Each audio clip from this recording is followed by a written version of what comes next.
Anyone? Wait, where's middle? Where's in front of me? There it is. Hi! Hi! Why? Hi, why? Why, hi? Welcome, welcome. My frame rate looks very low on OBS. Hopefully it's just the fake thing where it looks smooth to everyone and crap to me. Hi, welcome, welcome! Hi, Omni! Welcome, welcome! Oh no, the hand is twisted already. Nice. Okay, it's a twisted wrist kind of day. It's a wrist twister. Oh, okay, alright, I'm being dragged away. Bye!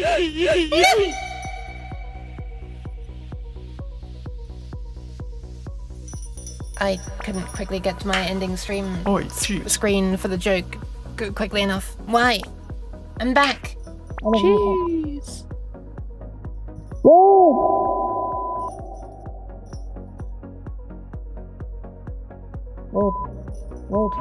Rude. I never used the ending screen enough anyway, so I don't know. I don't even know how to do it. Hi! Welcome, welcome! Welcome Psych, welcome City, welcome Fox! Fox! Bell, hi! We're going to say it's 6 AM, I need to go to sleep. Good night. Good night, Fox! We really do live in the worst time zones relative to each other, don't we? But I really hope you managed to get some sleep, Fox. Hi, Bell. Been a while since I've probably catched the stream. Oh, hell yeah. Hi. I mean, well, not the hell yeah that it's been a while, but I mean, I'm glad you're here. Welcome, welcome. Hi, Sea of Tranquility. And GD! GD! I almost forgot to say, thank you very much for the resub. Hi. Welcome, welcome. During the starting soon screen. Hi. I need to stop squeaking so much. This is the problem of having so much energy. I have energy again recently. That's why the time right now is 12:10. I'm trying to move my head to get it in view.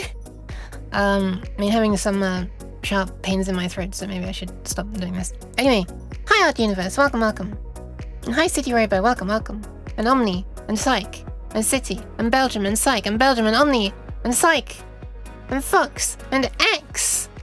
Hi, welcome, welcome. Hugs for the fox. Wait a minute, what do you mean? What do I mean hugs for the fox? I can literally do that. Okay, I need to fix this slapping hand. This hand is violent today. What the hell? Look at it, watch it. Oh, okay, it's not that bad right now. Well, I think it depends on how my head is poised. You know, it's not too bad right now. Hi, welcome. Thank you for the pat, Sex, yeah. Thank you, thank you. And thank you for the pat Psych as well earlier on. And the hydration! Let's hydrate, let's hydrate. I've made the hydration and the posture check a little bit cheaper. Even though I already made them cheaper from some time ago. Now they're cheaper again. Oh, wait, did I make them cheaper? I can't remember actually. I made the throwing of cheese cheaper ages ago. Ages ago! Oh no, I made it more expensive. It was the other way around. Then I made the other stuff more expensive. No, less expensive. I can't even speak. Also, here comes the full Nyan Juice bottle being opened. Have a listen to this. Oh my god! That was really powerful. I heard the music quieten down from how loud that was. Also, I now have like a fine spray of sticky stuff all over my face. Don't take that out of context.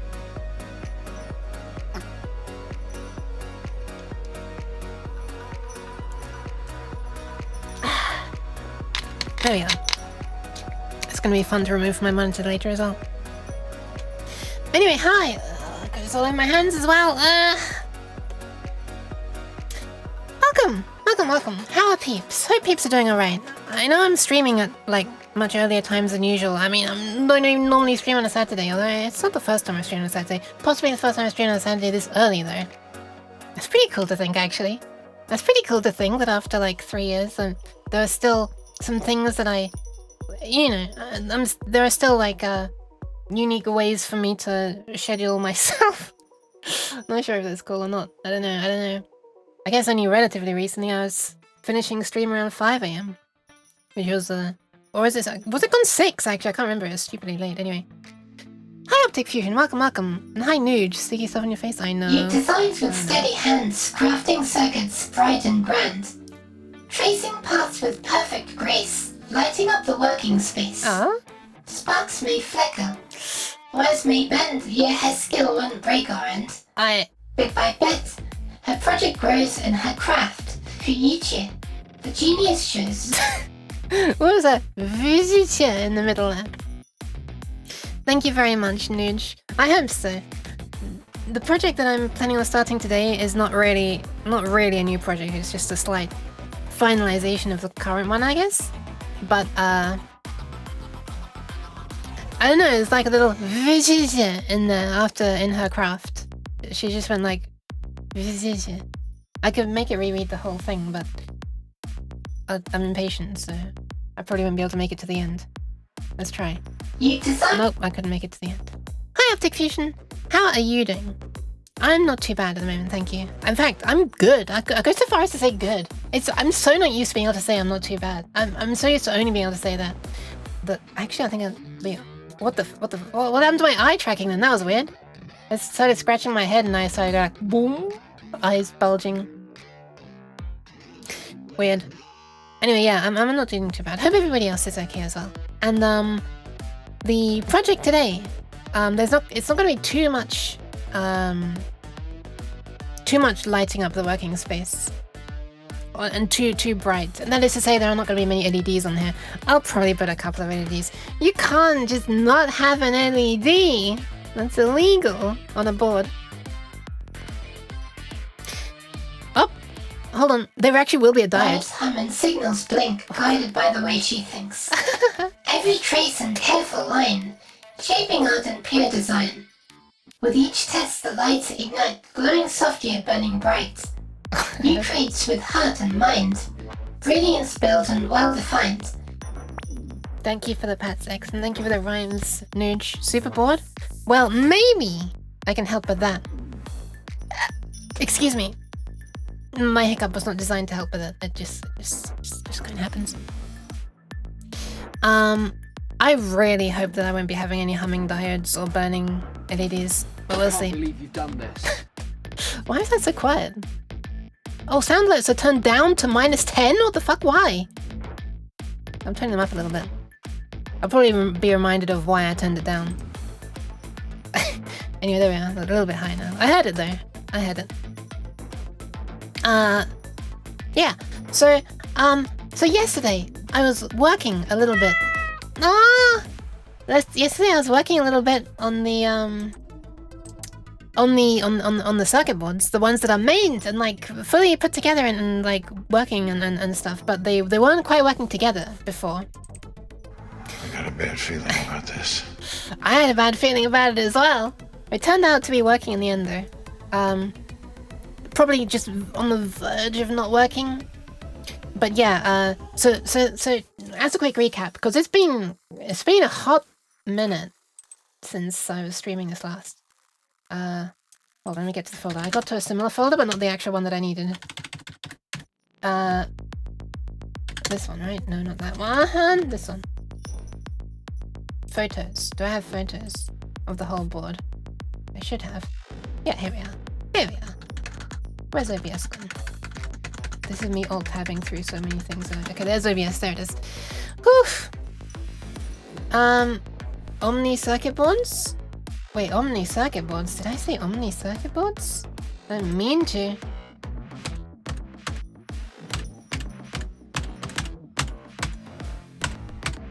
There it is. That was me browsing through the photos. Alright, I'm pressing button now. Boop! So, I made up 4 of these boards. I designed these circuit boards some time ago. And then had them made. I was like soldering all this stuff onto the front. Only the top row is neatened up here. I still haven't neatened up the other rows even now. So this photo is actually up to date. I need to do that. Like use tweezers for each LED. I have a photo of the back. Yeah, including a close-up of the long uke. So green one's the old one, blue one's the new one. And yeah, this back side of the board was assembled, thank God for me, by JLC PCB. In fact, I should be thanking them. Although not really, because this isn't sponsored or anything. I paid everything. Anyway, but they seem to do a good job because it works. And so I already have 4 of these boards made. And they're meant to chain one to the other. Stuff goes in from the Arduino into the top. 16 of these, plus this orange ground wire. Orange in this photo, it's no longer orange. And yeah, this is just an LED display that shows various things happening inside a MIDI file as a MIDI file plays, because I make MIDI files. You can see various things like volume, expression, whether the soft piano pedal, the sustain piano pedal is being held on, whether insertion effects are being used, what the instrument number is, whether it's set to percussion mode. And then we have things like reverb, chorus, attack, decay, and release. Cutoff and resonance of filter, pitch bend sensitivity, how much is currently pitch bending, how much modulation, vibrato, panning, how many notes are playing, and then these ones on the end flash when a certain message is received. Okay, there you go. That's a big overview of the whole board. Anyway, there are 4 of these, because one board, as you can see, has 4 MIDI channels. Okay, what is my leap motion tracking that it thinks is my hand? This is bugging me already. There's like not even much on my desk anymore. But something over here it thinks is my hand is annoying. I just keep seeing my arm being outstretched. What if I hide this? Was it tracking that? Was it tracking my mic cover thingy as my hand? Nope, it's still tracking it. What the fuck is it seeing? I'm gonna be attacked by my music. It's okay, Pan. Yuki, what is a MIDI? All I know is that it has something to do with music. Hi, King Cyber Snail. I'm glad you asked. You came to the right place to ask. So it is a standard. It's kind of almost 2 standards. It's both like a hardware standard and also like a protocol standard. I guess there's also the file format standard. Anyway, TLDR, it's a way of controlling musical instruments, whether they're like hardware synthesizers or just software synths. Basically, pretty much all electronic music production uses MIDI.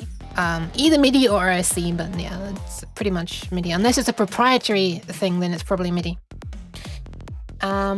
It's a way that you can connect like a physical keyboard or controller up to a computer or other instruments, and it's just like an agreed way of sending messages, and like messages that can be supported. Like, for example, there are messages to start playing a note and to stop playing a note, and there are messages that update how hard you're pressing the note, and there are messages that like control how much vibrato should be applied, how loud it should be, yeah, all kinds of stuff. What instrument, there's like a standard set of instruments as well. Yeah, a lot of stuff. How the sound should be panned left and right. So it's basically like a control protocol for electronic instruments, basically musical instruments. And yeah, there are MIDI files that are just designed to contain those commands. So a MIDI file, like people think of as a music file, but it doesn't contain any audio, it's just instructions. That's why some people think that, you know, there's a certain, probably large majority of the internet that thinks that MIDI is just like bad sounding music. But like, that just is because they don't have any like proper synthesizers set up, and so it's just probably falling back on the default one that is installed with Windows and stuff. Anyway. I think my MIDI keyboard is like 20 years old. I can still connect it to my Windows 11 PC via USB. Hell yeah! MIDI never dies. It hasn't since the 80s so far. Anyway, work is slow, so Kato stream is welcome. I'm glad. I'm glad that it's welcome. I'm not glad that your work is slow. I hope that I can help though. Welcome in, GD. Welcome. And then there's also like there's also the on the hardware side, there's like a specific type of plug that's used, and there's like a specific little bit of circuitry that they say that you should use when you're implementing a physical MIDI connection in like an electronic thing that you're making. Just, you know, to help avoid interference from the 2 different devices on either end from interfering with each other, and make sure there aren't ground loops and things. But, it's a little opto-isolator or opto-coupler, depending on whether you're a glass half empty or a glass half full kind of person. It's the same device. Some people call it an opto-coupler, as in it lets 2 things talk to each other, and some people call it an opto-isolator, as in it isolates 2 things electrically from each other. But yeah. Fingers dance with perfect grace, guiding circuits into place. Every touch so light, so true, shaping dreams in silver hue. Oh my god, that's gentle, skilled, yet strongly move, crafting wonders, setting grooves. Hands so fair yet full of might, weaving brilliance into light. How does one weave? Do you like take the needle and then like put it through the thing and then take it back through and then like, I don't know, I've never woven pass. Also, why am I so wide now? Also, I need to give pants. Yuka's MIDI. That's not to say she's mediocre. She'll hit the gritty. I think the only word that rhymes is poker. I don't know. It's all for show. Pat, pat. There you are. Holy pats for the pass. So welcome in, Nora! Nora! Pat your head. Yeah, so the first version of MIDI was, like, you know, the first specifications were published in the 80s. There have been revisions and stuff. And I hear nowadays they're trying to make a completely new version that's probably gonna have, possibly, I don't know if they're gonna be able to maintain backwards compatibility. Who knows? I don't know if they're aiming for it. But they are, I hear, work is in place, if not, yeah, for a MIDI 2.0. I don't really like that. I don't really like that. Because, you know, what's gonna happen to the decades and decades of, like, devices that were built on backwards compatibility and they can all just work together? Ugh. I don't like the idea that might all just be thrown away. Anyway. My MIDI keyboard uses samples. My MIDI synthesizer that I use for making music uses samples as well. Like it's based on samples. A filter and stuff. And effect processors on top. Apparently this is very spooky and very evil. And thank you for the pants. I don't know why this is spooky and why it's evil. Sorry. I'll relax. I don't see many new devices adopting MIDI 2. Yeah. Why? You don't need to jail. You couldn't have jailed a ghost anyway. Not that I'm a ghost anymore, I'm just evil. I guess you can jail an evil person. Can you do that? I guess you can. Also, welcome, Hobgoblin. Ah! How dare you? I've got an old Casio keyboard that I could run on like 6 massive C-cell batteries. That's cool! That's cool. Wait, it has MIDI output as well? / input? Man, that's cool. I've never had a Casio keyboard that supports MIDI. When I was a child, I had like the kind of toy Casio keyboards that were like, I don't know, like about the width of a keyboard that you type on. Maybe less wide. Maybe about the width of a keyboard that's sadly missing the numpad. And it I think it allowed up to 3 notes at once. But yeah, I maybe Hobgoblin, maybe it's gonna end up being like the IPv6. But everyone's still kind of just using IPv4 anyway, but except for like enthusiasts, I guess. Exclamation mark Discord. Oh, there is this. Ta-da! So yeah, the way this works is the Arduino clocks out essentially signals for 16 different LED strings. Here's one LED string running across the top. Here's a second one. Here's a third one, and here's a fourth one.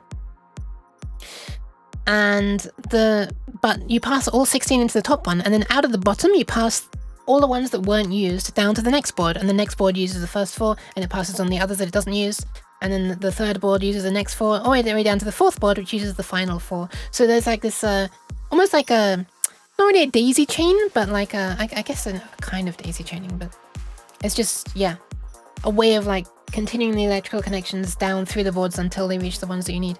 And I was connecting the boards together out of pure laziness using these like wires designed for breadboards, these jumper wires that have pins on the end of these. You can't really see them because they're plugged into these sockets, but they do have pins. I don't know if there's going to be a photo around here where you can see that. Nope. Oh well. Just because, like, this is just a bunch of wires, like, held together in a neat form, right? But you don't need pins, because on the back of this board, there are... Oh shit, do I not have a photo of that around here? Oh god, I don't have a photo. Oh god. Ah! I'm retro now. On the back of it are screw like terminals that you screw wires into, so you don't need to you don't need a pin. You can just, it can hold any kind of wire. So anyway, but out of take it closer, look at that retro. I'm trying to get my hand behind the filter. There it is. Ta-da! Hi!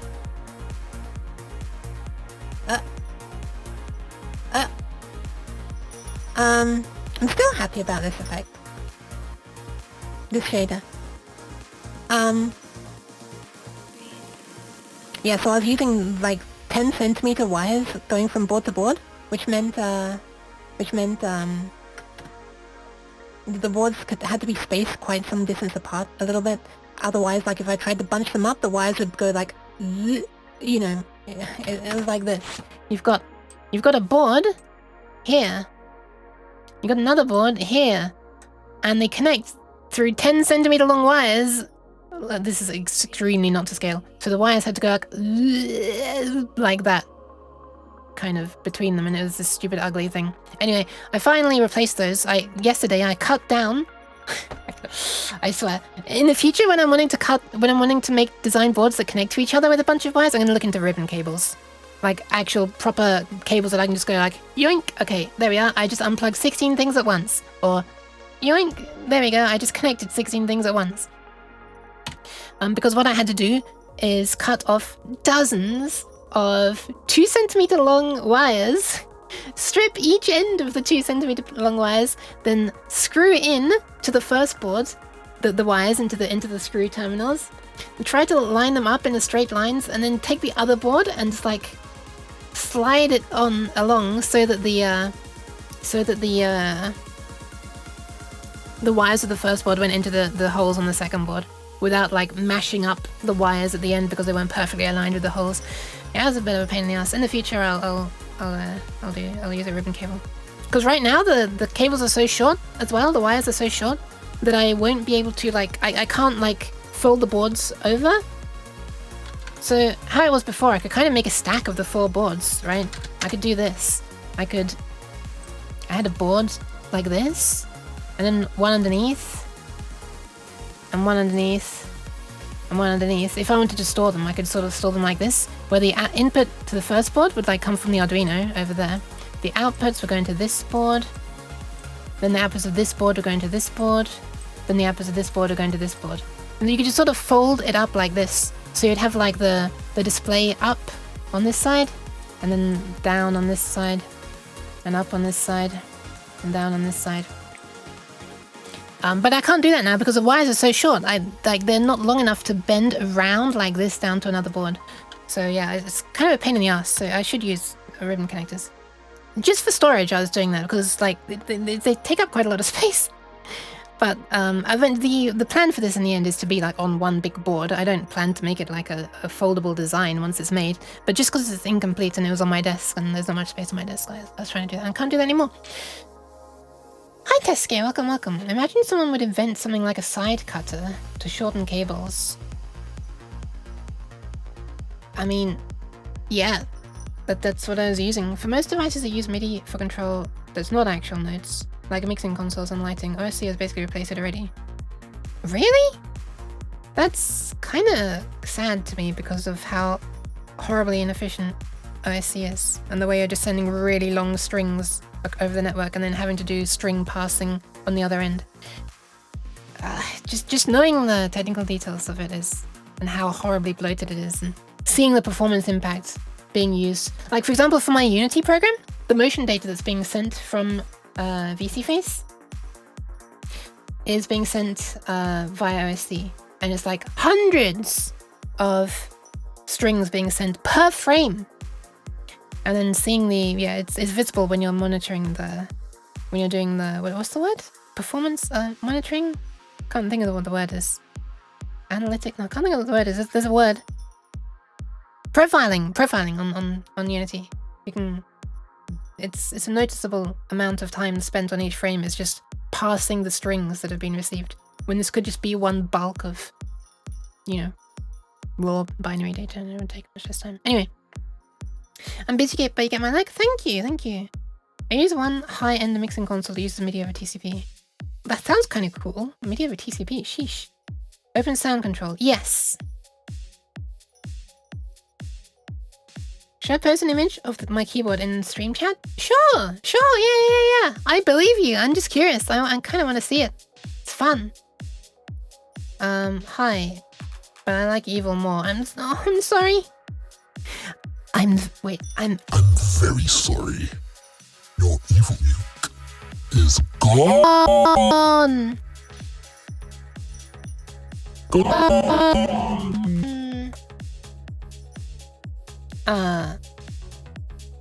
Anyway, all this is to say that when I had the long wires between the boards, the ones near the end were getting kind of flickery, and there's a whole process of me like bodging capacitors in places that made it slightly better, or actually a lot better, but not quite perfect.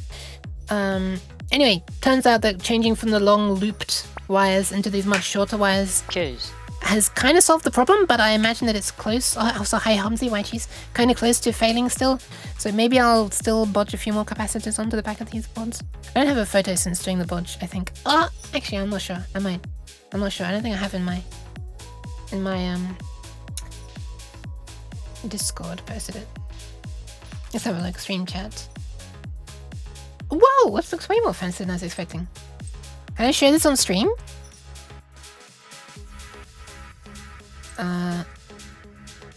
There isn't like anything you don't want in view, is there? I think it's cool. That's Yamaha as well. That's not Casio.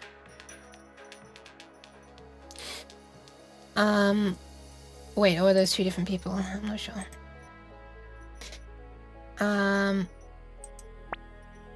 Zip. Ta-da! Ta-da! Ta-da! Ta-da! This here is what I'm going to be putting on the circuit board that I'm going to be making today, or starting to make, hopefully. Nice. Yes! Oh no, wait, I thought I saw yes. Oh, there it is. Yes! Yamaha Education Suite. Nice. Anyway, why has everything unloaded? Firefox, why do you do this? Jeez. I'm gonna have to be switching to a different browser soon anyway, probably, with the way Firefox is going. Anyway, I super know nothing about programming, but I do know some electronic repairs. Oh, that's cool. Building my own all-in-one controller for live concerts. Oh, that's cool! Audio mixing, lighting, video from cameras, and coding in one. That is so cool. That is so cool. I'm thinking like it might be fun to try to make some kind of interface like that for my streaming. So that because right now I'm using like a generic MIDI controller thingy for doing all this stuff and this stuff and this stuff and this stuff. But it's not super intuitive the way the buttons laid out, and some things would be better off as like sliders, and yeah, I don't know, it'd be nice if I could have some LEDs and stuff for like some visual feedback about what the current state of things, rather than just sort of one-way communication and stuff. So I've thought about maybe sometime just for fun making a MIDI project that is basically just making a controller as well. Hi MIDI Wolfer, meowdy, welcome.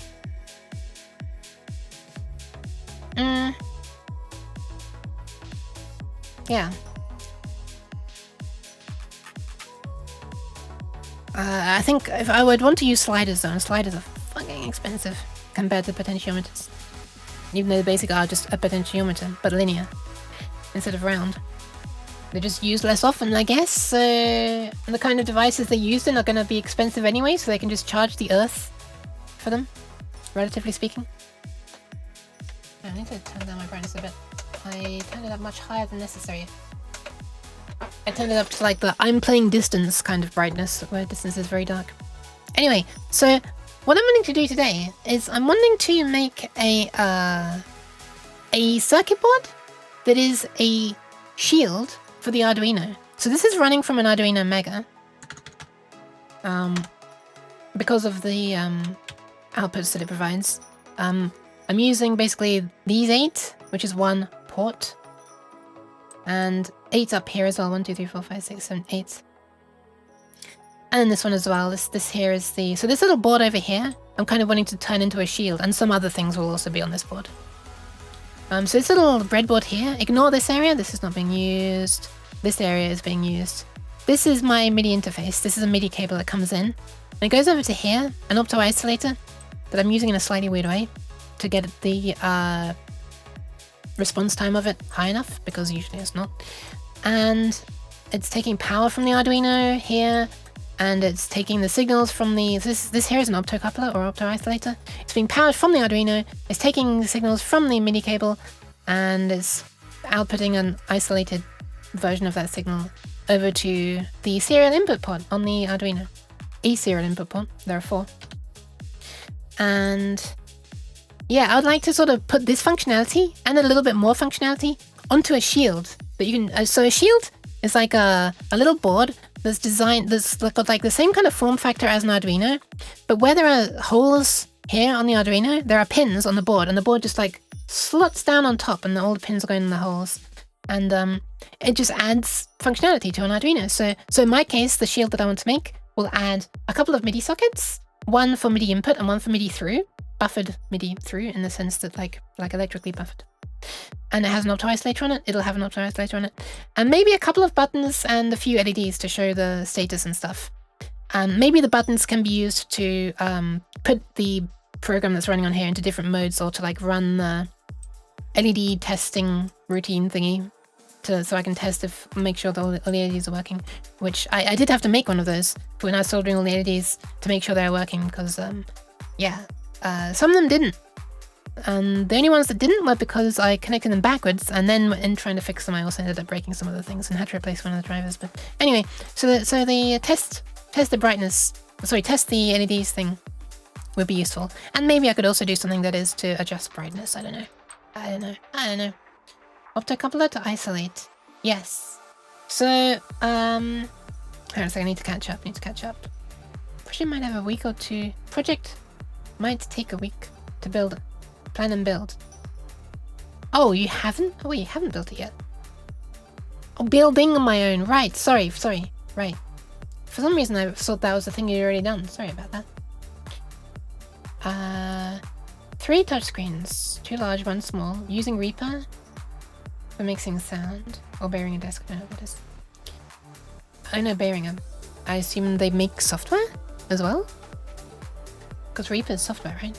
Avo Lights for lights, is that also a program? Like OBS for capturing, that's certainly a program. And vMix for video playback. Thank you for the pats, thanks. So it's gonna be like a computer. Like it's more like a small computer that's running a bunch of software with a dedicated hardware interface kind of thing. Whole PC gonna be inside a flight case, so screens and PC mounted in a wooden box. That sounds pretty cool, what the hell? Professional rubber band MIDI attachment. yeah. I needed to hold it to the breadboard. Thanks, I'm glad you noticed that. City Robo.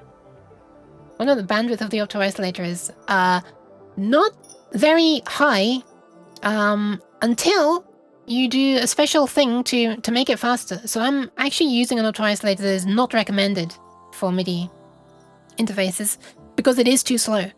I might have posted oscilloscope traces of this. Let me have a look. Just let me check on my Discord. Yes! I have! Okay, nice. Hold on.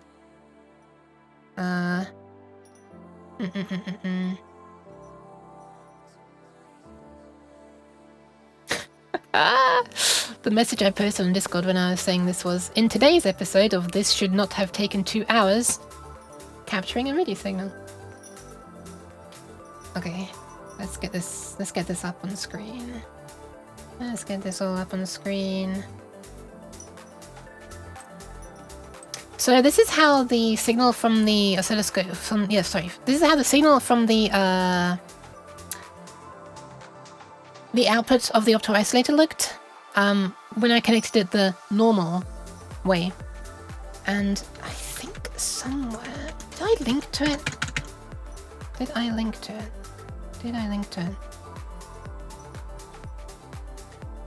I did not link to it. basically I kind of discovered I've one page online where it's mentioned that if you're using an opto-isolator like this, then you can just connect a resistor between so I think this is like a Darlington opto-isolator, so it's got like 2 stages of transistors for like amplifying the input, if I remember rightly. And essentially if you connect a resistor like from one stage to the next stage or something, I didn't quite understand why this works, but holy shit, it does work. So that's with the resistor, and that's without the resistor. It's like, it's night and day, the difference. So, but needless to say, I'll be using it with the resistor. Anyway, the connection is like this. So the MIDI, actually, why don't I load this on the actual software for designing the schematic, such as this. Here it is again. Okay, someone has no idea what I'm doing. How can I start making beeps and boops? Free MIDI, so not necessarily MIDI, free music making software. I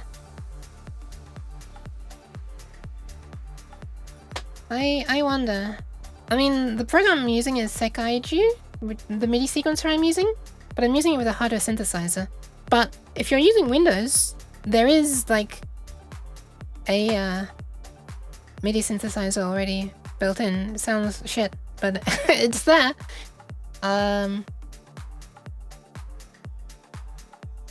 Reaper is cheap, right? But I'm pretty sure you can like test it. Wait, hang on, isn't there like a free version of Reaper available that you can do everything on but you just can't save or something? I can't remember. In Windows? I'm using Windows. Okay. LMMS. Okay. Also, I'm still thinking of MIDI. It doesn't need to be MIDI, but you can basically just get some free VST synths. So VST is how do you start explaining this? It's like a format of audio and MIDI plugins that is a standard. And you can get free VST host programs that can load a plugin, and you can also get free VST plugins. Like, you know, there are hundreds, probably thousands out there. And some of these plugins are synthesizers that will generate sound. Some of them are things that will take in audio and modify them, like this. And some of them can modify MIDI signals and create them. OBS can host VSTs as well. I'm guessing for filtering. 60 days free trial and then 5-second nag screen. For Reaper? Okay. Okay. My personal favorite VST host is Cantabile. Oh, yeah, okay. I've used Cantabile before. I don't know how to pronounce it properly, whether Cantabile. Yeah, that's true. Fun fact. I'm running a VST plugin right here all the time. And this is not for my voice. This is for the fallback RoboUke voice. This voice. You can see the VU meters go up when I... This voice. It just makes the voice sound a little bit cuter by pitching it up. That's running in the background. Anyway, that's a VST host that's named VST host. They have as good naming sense as I do. Anyway, yeah, there are a lot. I'm pretty sure that recently I demonstrated a random thing. Hold on, let me just have another version of this VST host. I think I do. What happens if I load this up? My screen goes black. Okay, let's get rid of this shit. I mean, it's not shit, but... okay. Where are my plugins? Here they are. Ta-da! I separated, this is my folder full of things. If I go into instruments only, and then we go into, I don't know, simulations, Thunder, sure. Boop. Boop. Here's a VST synth that's meant to make sounds that resemble thunder. That doesn't sound particularly... I mean, there are different presets. This is fucking loud, man! Why is it so loud? Also, how do you guys do presets? Is it this one? Yeah, it is.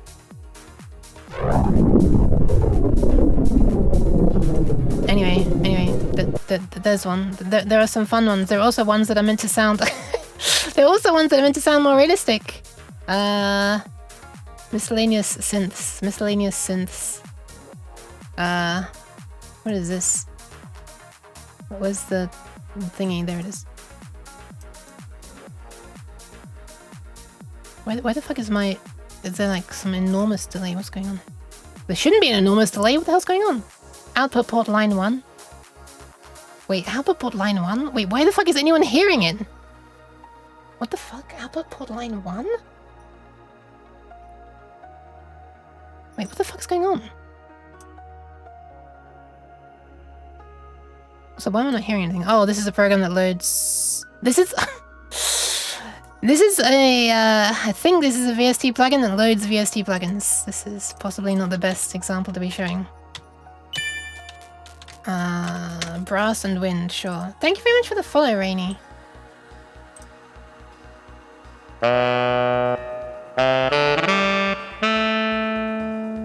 Anyway. I think this is just sampled, but... Oh, there is at least some filtering going on. Interesting. Anyway, all these are just free, so... Virtual instruments? Yeah! There are also ones that, audio in. Audio to oscillator? Wait, that sounds interesting. Audio to oscillator. Okay, should we try this? Let me give it access to my mic. Okay, which one is it? This one, I think. Ba, ba, ba! What the fuck? Ah, my ears! Well, it worked at first, and then when I started making S noises, it kind of lost track. Wow. Sorry, any cats and dogs in the vicinity, holy. Amazing. Anyway, they can be fun to play around with, but like, be careful with your volume, I guess. That's the moral of the story.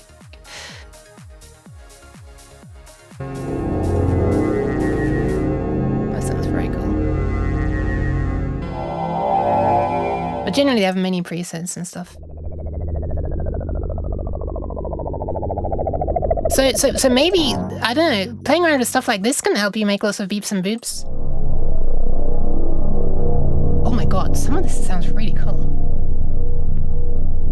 Audio to MIDI sounds like a trip. Yeah. Man, I almost feel like just trying to make some, like, just high tension or highly atmospheric music for use in, like, some... Maybe that Unity game that I'm making that's not really a game at all yet. Okay, anyway, this is all a bit loud and kind of fun, and I'm gonna get stuck listening to all this stuff for a long time if I don't bail out, but... So that likes a game atmospherics. Right? That seems like a great plugin for just instant atmosphere. Maybe a little bit too easy, but I don't know. You could probably, you know, you can automate the parameters and stuff.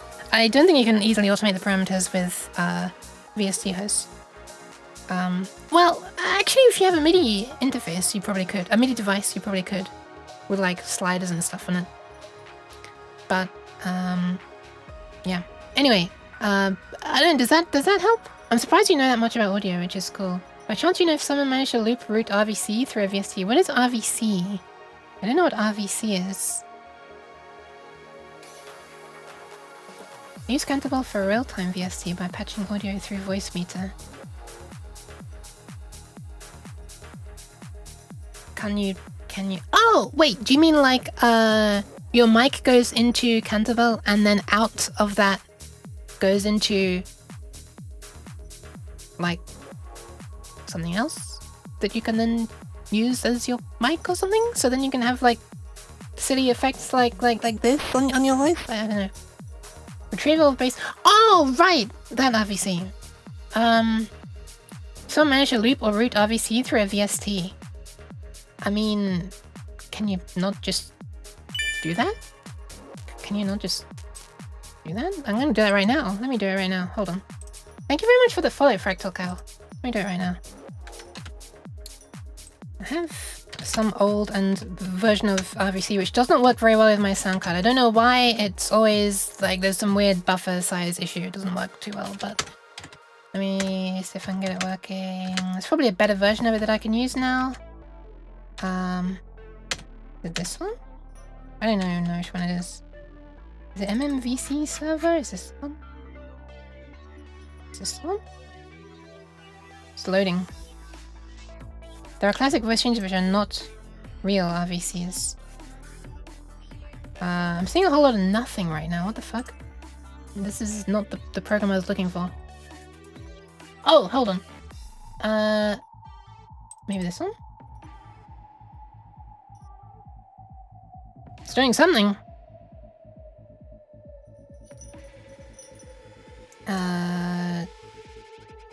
Oh, okay, it's working. Okay, it's working. Hold on. Is it working? It might not be working. I don't think it's working. Should we try it? Let's see if this works. This is apparently a Gouda model. This is so finicky to get working now. It's also outputting to default, so hopefully that'll be captured if it works. Start. Test. Blah blah blah blah blah. Blah blah blah blah blah. Stop. This is not real time. What are you doing? Oh, this is output record. Sorry, I'm doing something silly. Is this the one I should be using? Test. Hello. Blah blah blah blah blah blah blah blah. I'm hearing a whole lot of nothing right now. This doesn't sound like Gouda. This doesn't sound like Gouda. Oh, this is the fucking Duke Nukem voice. Oh, this is the fucking Duke Nukem voice. Okay, so yeah, so you could. Okay, so yeah, so you can. We now have a British Duke Nukem. We now have a British Duke Nukem. But it's like stuttering all the time. Because weird buffer length issues. Anyway, can I fucking shut up? Silence! But yeah, you could output this to like a virtual audio cable and then just put that in through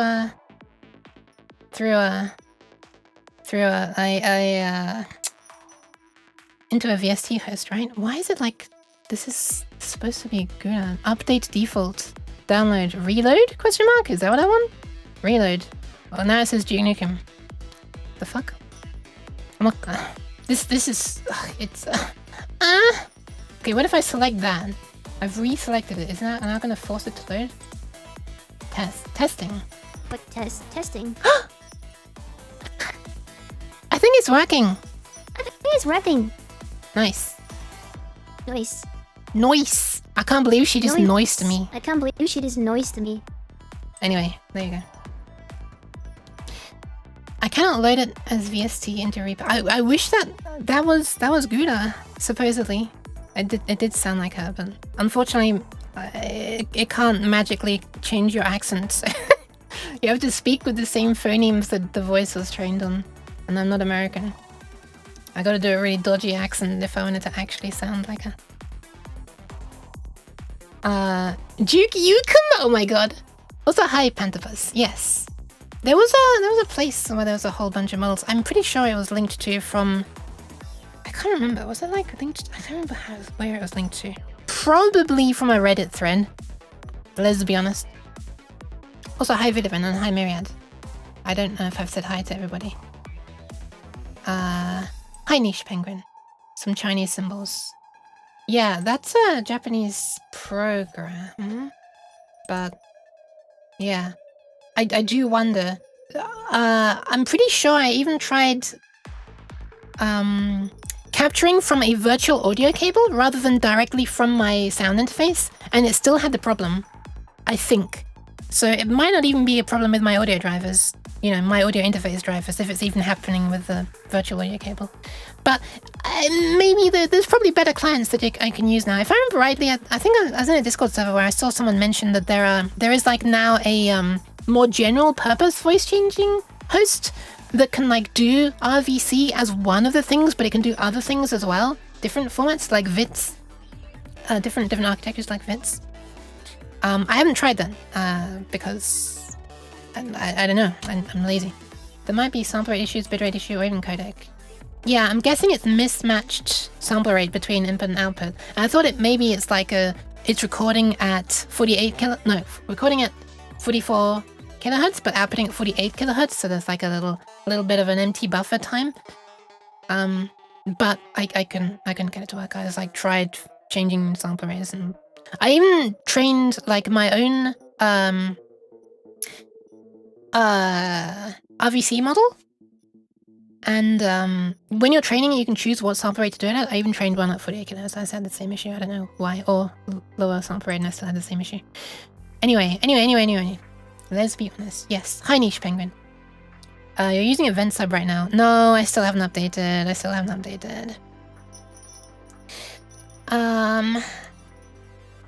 Okay, so. What do I want the Arduino shield to be? 1 hour in, let's start getting onto this. I'm trying to do fun stuff at the moment rather than play Twitch's fucking annoying game of job security where they keep changing things. Hurry up anyway. Thank you very much, Myriad. Thank you.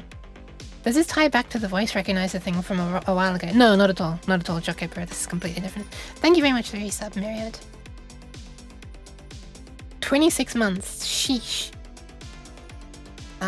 Scroll through the DC a bit. Hopefully I can find it. What is DC? Sorry for the time waste. No worries. I love audio related stuff. As you can tell, I could go on a tangent for ages. Just get me talking about it. It's fun. I wanted to know what kind of events a resub generates. I don't know. I think I'm dealing with subs through the...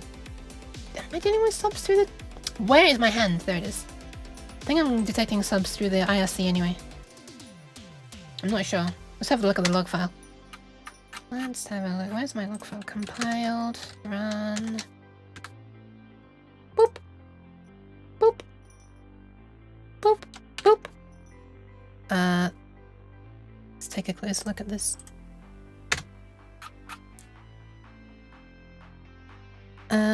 Yeah. Wait, am I? No.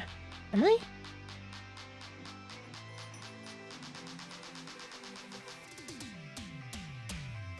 Yeah. Yeah. It's a user notice. Yeah, it's a user notice. Myriad Minds /s, subscribed /s, at /s, tier /s, 1. Anyway. Jeez. I'm using like the basically Twitch lib as little as I possibly can. I know, Myriad, I'm sorry. White cheese. Hi, Trace Splatter. Welcome. Okay, so, for making an Arduino shield. So Arduino is like an open source thingy, not just in terms of the software and IDE and stuff, but the hardware design itself is all open source. You can just, download the design for the boards and send it off to a manufacturer and they can make it. Or, heaven forbid, try to make it yourself if you're, actually skilled, unlike me. So I downloaded some things. I don't know where I put them. There they are. Oh, hold on, let me just double check something quickly.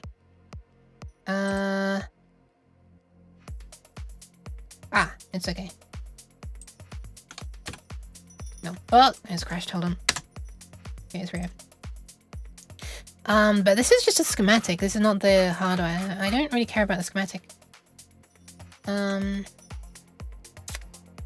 is this file called a DXF file, which Windows is for some reason recognizing as an AutoCAD file. I mean, it's probably correct, but I don't have AutoCAD on here, so I don't know.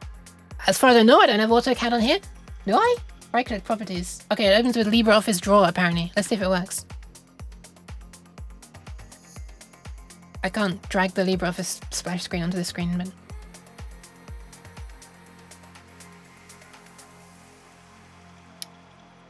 Is that it? I'm guessing there's more to it than this, but it can technically open it? Dimension lines? I don't know how we use this exactly. Mega. But also apparently, diptrace can apparently import DXF files as well. I'm not quite sure how, but apparently I can. Maybe I need to be on the PCB layout, which is also now loading on the other screen. File import.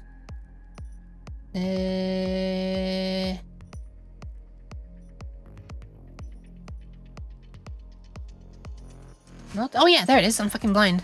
File import. Nope. Import DXF. There it is. Let's try to open it, shall we? Let's see what happens. I've never done this before.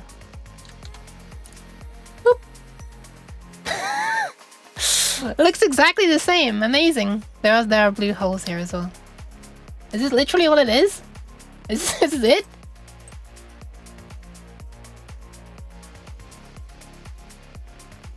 Taglio is these blue lines. Incisione is this.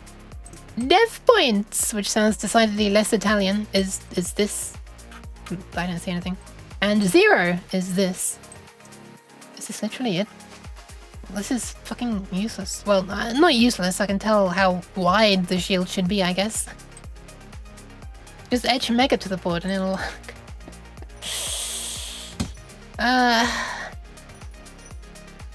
So thankfully, somebody else has made a library for diptrace of the various different Arduino boards. Shall we have a look at that? I guess the PCB footprint is open source. Yeah.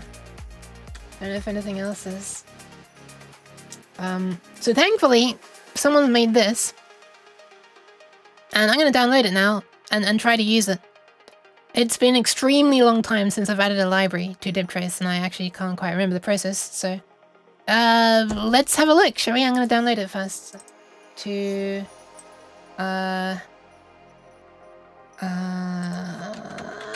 where should I put it? I'm doing it slightly off screen. My libraries.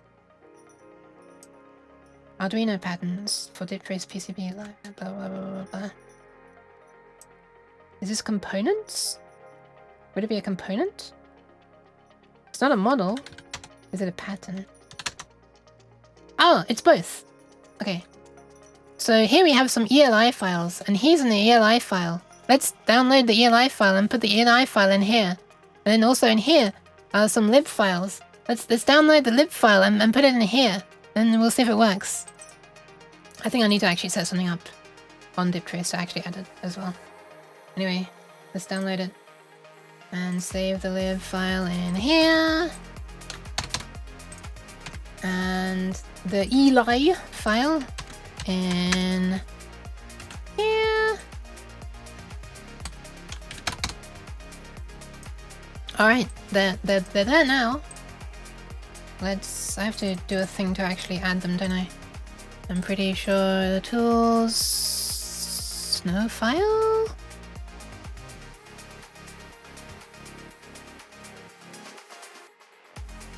Where was the option for... Oh, there, library. Oh, there's a fucking dedicated menu thing for it. Okay, patterns... Wait, isn't this just going to automatically use it? I can't stretch this any wider. Amazing. Libraries, / components.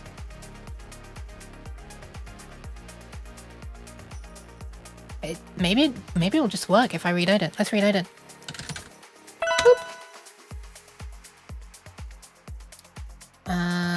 Did it work? Project libraries. It did not work. Oh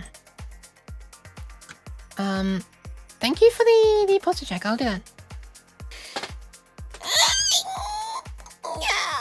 If you don't recite the ancient spells correctly, everything will explode. Oh no. Oh no. Oh no. Patterns. Groups. Components, patterns. User components, user patterns. Can I... Is it not just gonna like automatically... Can I just... Project libraries. What is this? Add library. My libraries. Eli and lib, both of them. Okay, let's add them both. I didn't... No! I don't want to do that. I want to do this. Patterns. Arduino.lib. Is that just gonna work? Project libraries? Arduino? Holy shit! I'm seeing things! Okay, I need to be in the PCB layout for this. And they do have Mega! Zip.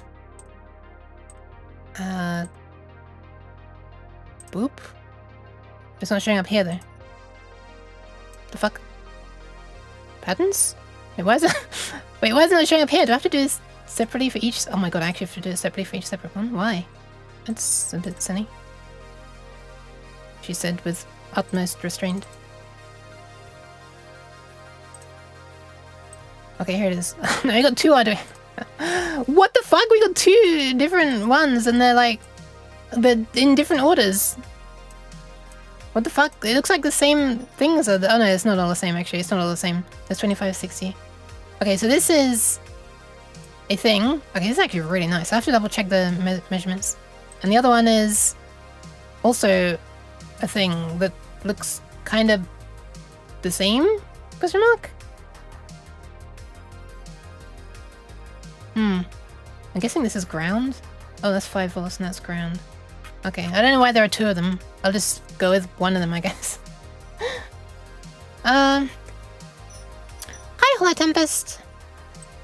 At least we have something here. Also, I'm thinking that I should probably... why are there no, like, grid lines or something? Cheese. There we go. Why cheese? Why cheese? Why cheese? Hello. I'm thinking I should maybe start by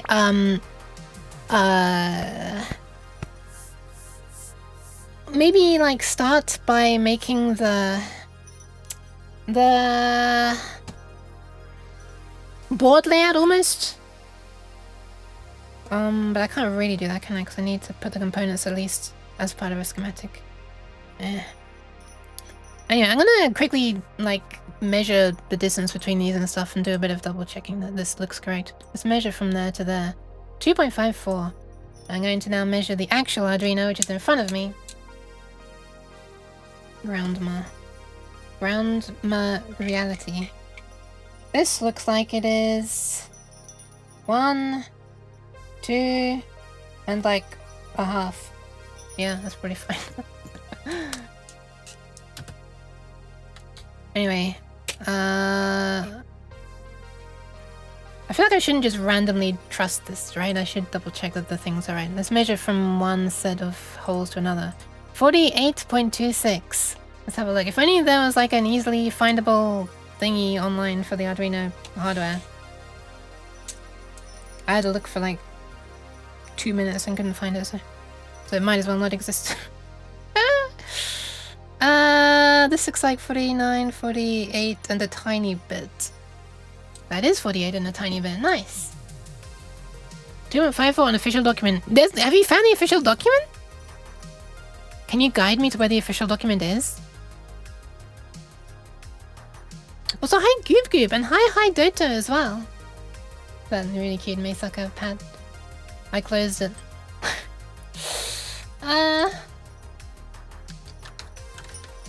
Because I was on the I was searching for like Arduino hardware specifications or something. Oh wait, Arduino Mega is what I want to know. Arduino Mega. Rev 3? Is this also where there's the... No, somehow before I found myself on a page where there was like some other thing near the top I could click to see stuff. Oh, there we are. It was this. These are the things that I downloaded. So the DXF file is the one that we looked at. The schematic is a PDF that we looked at. There's also Eagle files. Huh. Huh. Hold on. Hold on. How does one open this? I'm pretty sure it's gonna import Eagle.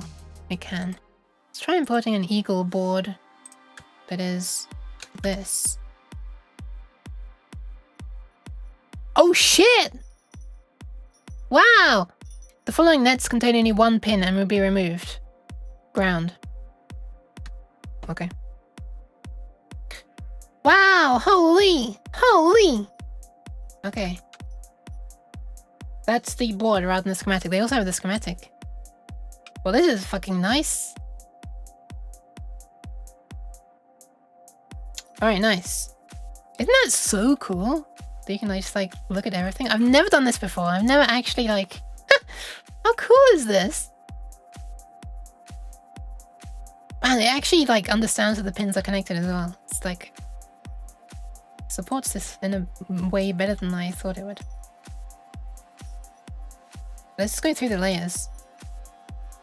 It's only 2 layers. It's just a 2-layer board. There's no middle layers. Wow. That's nice. Yeah. Top and bottom. Can you imagine how much easier it is to repair any kind of PCB having no schematics? I know, right? There's power written in a weird way here, but oh, there's probably just the label on this thing. Okay. Yeah, just having access to the service manual for my synthesizer, the Roland synthesizer, has made it, well, that's what enabled me to fix it myself. I would have known where to start otherwise. I mean, I would have known where to start with like the power circuitry, but the power circuitry wasn't the problem in this case. Okay, so if we want to make a shield, let's you know what, let's just take the mega thing here and place it on top and see if it lines up. Oh, that's kind of nice. Oh, that's kind of nice. Oh, that's beautiful actually. Okay, good job whoever made this Arduino library. The pins do seem to line up perfectly. The shape of the board is slightly different. Now go ask Asus if they'll give you their PCB schematics for their RTX 5090.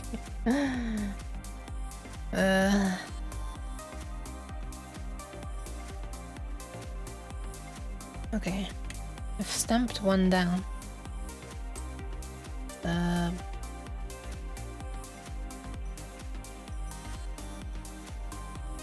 It's kind of funny when I mouse over it, it changes to the other ones. But you can see like the hole is still centered nicely.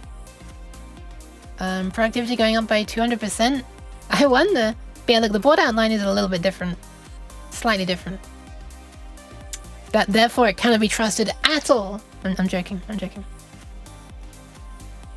So this green one is the library one. Oh, it's rounded. Oh, the official one's rounded? My one's not. I've never had an Arduino flipping rounded. Mind you, maybe this is a newer version. This is revision 3 apparently of the 2560. I've got flipping 1280. I'm not using 1280 for this, but I have a 1280 one lying around somewhere. So. Can PCB layout measure also resistance from point to point? I don't know. I can do trace matching, but length matching, but I don't. Is there resistance calculation stuff built into this? I don't think there is. Maybe there is, but I haven't found it. Maybe it's in version 5. I'm not paying for that. I think they round it so the edges don't break during shipping. I mean, I haven't had one break during shipping, but yeah, maybe. Like the Arduino I have right in front of me has sharp ass corners. This one down here, particularly this one that does look like this, is really sharp. But hey, there's no reason why my shield has to have sharp corners, right? Right? Hi Q's, welcome, welcome. A job for spice simulation is... there is spice stuff built in in some regards to this. I don't know how any of that works though. This is like, I've tried to look into it in the past, not even on DipTray specifically, just in general. The entire, I don't know, seems very, very difficult. And like, no clear instructions. What the fuck is this? P dollar. P dollar? Huh? Oh, did that whole line up originally? I did! Okay, that's nice. This whole lined up before as well. Sharp objects in plastic bag does not mix well. That's true. Sharp object in human skin does not mix well. Unless it's a weapon, then it mixes really well. The reset button... Reset button is not up here at all. So this is a very different layout. My reset button is here. Is there a way I can see what revision this is? Mega 2560. That's all it says. I guess this is the first Mega 2560 that I have. Do they not make the old versions available? Yeah, so this would actually not be useful for me for trying to fix my one, because, well, they keep on updating it, and I don't have the most up-to-date one, apparently. Ah, the link appears up here when you scroll down a bit. There's nothing, and then you scroll down, and then there's documentation. That's what I clicked to get to here. I wonder, is there a way to access Arduino old version Eagle, whatever it's called, files? Arduino older boards.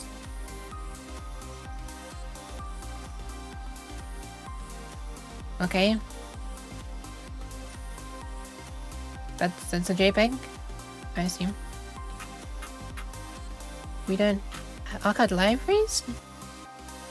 Libraries? That's not really what I want. Other kits, shields, boards. Boards?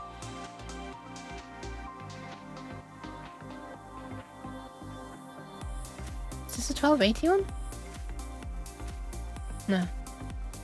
Still 2560. Shields. These are shields that like already exist. Library example.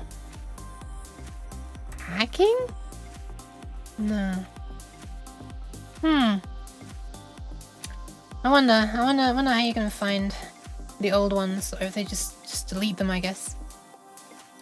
Uno Eagle files, Eagle 6, blah blah blah, older version, where's the latest, blah blah blah, previous ID releases, blah blah blah. There's no easy way to find this shit.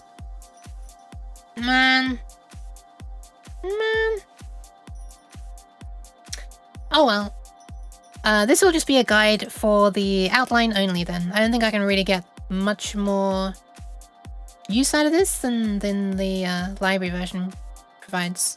I mean, at least it can tell me where these pins are. That these pins are not on the library version, but like everything else can't be trusted really because my reset button is not there. Yeah, and that's the only reason it can't be trusted, I guess. And I wanted to put a hole where the reset button is so you can just press through it and press reset. So I need to actually know where the reset button is, so I'm gonna have to measure that myself and put a hole there. These are holes that will be drilled on the Arduino board. I don't need those holes to be there on my shield. In fact, I want those holes to not be there on my shield, specifically. Yeah. Well, maybe, I guess I could make the holes there. And then, like, in case someone was like wanting to screw the Arduino onto something, right? Then they can just put a screw into that hole, and then they can drive the screw through this hole on the shield into that one. Maybe. Pinouts on the Mega are the same in all revisions. Yeah. But the reset button is in a different position. It's here on this version, but on my version it's like somewhere around there. Also rotated. Something like that.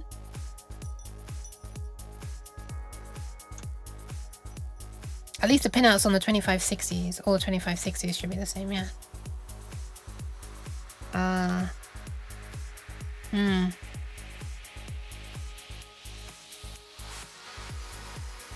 Yeah, it's annoying how they just keep fucking around with things, isn't it? A little bit like Twitch with its event sub.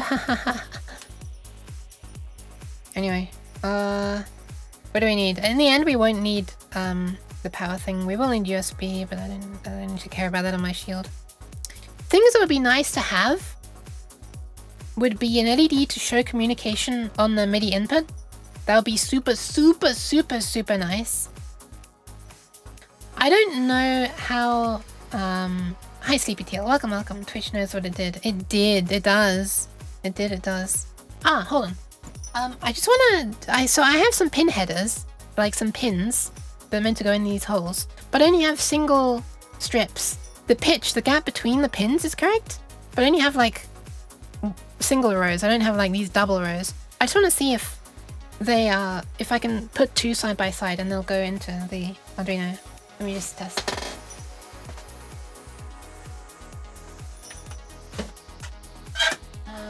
Where are they?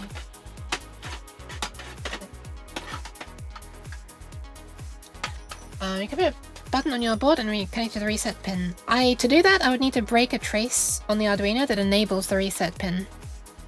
Because right now, it's the board is like on the back side of the board. I don't know if they changed this in new versions, but let's see. On the back side of the board, where is it? Nope, they've changed it. Oh wait, no, there it is. Yeah, no, one of these. Is it this one? Wait, hang on a second. Oh no, it is on this side. Sorry, it's on this side. Reset enable here. Okay, so there's a little bit here.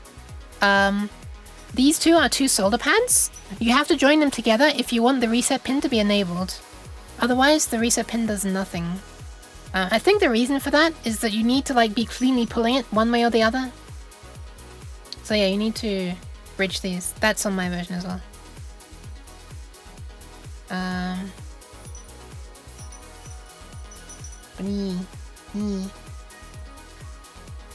Oh, it looks like, are they already connected?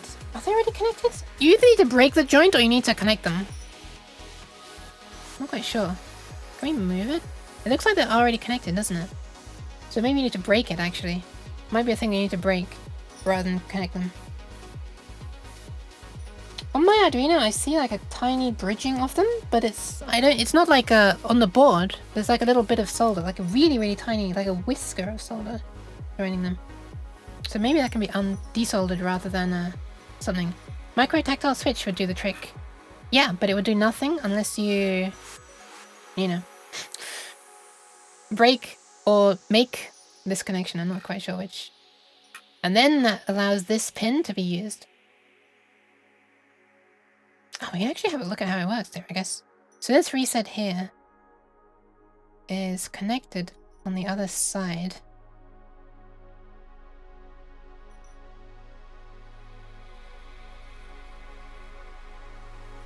So it does something to this, whatever this chip is. That's the... I can't read it.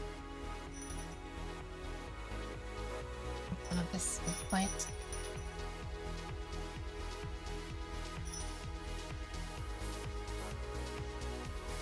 Oh, it's upside down. Hold on. Oh, I can't really read this. Hang on. Let me get my phone. Oh, that helps. Holy crap. LM358. Okay. And it also goes to, I guess, a pin on the controller. Yeah, this pin. Pin 30.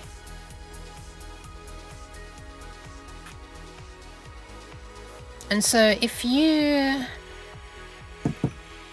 break this connection, then when you press reset, when you pull reset one way or the other, I'm not sure which way, you'll affect the microcontroller, but you won't affect this. That's what it looks like, right?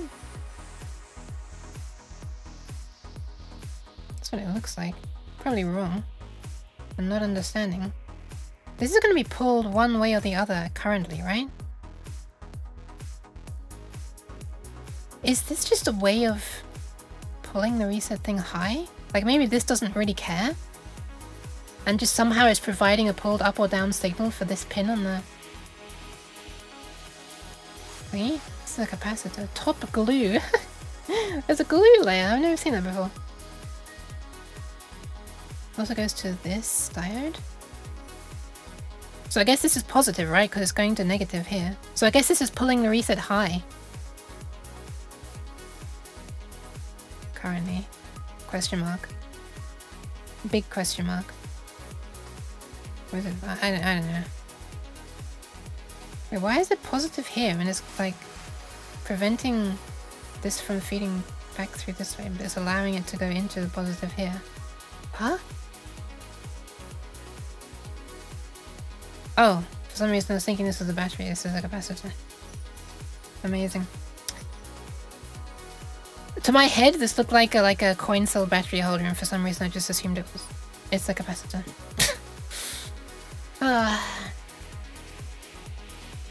M385 is an operational amplifier. 358, right? Okay.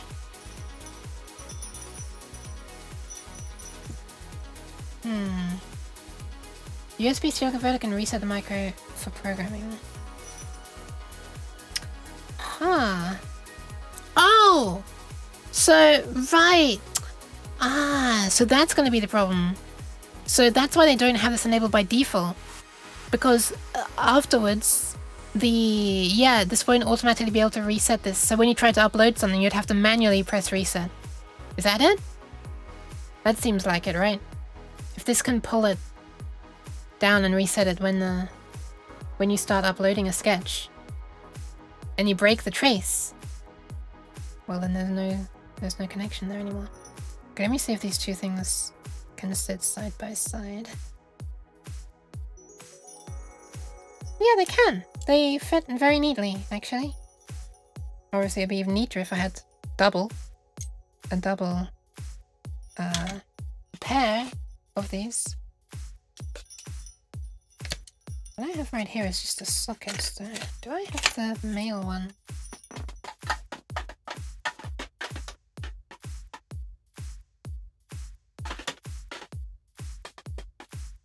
The male ones? Yeah, these are the male ones. Holy shit, there are so many! What the fuck? How many of these do I have? I guess both ways could work. Manual and programmable reset.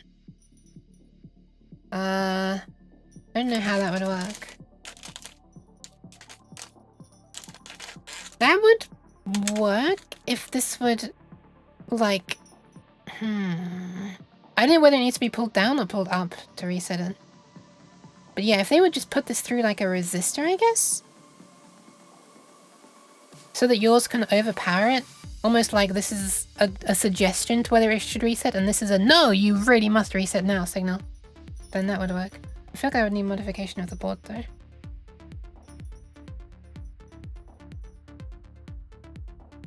Just putting 2 rows of these pins side by side, making sure they fit neatly. I was testing with the sockets before, but now I'm testing with the pins. Yeah, I think that works perfectly. Definitely fine. A double row of pins would be neater, but okay. Now the challenge is to unplug them without breaking things. Okay, that's one. That's the other.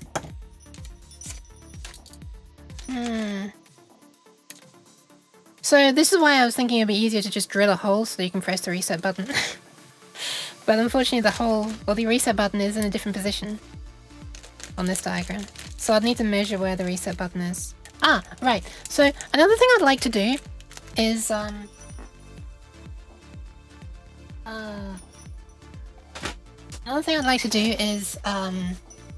have LEDs that flash when there's communication. Like there is already an LED on the Arduino, 2 LEDs for transmit and receive. I can probably find them. There they are. TX, RX. I assume this is the LED. The labels are again in different positions on this board. There's this thing here labeled RN3, which is... Oh, it's a resistor... network, I guess is what the N stands for. Resistor array, question mark? And there's an LED above it as well. I think this is the one that's connected to pin 13, right? Wait, we should be able to have a look, actually. Is that the pin 13 thing? Fourth across. ARF, ground. 13, 12. Is it pin 12? What is this? Is this it? That's not the LED. Oh! This is, resistor, maybe? It looks like a capacitor on my board, though. Why does it look like... Why does it look like it connects to a capacitor? Through the capacitor, goes into the LED. Through the LED, then goes out to the resistor. Like, what's the capacitor here? Is that a capacitor?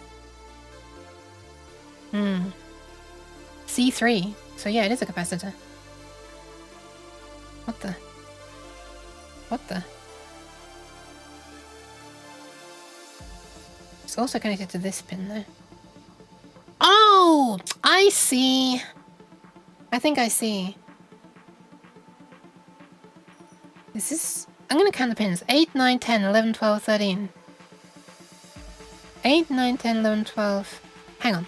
8, 9, 10, 11, 12, 13. Ground. ARF. Something, something. 8, 9, 10, 11, 12, 13. Ground. Oh! They've added more pins! My pins only go up to HREF. So when I was looking at this, I thought this was HREF and this was ground and this is 13. Ugh, they've added more pins. It's not even pin compatible anymore. I mean, I guess it is. But my pins go from 8 to AREF. I don't have these two. These don't exist on my board. I have like some other weird little, almost like a test point looking thing. And then I have this. This hole is in the same place, thankfully. But here I have like some kind of test point. That's interesting. The list one, the left side, seems to have multiple board layouts. List on the left side. Ah, these are the different... These are for a library. So these are ones made by... someone. Let me shout them out. Just Andy E. Who made this. But the board that we're looking at, with all of the, you know, all this stuff. All this stuff is the official Arduino one. Hi, Kids Strike, welcome, welcome.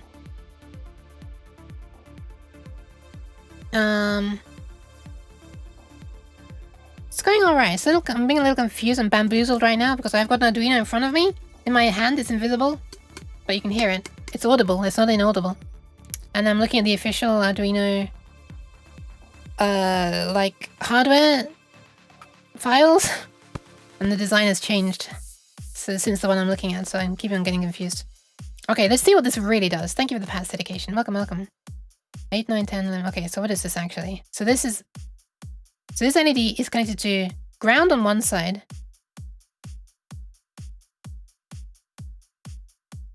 Fine. So the positive side should go through a resistor, I guess.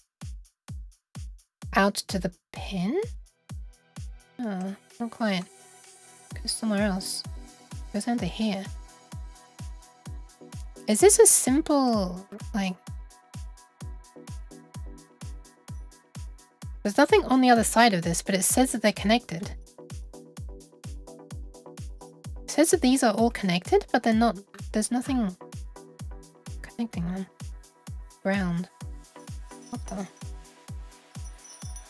On my version, they're connected... There is something connected to that bottom one. Are we missing copper pores? Are we missing copper pores?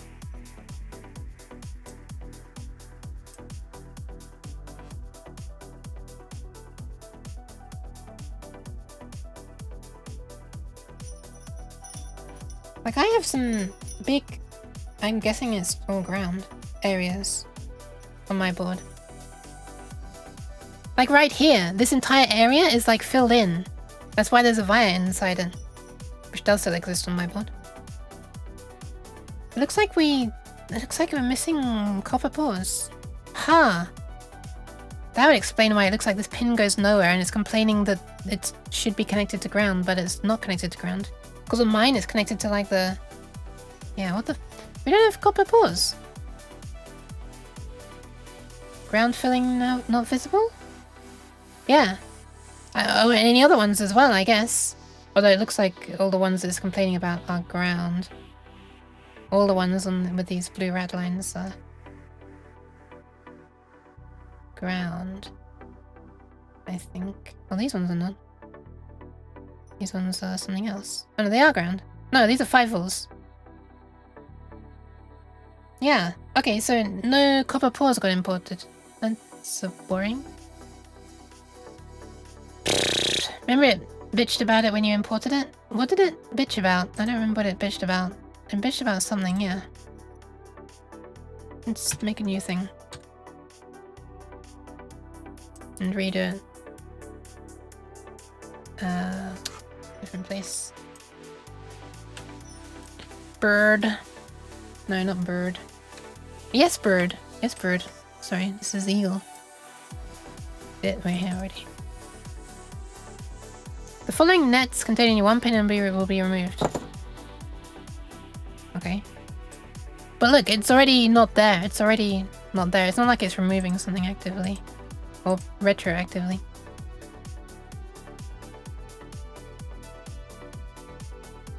It's only complaining about ground as well, and there's 5 volt one is missing as well, so...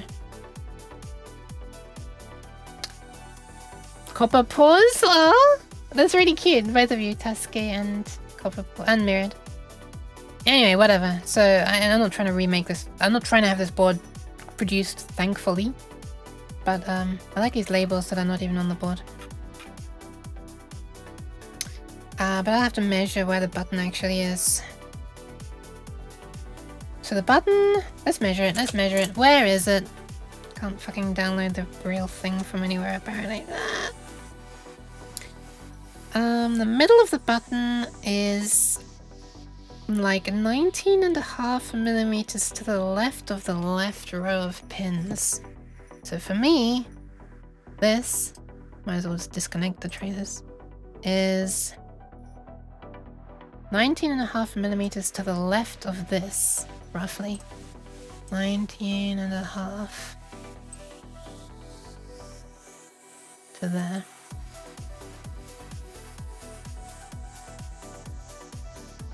Why is this thing 800? Wait, what? Huh? 800? What does that mean? Well, what does 800 mean? What the fuck unit is this? 800?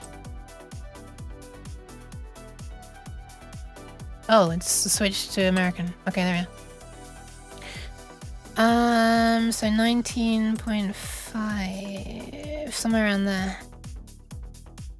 And vertically, how is it positioned? It's like...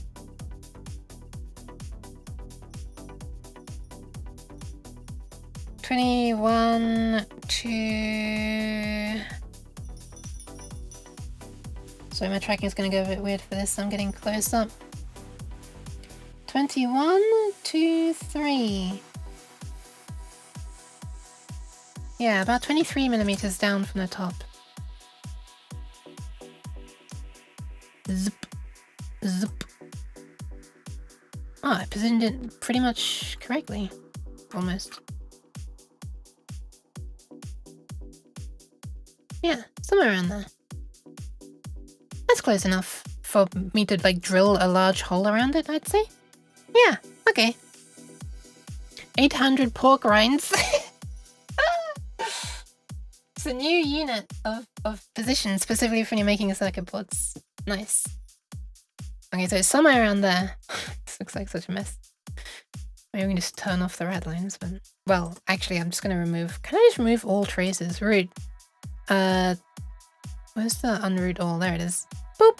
Oh wait, that's even more messy! Okay.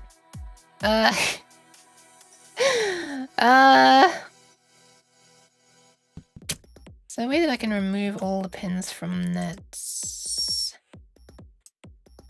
Nope, I can do it one by one apparently. Delete net.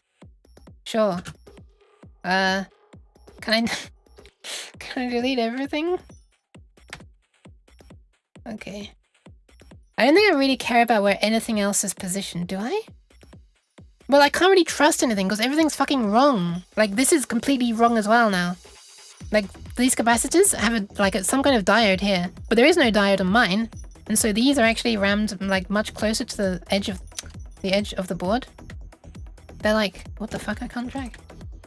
They're like 1, 2, 3, 4, 5, 6. For a start, there are only 1, 2, 3, 4, 5, 6 pins on the Arduino Mega here. The last one is reset. There is no IO ref, and there is no random unnamed pin. So these are not even there. Real hardware people keep the list in their head anyway. Maybe. Can I like do something to this? I can. Right, these can go because they're not correct. This can also go because it's not correct. These are like down here somewhere. Somewhere between the hole and the reset pin. Or like something like that.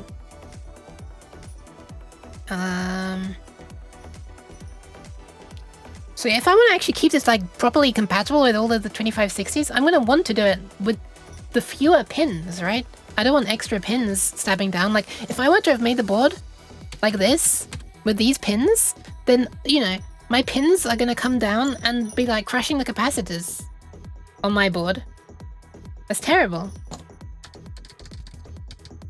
Anyway, I guess I'll just check everything now, because I can't trust this in the slightest. 0, 1, 2, 3, 4, 5, 6, 7 is the same.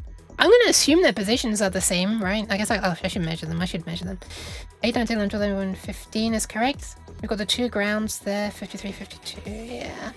22, and then 5 volts up there. Not sure what XIO means. But that's what it says. Cool, I guess. What do we have to the next? We got 21 down to 14. Yeah, that's the same. 0, 1, 2, 3, 4, 5, 6, 7 is the same. Then it's got a little gap. 8, 9, 10, 11, 12, 13 ground, AHREF. Or AREF, not HREF. AHREF! Okay. So we can ungroup all of these. These need to go. They don't exist. You can stay. This does not exist. Oh, it does. Sorry, it does. Yeah, it does. That does exist. There's no diode here. These don't exist. I don't know what they are. But they're not there. On mine. I'm gonna get rid of those. This IC is like much higher up on mine, but whatever. It's like a row of capacitors on this version and resistors, but there's only 2 on here. What looks like 1 resistor and 1 capacitor. This is there. This is there. On my version, we've got some big thing here. I'm not sure what it is. There's a large thing that says M7. Don't know what that is. On mine, we also have like a spot for what looks like another crystal that's unpopulated here, which is interesting.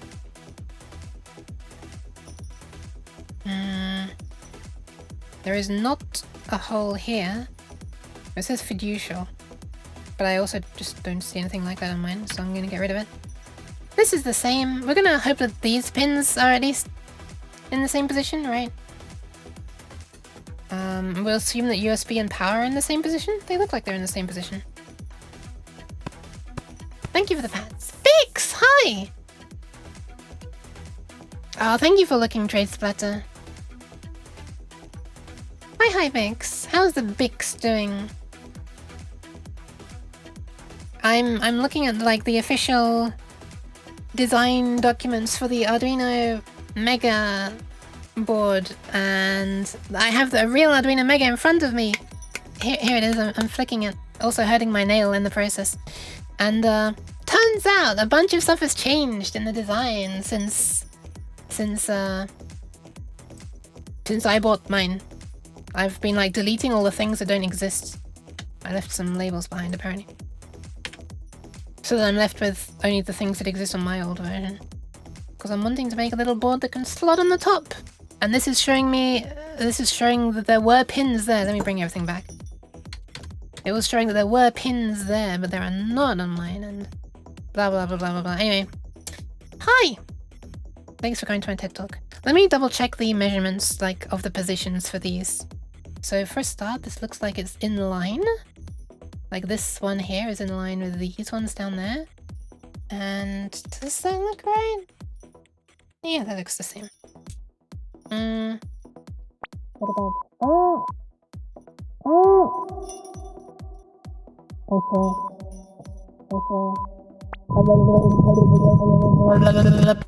Hi. English muffins with butter and jam. That sounds nice. Muffins with jam, interesting. For some reason in my head I was imagining scones, but probably that also sounds nice. Help! Cheese.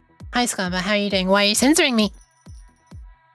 I'm glad you're doing well. Glad you're doing well. I want to give pads. Wait, I have the power to do that! I'm literally the streamer. Hold on, I can actually give pads. Wait. Pad.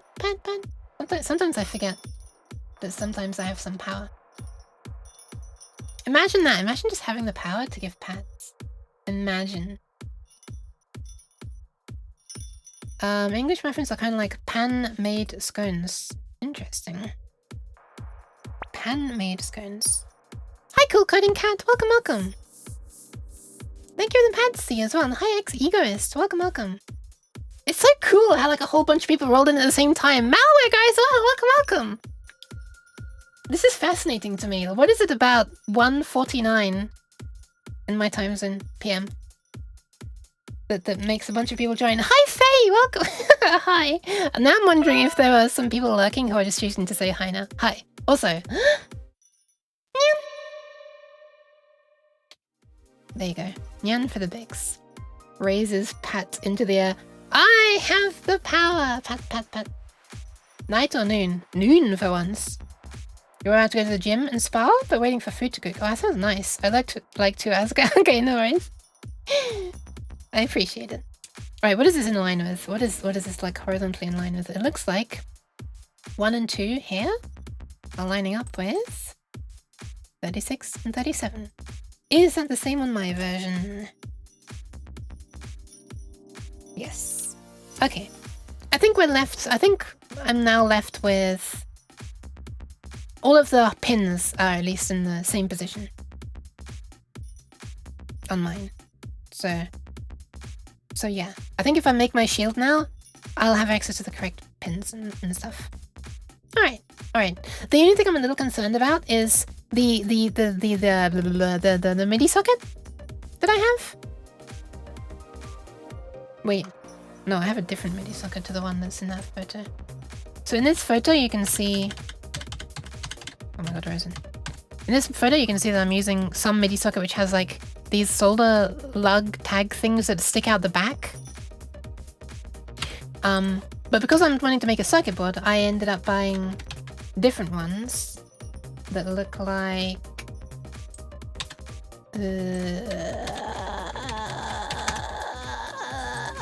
this. I hope you like reading on your sideways. Can I retain this? I can. I have the power. So it's like on the I don't know what you'd call the bit where you plug it in. You have the socket, and then the pins go down, so they can go down onto the board. I'm a little bit worried about these pins sticking down through the circuit board quite far and like hitting some of the components on the Arduino over here. That's just what I'm worried about a little bit. Especially here. Like this is the big USB connector on the Arduino.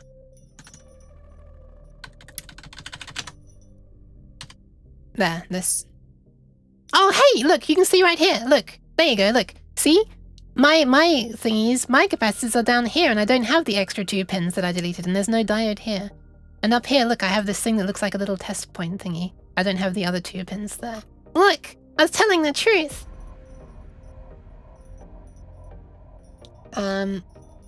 People got done with chores. Ah. East Europe times and never eat shredded. No, West Europe, right?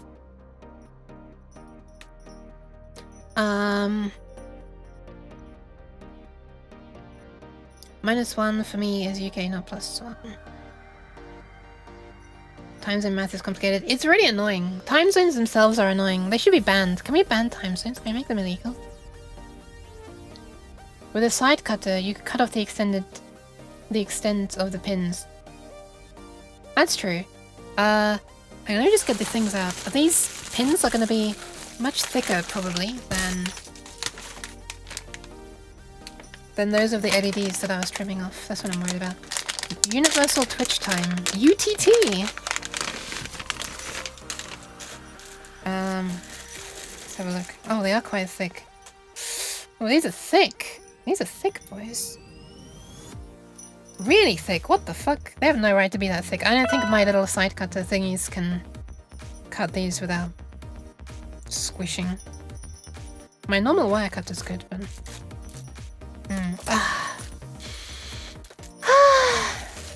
Sorry, there's this lovely smell of electronic components. Anyway, thank you for the hydration. Just give me an idea for a sci-fi setting? Oh, the Twitch, Universal Twitch time? That's cool. That wasn't my idea though. Cheese.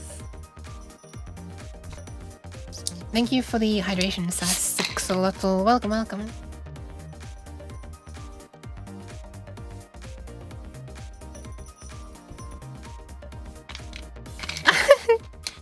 Ah, the smell of, like, burning silicon something something. Ah! Cheese. I know you are in UK. Hi. It's true. I should credit you if I ever use it. No, don't credit me. I didn't make up the Twitch Universal time.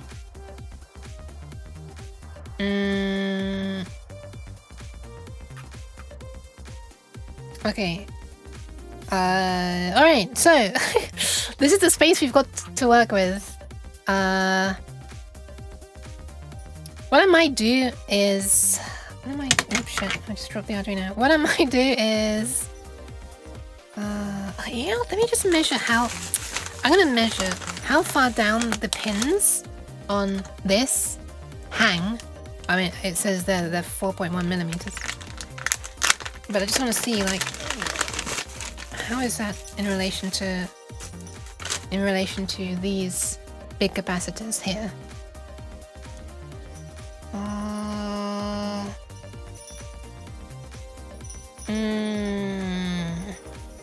Oh, you know what? It would probably be okay because the circuit board that I make. Okay, hold on. I need to draw a side drawing here. Imagine this. Hang on. Here's the Arduino, and here are the pin headers on the side, and here's, like, you know, the capacitor and stuff, and then the other capacitor and stuff. And this sort of goes back like this, right? And you've just got the separate pins. Beautiful. And then on the shield board that I make, we're gonna have, imagine that these are the same size and shape.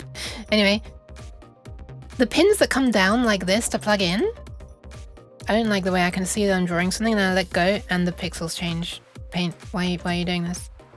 Oh, I guess it does actually make it look nicer. Anyway, so the pins that come down like this to connect, 4, 5, 6, 7, 8, have this little plastic thing like this at the top, like this. So it's actually preventing it's like adding a little bit of spacing already. So when this comes down, you know, to mate with the board, it sort of only goes down that far. Beautiful 3D perspective agreeing there. And so it actually leaves a little bit of a gap here.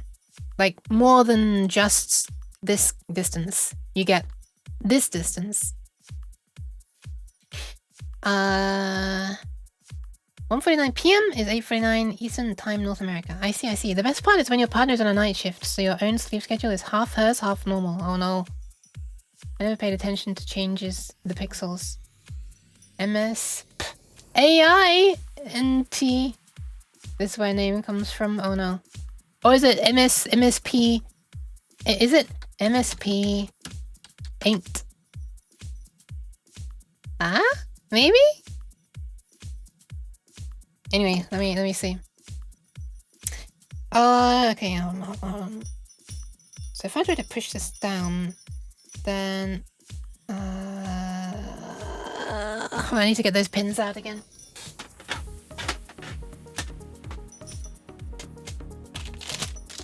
My little bag of pin headers. Okay.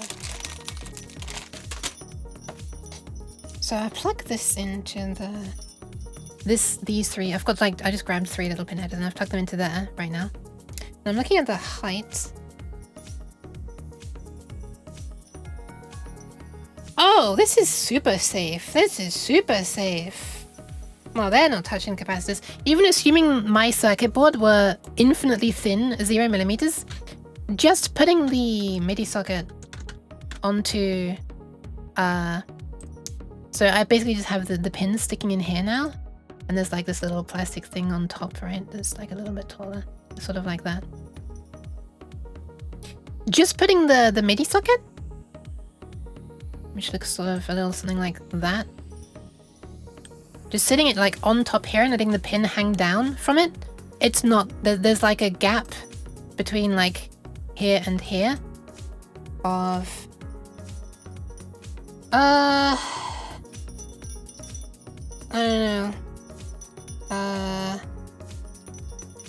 I don't know, a couple of millimeters.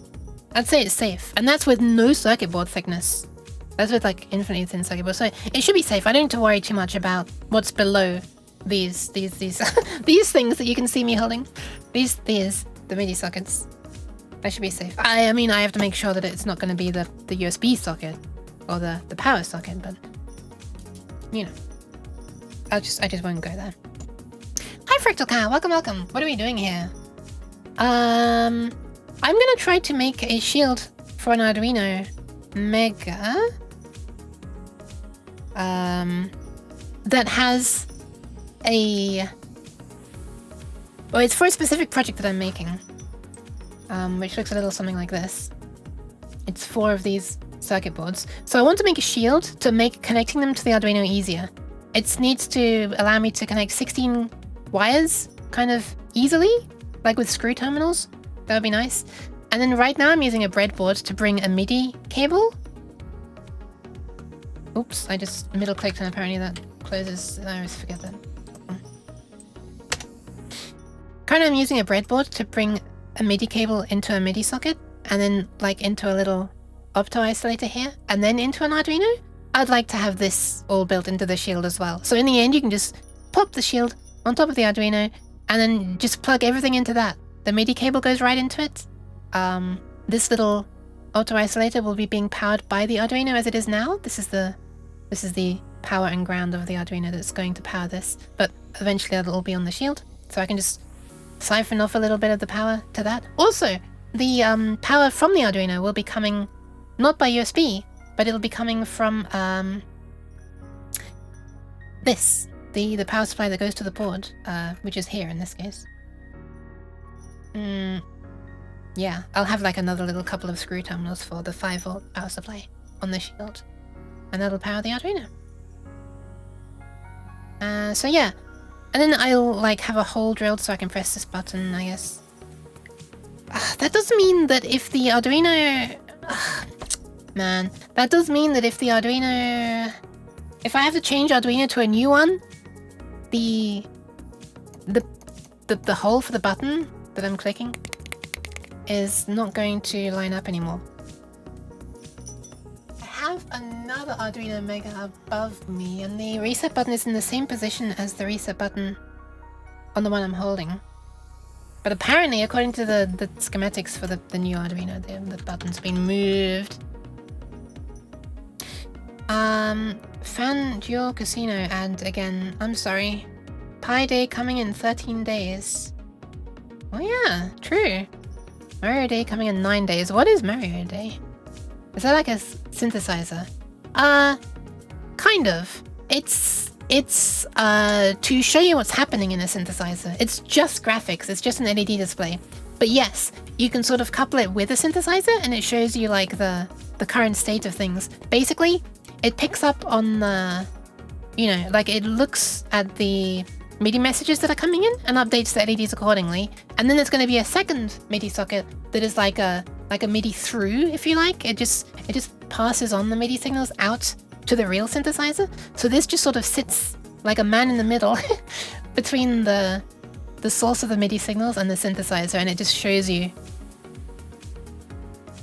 what's being sent visually. It doesn't modify the messages or anything.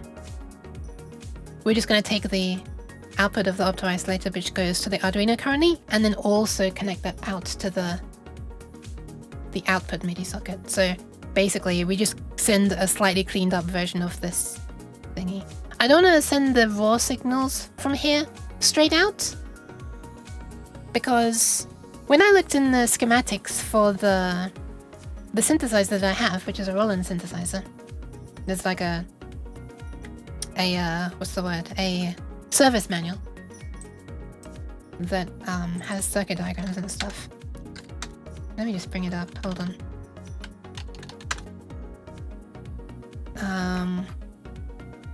Where is it? Where are we? Why can't I not pen? Which board is this? This is not what I want. This is not what I want. Where are we? Here we are. So here are the two MIDI input ports, and one of them can be like sent out of the MIDI out port as like MIDI through. So here's the out/through port, and here's in A, and oh no, never mind, it's fine. No, it's fine. I was about to say something wrong, but no, they are doing the same thing that I want to do. So here's the input on the MIDI socket, and it goes through an auto isolator here, or up to a coupler, and the output of that then goes out through the MIDI through thing. There are some like logic gates here to say whether the output does or does not go, because you can choose whether this is MIDI output or MIDI through. If you choose MIDI through, then this signal from the input gets let through to the output. And we don't need any of that complex circuitry on my board. It's just always going to be a MIDI through. I don't have anything that I want to output.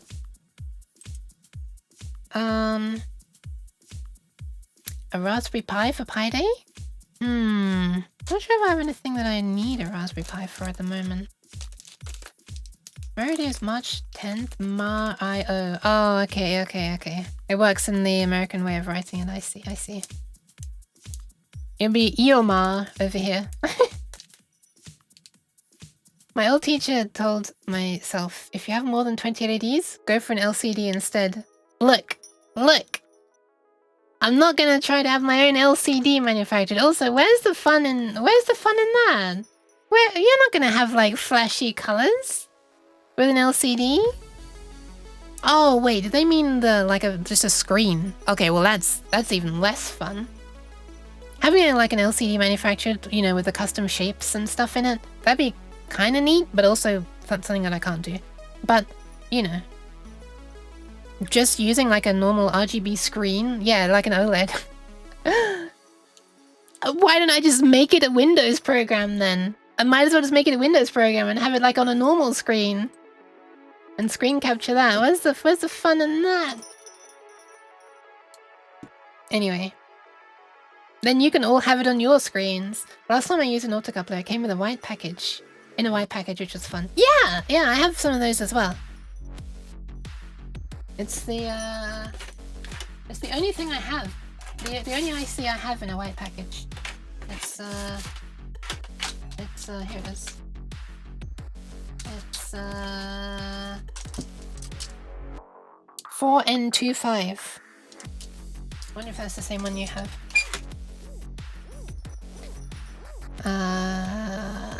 Need to eat Raspberry Pi on Pi Day. Oh, that'd be nice. I've never had a Raspberry Pi, but I flipping love raspberry. I realized recently that there are Raspberry Pi Jaffa cakes. Oh, sorry, Raspberry Jaffa cakes. Rather than the orange inside, they have raspberry flavor. And I may have caved and bought some, and they might be quite delicious. I love the red LEDs, which come after plus 0 dB. Since in the best case, you never use them. Like on a VU meter? Oh, you've had the raspberry ones? Thanks! Man, they're so delicious. I was thrilled when I first found them because I can't eat regular. Ah, is it like a allergy to orange citrus fruits or something?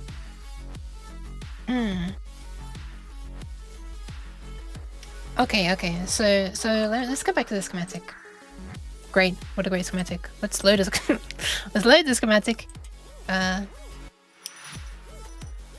Orange allergy, bad. Okay, so this is the schematic that I'm using for it. Normally, you would need to only do...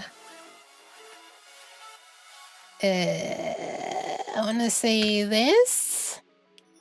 When you do this, you get a Lameo. Where is it?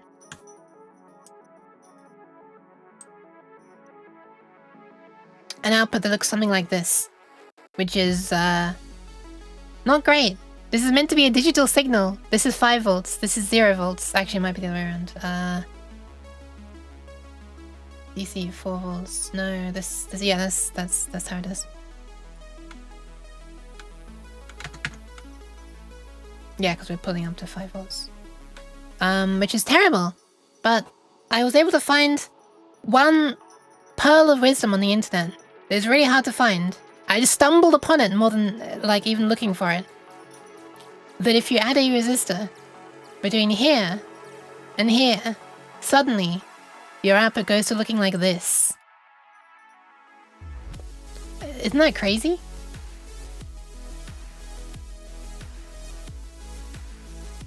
Beautiful digital output.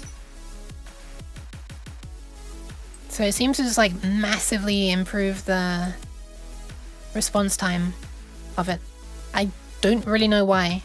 It's possibly adding inefficiency, but it works. So I'm just gonna do that.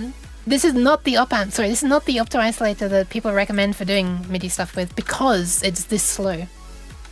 But this is what I have, right? So I also have the 4N25. I wasn't able to get that to work. So yeah, I'm just going to use what I have because I know that this works. At least in this configuration. There probably are other ones that are better, and they probably are a bit more expensive. Anyway, so yeah, this is how they want you to do it. So this here, basically what an auto isolator is, it's an infrared LED inside. It might not even be infrared for all I know. An LED of unknown color inside. We could probably crack it open and see what color it is. And so yeah, so the MIDI signal that comes in, which is just like pulses at 5 volts and 0 volts. I'm pretty sure it's 5 volts. So we put it through a resistor.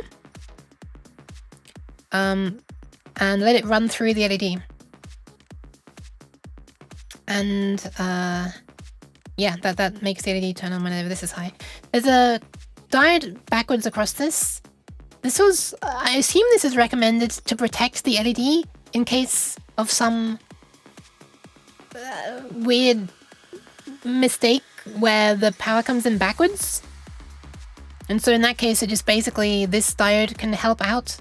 This diode here is, you know, because this one might not be able to handle such a high negative voltage, backwards, reverse voltage across it. So this one takes the brunt of it.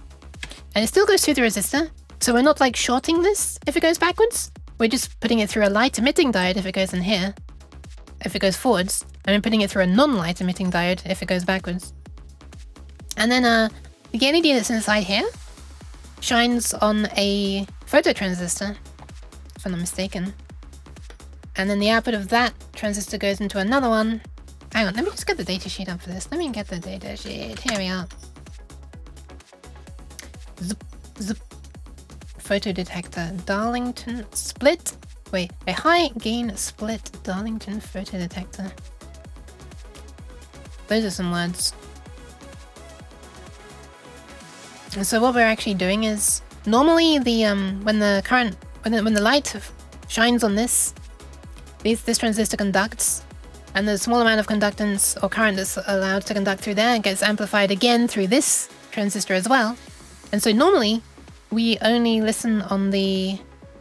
Is this right? Normally we only listen on the... Where is the fucking... Here it is. Yeah, so normally we only listen on here. Between these two, right? This is what we care about. But that gives us a really slow response times. And for some reason, if we pull this VB here down to ground through a resistor, so this is normally just floating, right? You normally don't even connect this. Then that makes it incredibly much faster to respond. I don't really get why. But yeah. I guess it just makes the transistor much more snappy to turn off. Yeah, that makes sense. Yeah, because this transistor is pulling the current down to ground. So when we look at this, here the transistor is doing nothing, and here it's pulling it down to ground, and here it's slowly turning back off. Because when we look at the schematic, when it's off, we just pull it towards 5 volts. Yeah, for some reason, pulling this down to ground through a resistor allows it to turn off way faster. Anyway. Hold on. I'm missing a load of messages.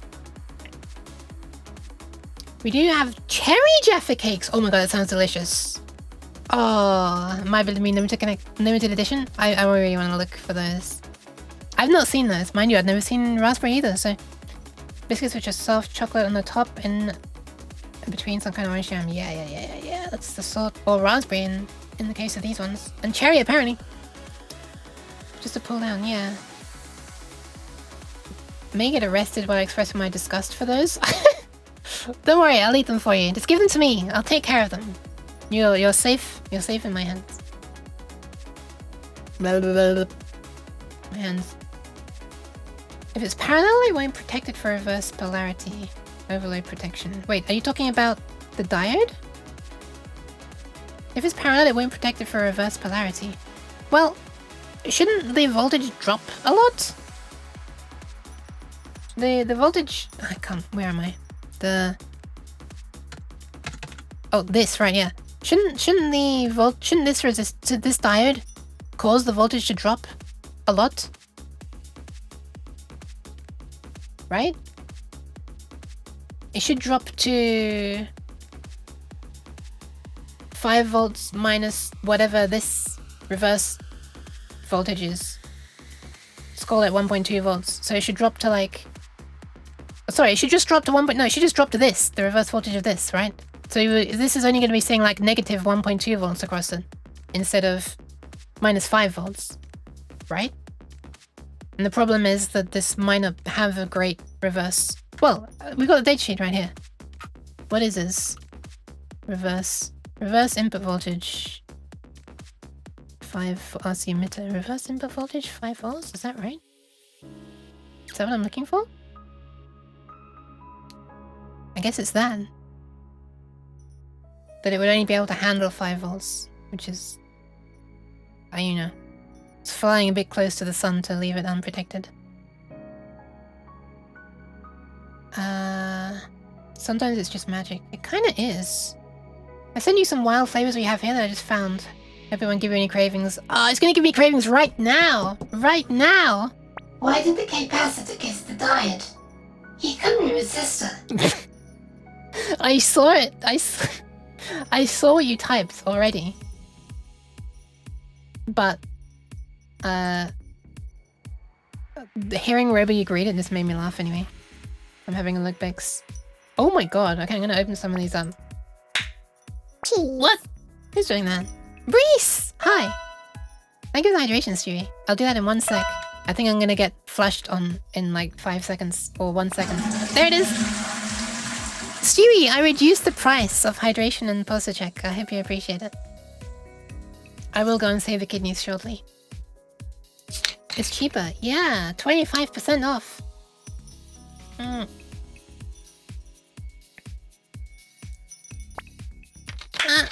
Formaggio. Bye.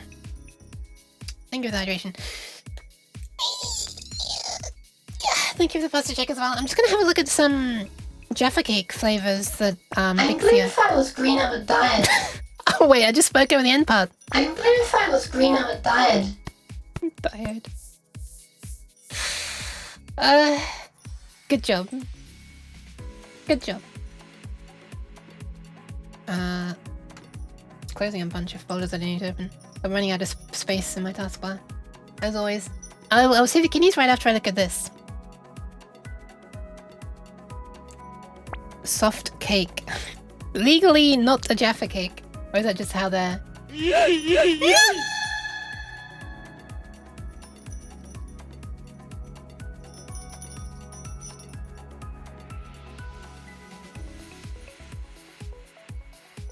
My last project used some less light-emitting resistors.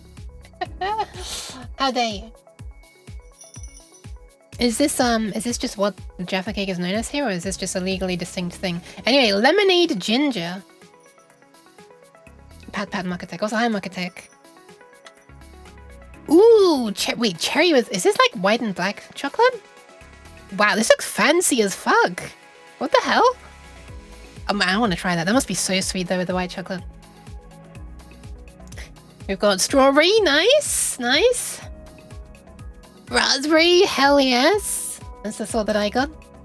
I'm looking in Discord instead of here. We've got we've got a plugin that I have to try to force a PNG version when you load a WebP appearing. We can get rid of that. Cola, like lemon cola? Wait, hang on. Is lemon cola? I guess you do. You can have like a lemon slice in a drink. I've never seen like lemon cola as just a flavor in a bottle. We have... Oh, what the hell? This looks delicious! And it's wintry. What is this? Blueberries, black cherries, I guess? An apple? And strawberry? And raspberry? Wait, what the fuck? Is this like a mix of all of these? Oh, wild fruits. So this would be like what I guess we'd call fruits of the forest. Oh man, that's delicious. That'll be delicious. You are making me want this so much, but it's okay because I do not have any access to that, so it's fine. I can't buy these. And then ananas, pineapple. Well, that's very delicious. I might have to waste money on importing things from Germany sometime soon. They are legally cakes, yes. They won that battle because they become hard as they go off rather than soft. Because biscuits go soft as they're left out, as they go stale, and cakes get hard. And they do indeed go hard. There was a court case about that, and I think that's the only reason I remember. That's the only reason I know that was a legally defining thingy. So bread is cakes. I mean, they're not the only thing that goes hard, right? I'm sure a bunch of other things go hard. Like solder is not a cake, but it goes hard over time. Guess I'll go Jaffa cake shopping for you sometime. Oh, hell yeah, thank you! And apples are biscuits. Apples are biscuits. Okay, I'm gonna save the kidneys right now. I'll be right back. You know, ice is also a biscuit. You leave ice out, it turns into biscuits. I mean, it turns into... Okay, whatever. I'm gonna save the kidneys. Okay, everybody please take this opportunity to have a little drink if you need to. Grab a bite to eat, maybe. Heaven forbid, go to the toilet if you need to. Stretch legs. All that kind of thing. Let's see when Twitch is wanting to run ads. If it's anytime soon, I will run them now. It's in 38 minutes, actually. If I run them now, then you're not gonna miss anything, because I'm gonna be saving the kidneys. And then that'll put the timer back up to 1 hour. Okay. Alright, I'll run ads while I'm gone. Okay, you're not gonna miss anything. I'm gonna be gone for longer than 30 seconds, and the ads only last 30 seconds. Okay, I'll be right back. Time to save the kidneys. Alright. Be right back. Be right back.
Hi.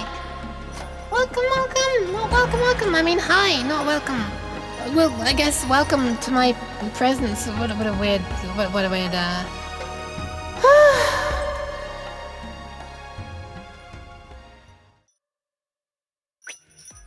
Hi. I'm sorry. I'm slightly out of breath because I ran downstairs and then ran back upstairs. Because I could not resist getting a raspberry Jaffa cake after we spoke about it. Kidneys are saved once more? They are! They are! They are! I'm gonna eat one right now. Or half of one. I wonder if my mic will pick this up. Or rather, I wonder if it'll get through the noise gate. I don't know, I don't think that went through the noise gate. Just the biting into one. Anyway.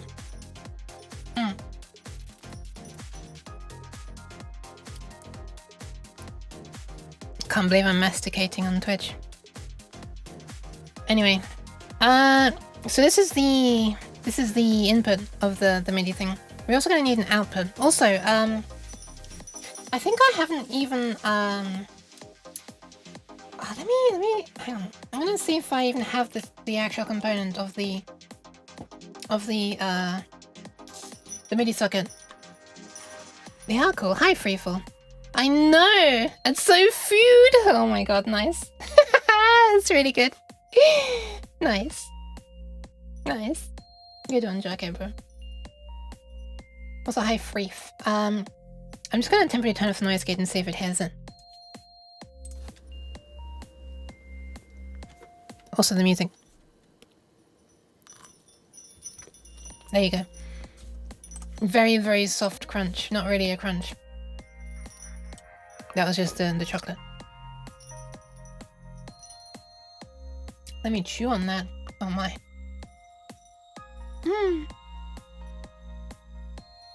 Okay. This. Hold on. Hold on. Let me finish what's in my mouth.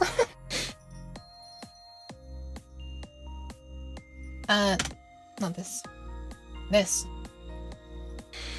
I don't know if I have this. Probably not. On Twitch. Hi, Lick! You might be interested to hear about the ridiculous machine work got installed. Oh, the ridiculous machine work got installed for machine learning. What, like really high-end GPU thing or something? I may have got a second Jaffa cake. I know, I'm sorry. I'm pushing the boat out a little bit. I'm sorry. I'm sorry. Bix, this is entirely your fault. Mukbang. That sounds disgusting, man. Actually, it tastes delicious.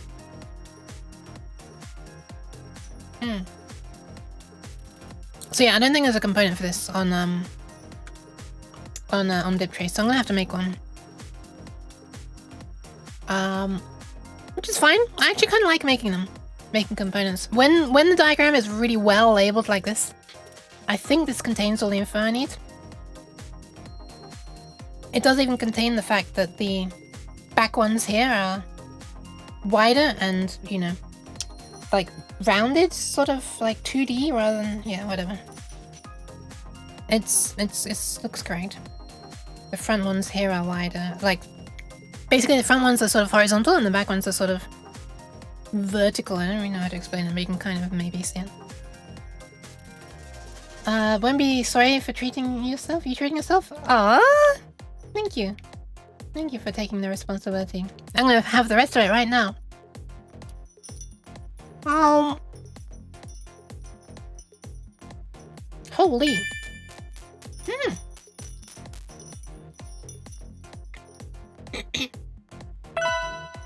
One sec.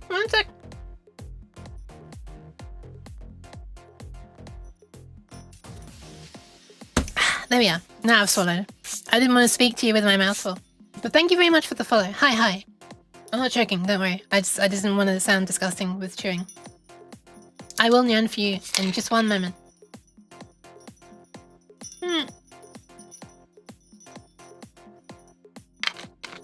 Thank you very much for the follow, Lord of Fire. And also... Yeah.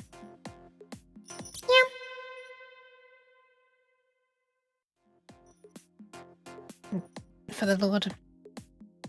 How am I doing? I'm doing alright, thank you. Chug, chug, chug. Friendly minded to stay hydrated. Okay. Ma, the cat got in the cupboard again. I did, I'm sorry. I may have yoinked a couple of Jaffa cakes. I'm sorry. I'm glad, Vix. Yoink. Oh, by the way, fun fact, I'm actually being able to upload to YouTube while I'm streaming right now. Yeah. I find that really cool. Since the ISP has been changed. For some reason YouTube I can only upload to it at 11 megabits per second, which is weird. Like YouTube is capping it. Even if I load a separate tab and get them both uploading, the combined total is still 11 megabits per second. So they're throttling the upload for some reason. I don't know if they were before or not. I don't know. I didn't pay too much attention. So this might have been possible even on the old connection, but there's a little bit more headroom. What flavor are they? Raspberry! Raspberry! I didn't even realize that they existed. What am I doing on Component Editor? I'm on Pattern Editor. Yeah, I discovered that Raspberry Jaffa Cakes exist. But yeah, I hope you're doing alright, Lord of Fire, as well. Let's find well, let's make a pattern, I guess. I kind of want to see, actually, you know, I kind of want to see if the IPC pattern creator can make something for this. Probably not, it's probably too custom of a shape, but let's just see what it can do. Let's make a new one. Let's make a thingy, let's call it, I guess I'll use the name of it. What is it? DIN-504-M10. I should probably search the pattern library first, to be honest. If I'm like, I might be being a little bit silly. Let's search. How do you do this again? Filter. Everything. Let's just search for DIN. What do we have? Maybe I should be searching patterns for this actually, because the diagram might not. Din din din din din din din din din. I'm kind of surprised you didn't get confused trying to read that. Din. Is it time for din din? Okay, that's... okay, never mind, I don't think we have it. Or maybe I should say, yay, they don't have it, so I can like make my own 504-M10. Sure, whatever. Let's see, IPC pattern generator. What kind of patterns can you generate? Man, this takes a long time to move between these, holy. Let's go into high performance mode. It's like the same. It's because I'm streaming, it's not normally this slow, I don't understand why. DFN rather than DFN, that's not what I want. DPAC sounds like milk or something. Molded. Oscillator, blah blah blah blah blah. Thank you for the pats, Ifpol. Hi Ifpol. Look at all these things that are not what we want at all. I'm skipping because I don't think it's any of these. Excuse me. Now I'm going back. DIN stands for DHs instead of for normal, which means it's German and very exact. Be aware of that fact. I managed to sneak a rhyme in there. Good job. But I think it's going absolutely nowhere. Institute for Normung? What is that?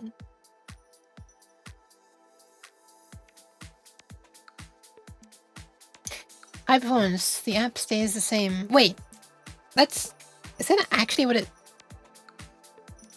Is that actually what it stands for? In this case?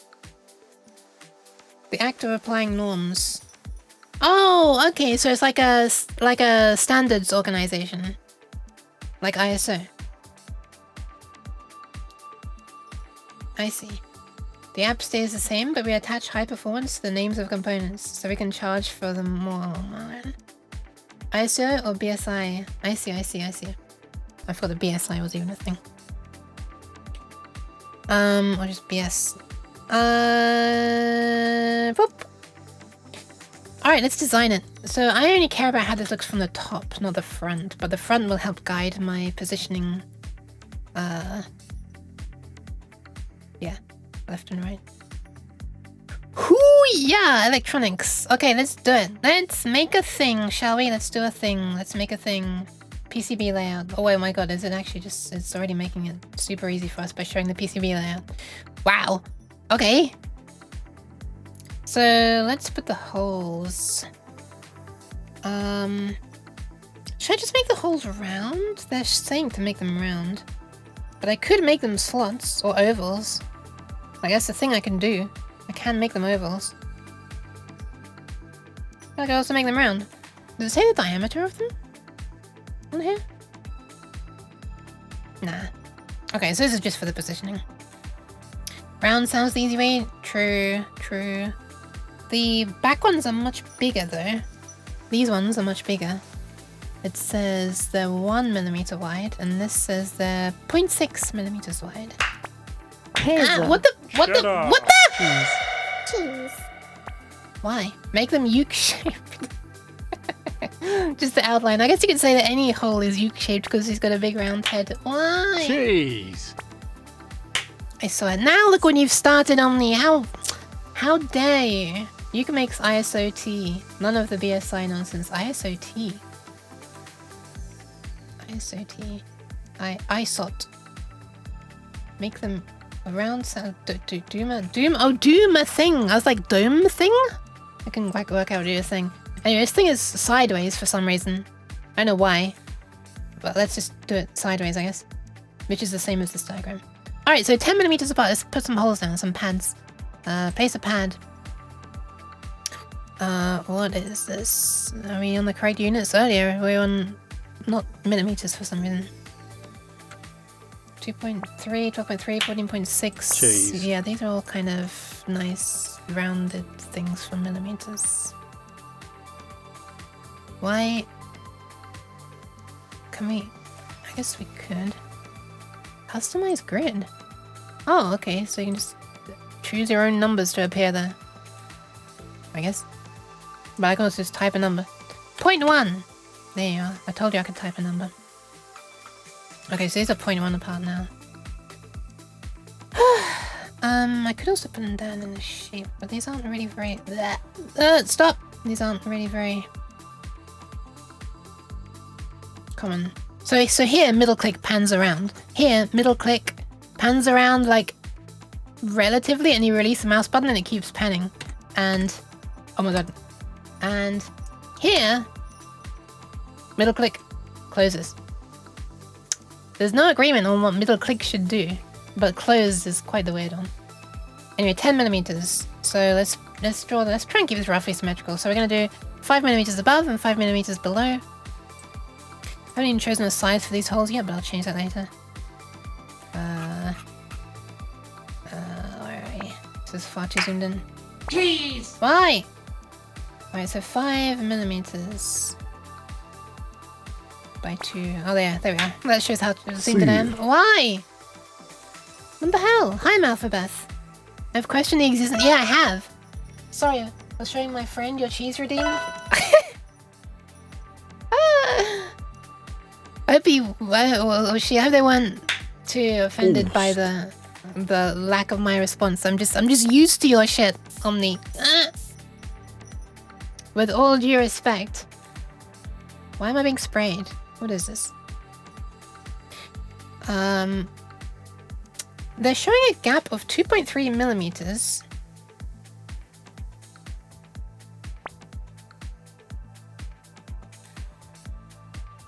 I'm Richer.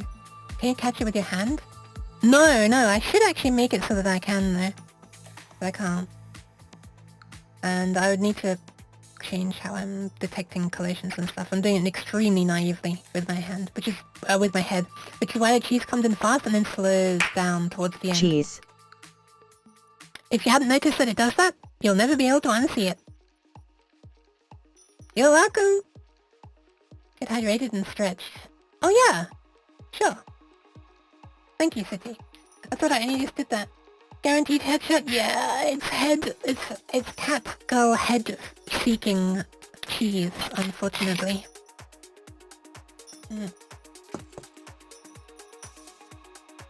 My cheese repulsion field? Oh!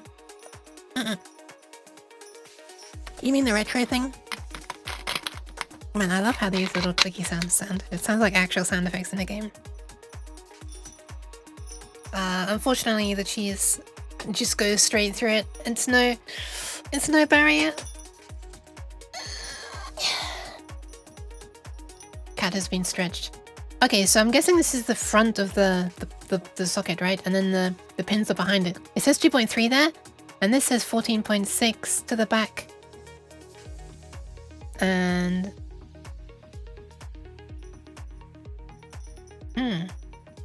Oh yeah, there, 2.3. Yeah, okay, 2.3. Plus minus 0.2. What is this? Oh, it's an H. Oh, wait a minute. Is H like... There's no table for H. These are just random letters. Just random letters. Okay. Like there isn't a table that says H equals something.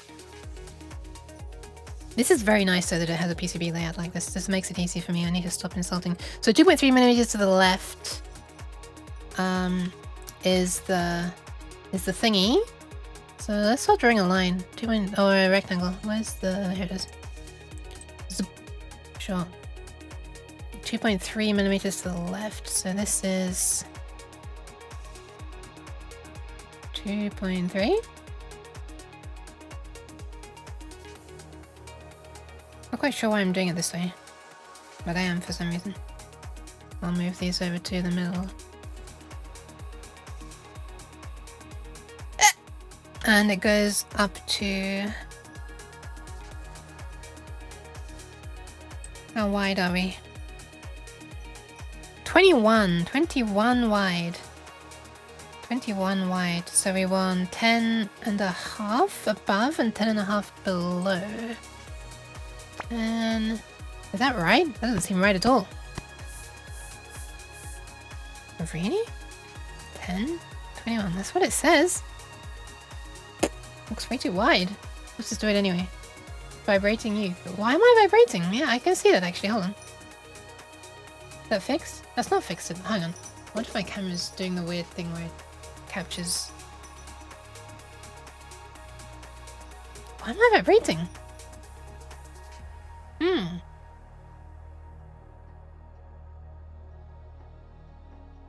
Yeah, it's just what the camera's seeing. Does it normally do this? It doesn't normally do this, right? Right? I'm a little concerned that my camera is like seeing like a bunch of noise and stuff, because one time it did that and I thought it was dying. Let me just restart VC Face in case that magically fixes it for who knows what reason. Looks like I'm like leaning on the edge of a car door or something. Okay, restarting. Here we go. Boop!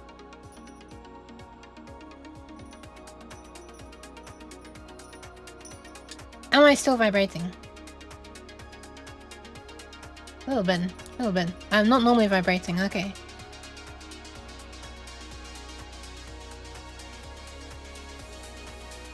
Still kind of vibrating, aren't I? Okay, one second. I'm gonna try a thing. Let me get a live view of what this can actually see. I know, first I was masticating on Twitch and now this. Can't believe it. 3 different lighting conditions. I don't know. My face is being illuminated strongly. Let me see. I have to turn this off for a second. Blech. Okay, I'm dead. Please hold. Please hold. This looks fine. Maybe the background is a bit brighter. Let me close the curtains a bit. Does that make me look brighter? No.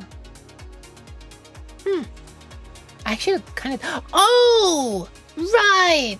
Right! I know. I think I know what the problem is. I never put the I never put the gain control of the camera back to automatic after I was on Discord showing off the LED displays yesterday on Discord, and I changed the gain settings of the camera, so I think that's why it's seeing me like darker than usual, so the tracking is not quite as good. Okay, let me put it back to auto. I'm kind of surprised it remembers that setting, like across a reboot, but it has remembered. It's not on auto. Okay, I'm taking auto. Holy crap! Okay, it's so much brighter now. All right, that looks awful, but hopefully it's better for tracking. Okay. Back to VC face. Ah! No, well, I can't escape it. How dare you? Let's see if this works. Let's see if this is better now. Is that better?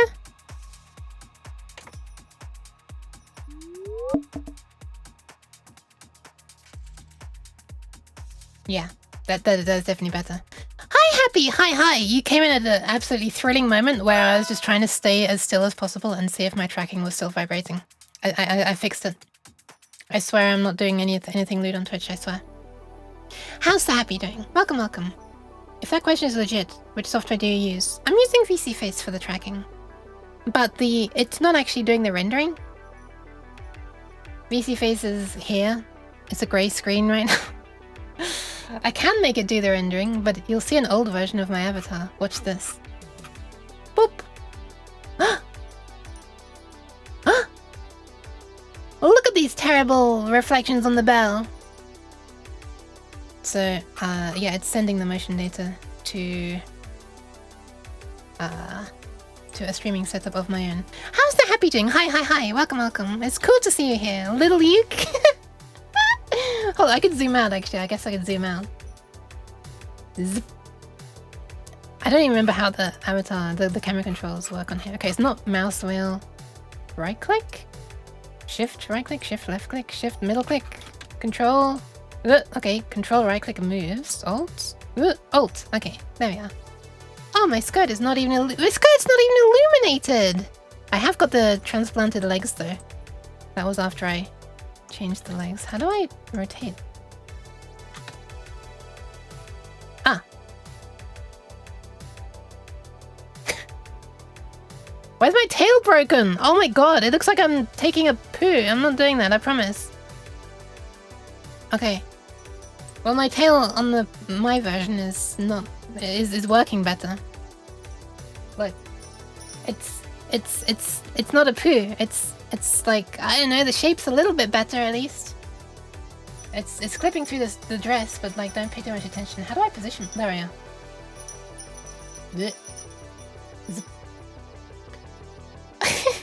Long poo? No, not long pook. Although sorry, Happy used to call me Ookie Pookie or something. I'm good. How's you? I'm alright, thank you. I'm actually able to be awake at like a time that's like not stupid for once.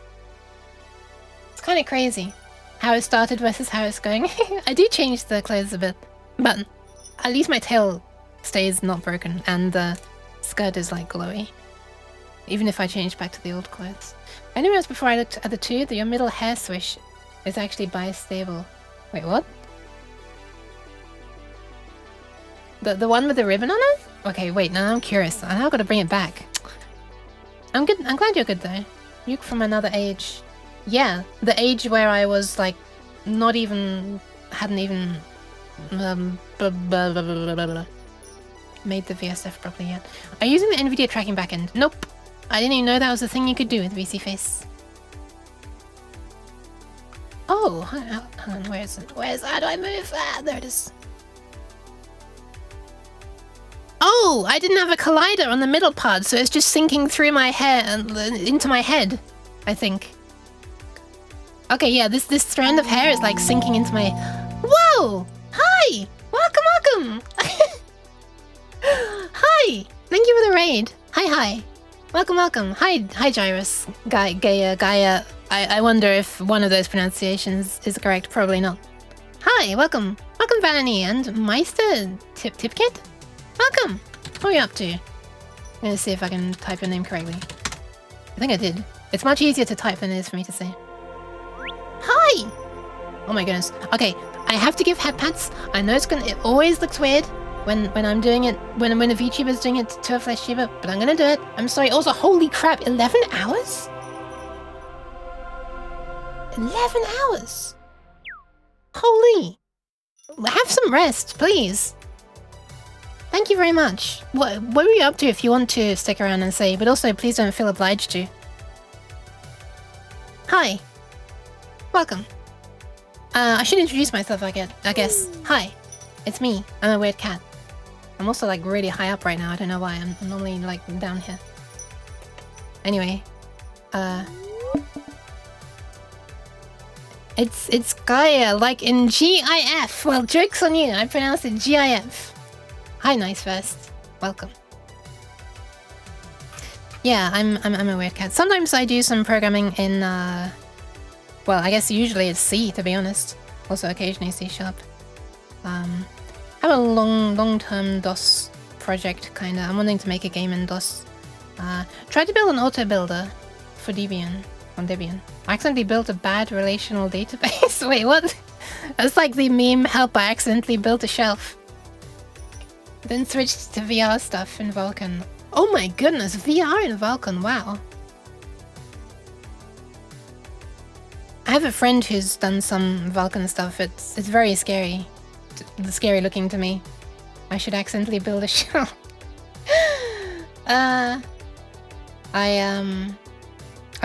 I started learning OpenGL at some point, but that's not Vulkan, and it's also not VR, so that's the maximum that I can relate to that. You sound very, sounds very, high level. I guess I should explain what I'm doing right now. So a little while ago, I made a circuit board. Like I designed the circuits and then had the board fabricated.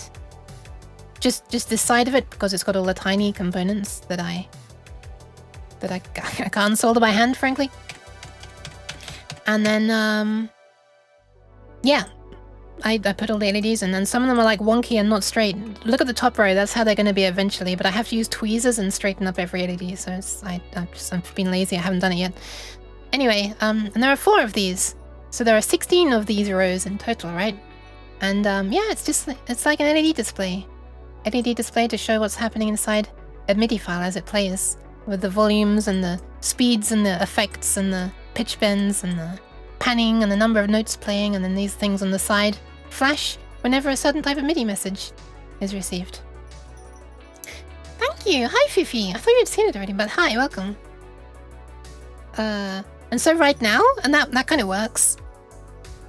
And right now I'm trying to make like a little board to go on top of an Arduino. Roughly pictured here, Arduino. Like a shield that you can just slot on top of it, and then that will allow you to easily connect up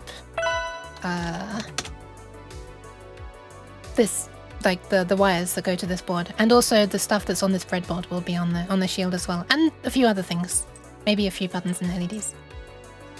And mostly I've been waffling this stream, and I've literally only just started to make the footprint for this component, which is the MIDI socket that you connect the MIDI cable to.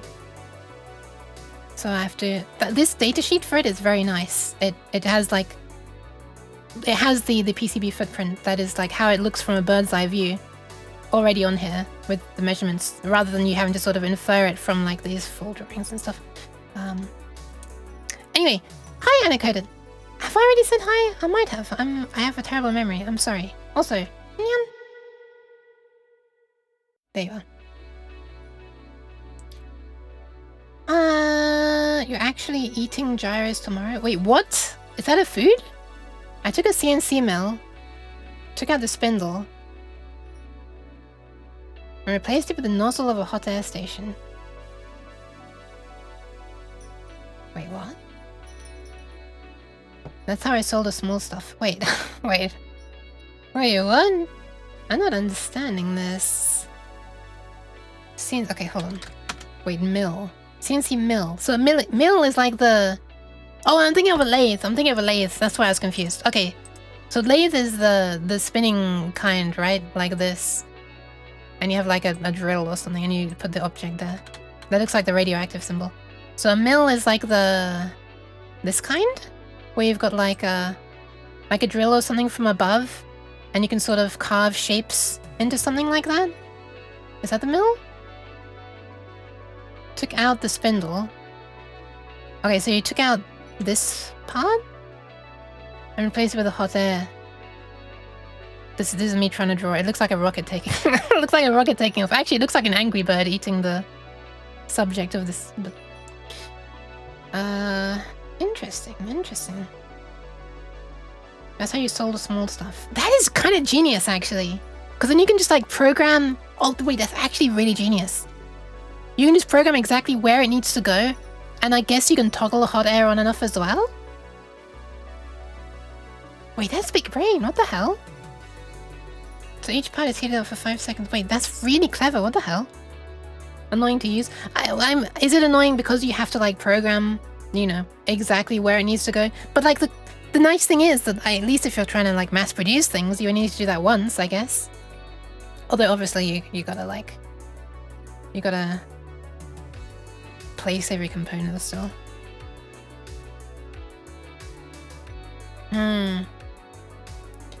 So the SMD stuff that I had made for my board, this stuff, I actually had done by a company, JLC PCB, not sponsored. And yeah, I don't have a hot plate, but also this is really flipping big. I would need like an enormous hot plate, like roughly the width of my keyboard. Yeah. Maybe I could heat only a small part of the board at a time, but that might put a lot of thermal stress on it. This is also an absolutely crucial part of the board. It absolutely won't operate without this. Just saying. Anyway, these are photos from, yeah, as I was making and testing things. Also, that's a really close-up macro photo of a component going into a plated through hole on the first revision of the board. The green one is the first revision and the blue one is the second one. I made a mistake with the blue one. I was using these shift registers and which are constant current outputs to drive the LEDs, and I made a mistake that I didn't realize they expect LEDs with a common positive, and they switched the negative. And I assumed it switched the positive with a common negative. So the whole thing doesn't really work. Also, it was 4 layers instead of 2, so real pain to debug. This one is just 2 layers. It's basically just LED strings. This chip here is the exact same chip that you have in LED strings, typically. A lot of Chinese ones anyway. WS2811. Except usually they're built into the RGB LEDs themselves, and I just have the separate ones there. And rather than driving red, green, and blue of one LED, I'm driving just triplets of different color LEDs. Anyway, we once had a 440 by 600. Holy! That's big! This one is, I think, about 410, was it? Wide? Or was it 3? Hang on, I can literally just open the damn uke, please. I can open the uke pattern. How do I? Hold on. PCB. That's big. I mean, like, it kind of will be a large thing when it's put together, but thankfully I was able to make it kind of modular like this. Everything goes into the first one, and then, like, the 16 signals for the 16 channels go into the first one, and then the 12 that aren't used get passed through to the next board. So this one was...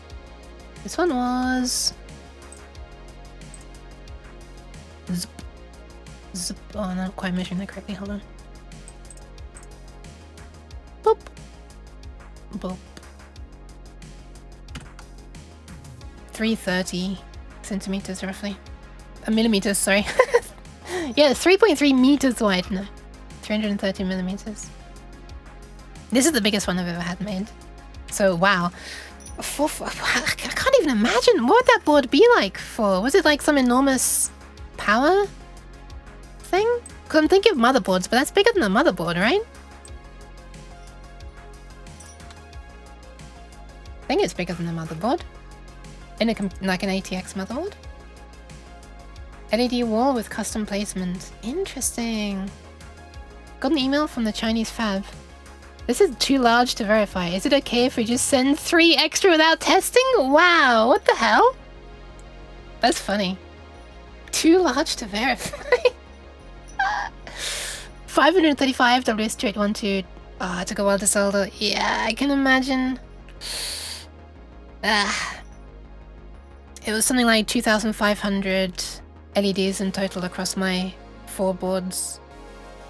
But that's including the 7-segment ones. But yeah, there's a lot of stuff. A lot of stuff. I think it was like, I can't remember. How many WS281 do I can just have a look, can't I? Why am I asking? I literally have the files right here. It's like 600 or 700 in total though. But I didn't solder those. I didn't solder the driver chips, thankfully. Thank goodness. That must have been like, that's like so much opportunity for messing up. It's amazing. Like, congrats for not. 204 per board. I think, if we're not missing any numbers there. Yeah, so 816 in total. Man, if you did that yourself, holy. Congrats. We got huge aluminium PCBs in that size. Some of them powering up to 900 watts. What the? What the? You just bought a giant hot plate to fix your aluminium PCBs. Which are holding 19 40 watt LEDs. Holy crap. 2 kilos? Okay, at that point I'd be worried if the board is huge. I'd be worried about, you know, the flexing and snapping and stuff. The physical strength. Why am I pouring blood onto a croissant? Wait, what? Wait, what? Wait, what did I miss?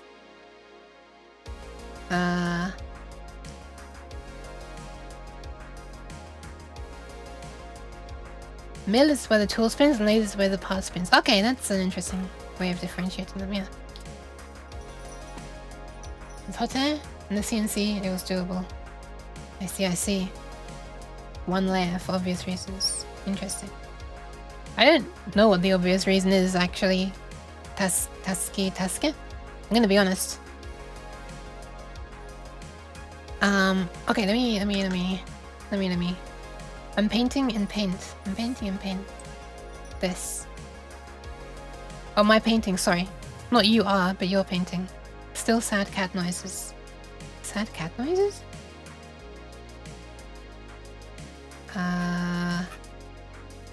I've forgotten what the message was. I'm scrolling. Also, hi Fafin! Welcome. I'm struggling to keep up with the chat for some reason. Why am I pouring blood onto a croissant? Pouring blood? I don't see it. I'm sorry. I want lights on. That's really cool that you're doing electronic stuff as well, though. That's really cool. It's with a pretty small bunch of us on Twitch, I'd say. At least I'm very slowly discovering more people. I think I only know 2 other people who do like actual making of the boards and stuff on Twitch. One of them being Linted, who was the first person I saw doing it, who's a VTuber, and one being Julede, who is I think he's Korean, but is fluent in Japanese and English, who is not a VTuber. Aki as well? I don't know this person. I'm all ears for discovering more people.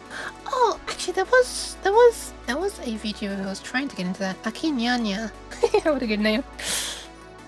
That is a name I recognize. That is actually a name I recognize, but I don't remember seeing them do anything to do with... Like, in my head, I don't associate that with electronics. I'm having a look. Deranged Catgirl hardware software engineer. Sounds good. I'll have to check them out properly. Oh, they're pretty small. I definitely have to check them out. I don't have any videos on the archived though. Oh, there's a link to VODs. Okay, I'll have to check out some of the VODs. Sounds pretty cool. Oh my goodness, this looks very low level. This might be a bit much for my brain. She did USB to SC. Holy. Okay, that's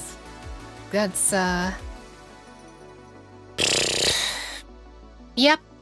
That's much higher level than me. Here I am struggling to get 800 kilohertz to be communicating without interference. Oi, jeez. Why? Hi BBS, welcome. Main project is called Tape Ripper. I read that as something else at first, like Taperia Rip, or like, I don't know, I failed somehow, but then when I started reading it, it just came out correctly. Trying to boot a Threadripper off a SCSI tape drive from the 70s. Like, what, the CPU? Threadripper? How does one boot? How does one boot a CPU? Excuse me. Not small RS-283, RS-232 stuff, yeah. Hick indeed. Okay, let's continue with this just a little bit. 12.3 millimeters from the front is this row of 3 pins. One of them is smack bang in the middle. So 12.3. Should already have it off to one side, so I don't need to be switching all the time. Can I not hide this? Not really. Oh, this is really neat, the way it just fits like here. This is the perfect aspect ratio, what the hell? Okay, some more pins. I haven't sized these to the correct size yet, but we want 12, where's the... there it is. 12.3.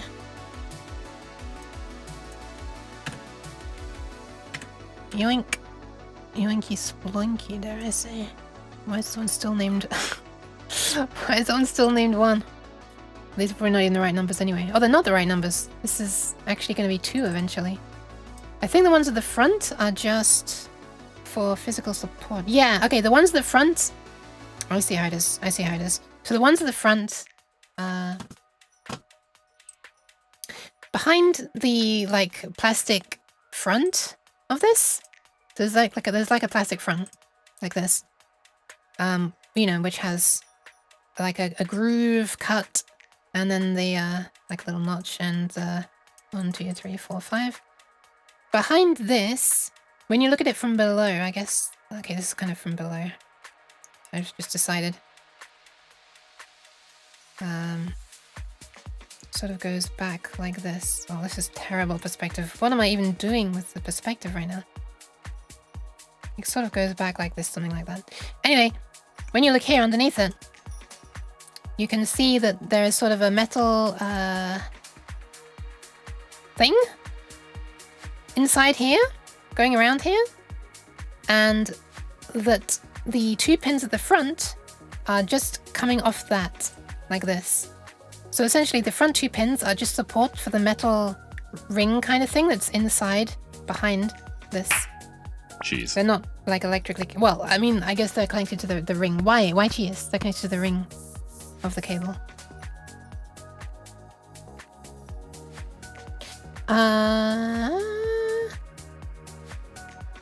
Thank you for the pads, though. Modern PCs still know how to boot off tapes. Nice. I love it. I flipping love backwards compatibility like that. To remind them they'll remove it. Yeah, exactly! Does the modern BIOS even understand how to load a boot sector? What is a sequential drive? Oh, Like a tape drive, yeah, I guess. Predict all of seeking and write the tape such that it has all the required data in sequence. Might still need ground for shielding. Maybe. But with a MIDI connector, like, they're supposed to be opto-isolated. So, like, it's going to go through an auto-isolator. So that shouldn't be... Like, you know, I'd rather keep them electrically separate. But I guess I could just connect it to ground, but... Like, what's happening on the other end? Is it also connected to ground? I don't know. I don't want to make ground loops for myself where I don't need to. I mean, it's just the cable, but... It's not carrying a signal itself, but... Thank you for the luck, Faf. Gotta run. Yeah, nice to see you as well. Thanks for stopping by. Bye-bye. Okay, then we've got these. These are 15 millimeters apart, so 7.5 plus and a minus. I am gonna draw 7.5 up. If I can. I don't know why I'm struggling with this. Brain, please. Thank you. And one down here as well. Ah, what is wrong with me? What is happening to my hand-eye coordination? There we are. One of them goes that. One of them goes that. This one is now hereby known as 1. This one is hereby known as 3. I guess I'll call this... Can I be silly and call it 0? I'm calling it 0. Can we have 2-pin zeros? I don't even know if that's allowed. I guess it's allowed. I mean, they're physically connected to each other already, so... I'm gonna head to bed. It's midnight. Have a nice rest! Thank you so much for the raid again. Thank you so much. And I'm gonna have to check you out. Sounds like you're doing really cool stuff. You know, I'm gonna open you up as well. In a tab. I've got a bunch of stuff to check out now. You shall be observed when the optos are isolated. What? Sounds interesting. Sounds very interesting. Okay. But yeah, have a nice sleep. And bye bye. 1, 2, 3. Thank you for trusting your viewers with a strange cat girl. Okay, so 5 millimeters upwards. 3, 4, 5 in this direction. And 5 down. I always forget that there's another step. 5 down. Boop. Put one there. Are we at the right distance? Oh, I haven't measured. Right, haven't measured left to right yet. I'll just place them the right height for now. I'll slide them both over. 14.6 millimeters from the left. Zip. 14.6. I was a little bit off.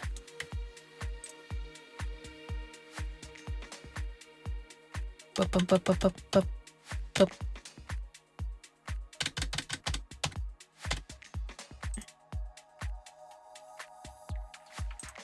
This is getting a little crowded. Not that it really matters because the dimensions won't be visible eventually, but... okay, so 15, 10...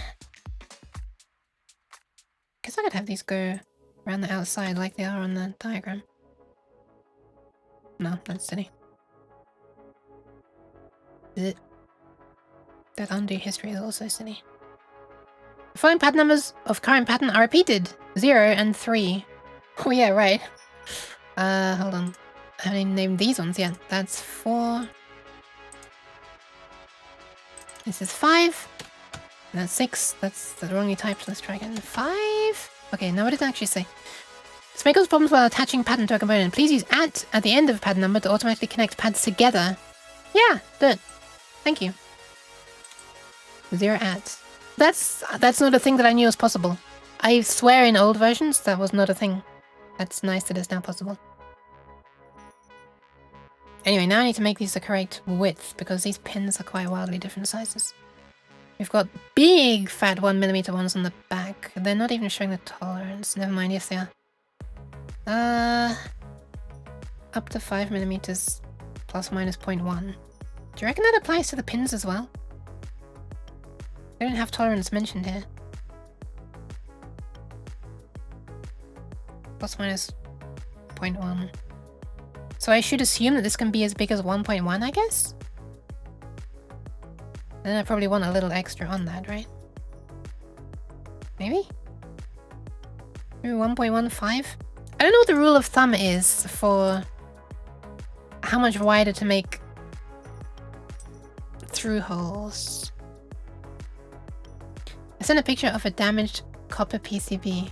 Hold on, I want to have a look at this. I don't want it to be damaged, but let's have a look.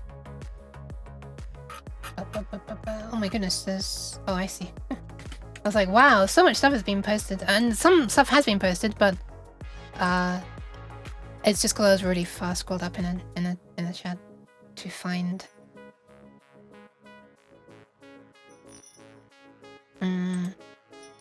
those pictures of the oscilloscope traces that I posted earlier. Can I show this on stream? Tuska?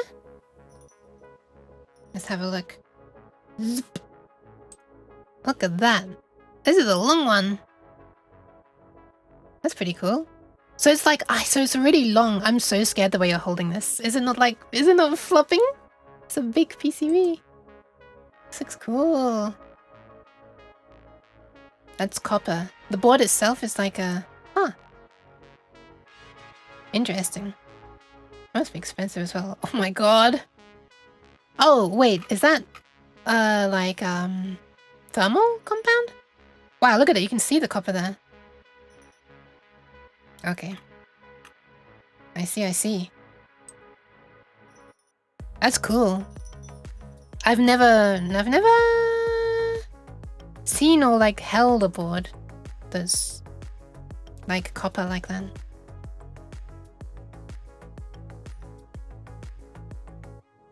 Interesting. Thank you for sharing. That's impossible to heat up with a small heat gun. I can imagine. One giant heat sink. Okay, let's set a thingy. Type dimensions.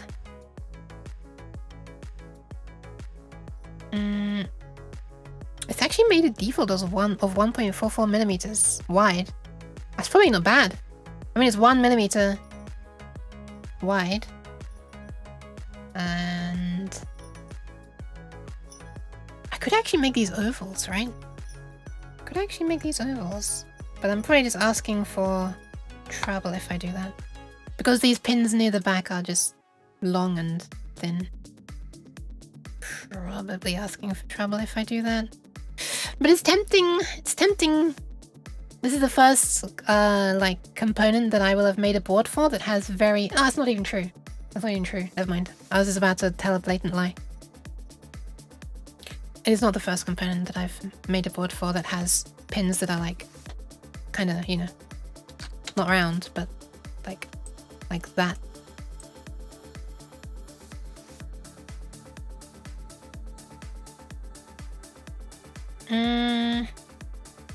I'm trying to think back to what I did for those components. I don't have those board designs on this computer, so I can't easily check.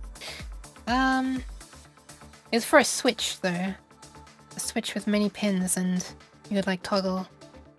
Obviously, well, maybe it's not obvious. There are switches and are not toggle switches, but yeah. And there were many pins, and they were kind of long. Wait a minute, hang on a second. I have spare boards of those. I have boards. Hang on, right. Find them. I can find the actual boards because I only used some of them, so I still have lying in the original boxes sent from JLC. Unused ones. Let's see.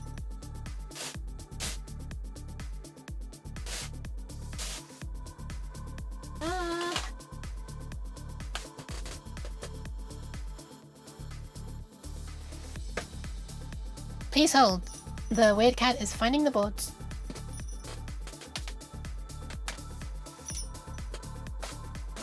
Oh. It's right on top, I was blind.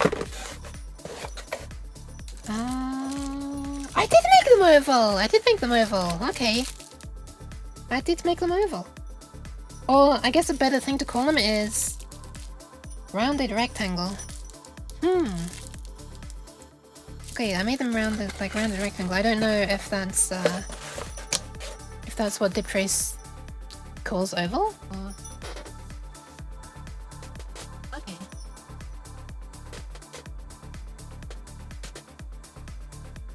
And that worked. That was fine. So yeah, you know what? Maybe I'll do that again. Just for this PCBs, I built a large hot plate which is 60 centimeters long with 2,600 watts. What the fuck? Holy. How long does it take to cool down? I'd be scared about how long it's going to be radiating heat into the components. Shape. Round. Okay. So it is like a rounded long thingy, right? Round. Rect circular. That's almost what it's calling it. Okay, so width, 1 millimeter, plus minus 1. So shall I make that a little wider still? 1.2? What is the rule of thumb for how much wider to make them? Like, if they're slightly too wide, that's okay. If they're too small, that's terrible. So we should err on the side of caution. What if I make it 1.3? And the width is 0.6 plus minus 0.1, so I'll make that 0.7 or 0.8. I should probably make this a percentage, right? Or not. Maybe not. Maybe not. So I'll just pretend that the plus minus 0.1 is plus minus 0.2, I guess. Or 0.3. So adding 0.2 to all of their uncertainties. So 1 becomes 1.3, and 0.6 becomes 0.9. And then we get something that looks like this. That's... okay, I've messed up the whole... height of 0, what the fuck? How's that happen? Oh, right! Right, this is the pad itself, not the hole. This is... oh my god, I'm being an idiot. Okay. So make this bigger. I'm not sure how much bigger. Let's just see what that looks like. That is the weirdest hole I've ever seen. Okay. Sorry, that just looks funny to me. Why does it look so funny? Why does that look so funny? Okay, that looks more sensible. I think I kind of want it to be wider than that though. I want to be able to get a good blob of solder on it for physical like rigidity, because this is going to take like a cable going in. So weirdest hole I've ever seen.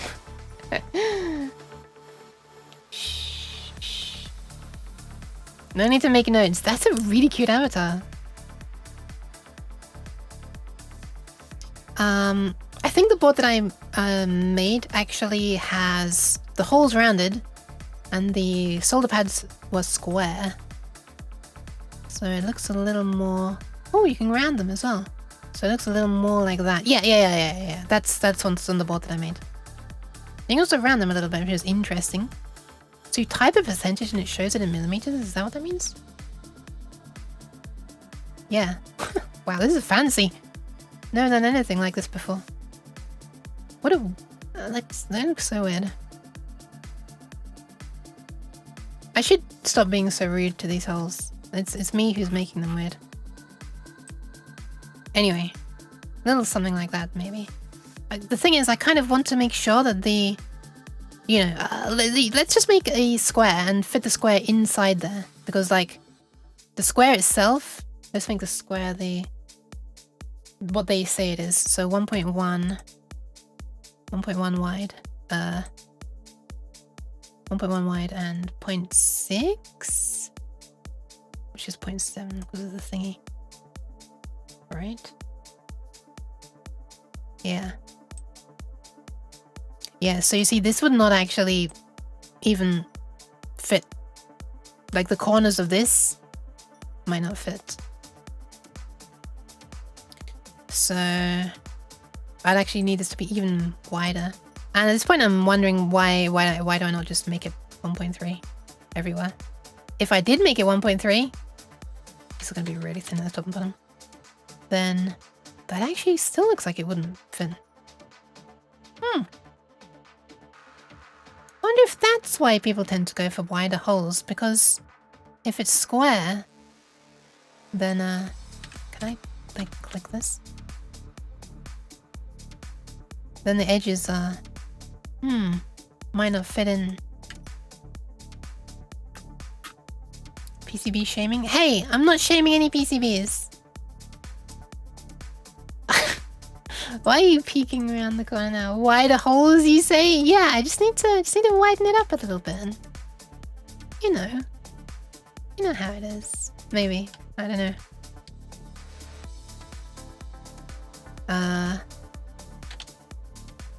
What does that look like?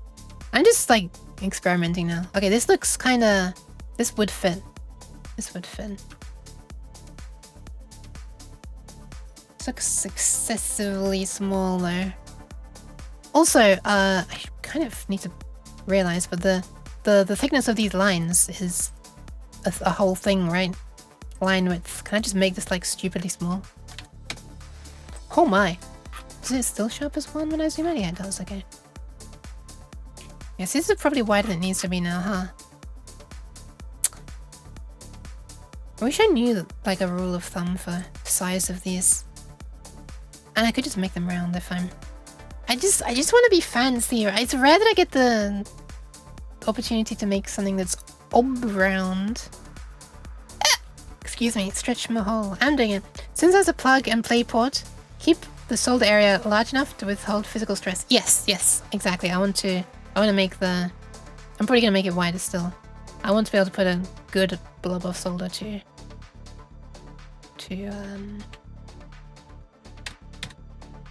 provide rigidity. If you have a Dremel or cordless plus a drill, you could enlarge them slightly. Well, then they wouldn't be plated on the inside. But yeah, true. I mean, if there's solder flowing through it, doesn't really matter, I guess.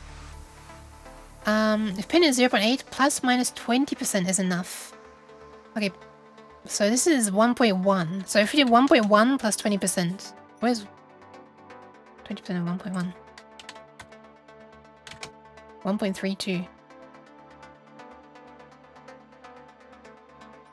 Well, when I had it that small, it looked like it wasn't wide enough. Well, kind of might just about be wide enough, huh? Maybe. Maybe not. If the pin is 0.8, give it 0.2 extra. Yeah. I'm giving it 0.22 extra right now. And that doesn't look like it's enough. I mean, it's too close for comfort for me. That's what I really mean.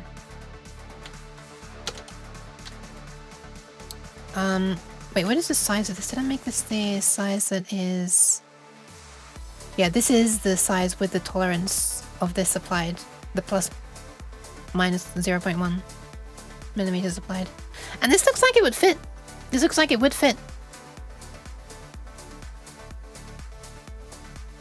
It's a bit of a shame because, like,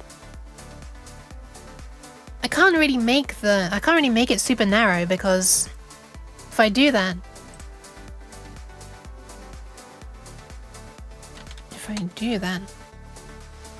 oh, that actually would still work.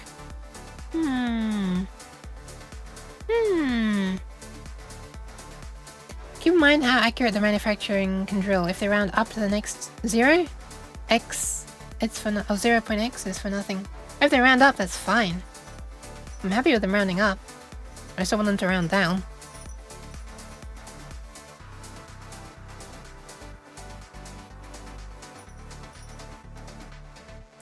But yeah, true. I know they might not be able to make it the exact same size. Thank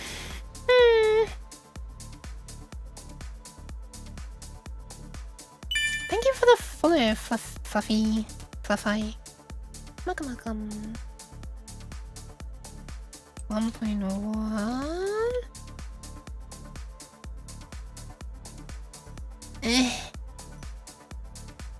Man, I don't even know at this point. Should I just make them round? Depending on the price for the PCB, maybe order 2 with different holes. Or just don't be silly and just make it round. It's getting kind of close. Oh, that's alright.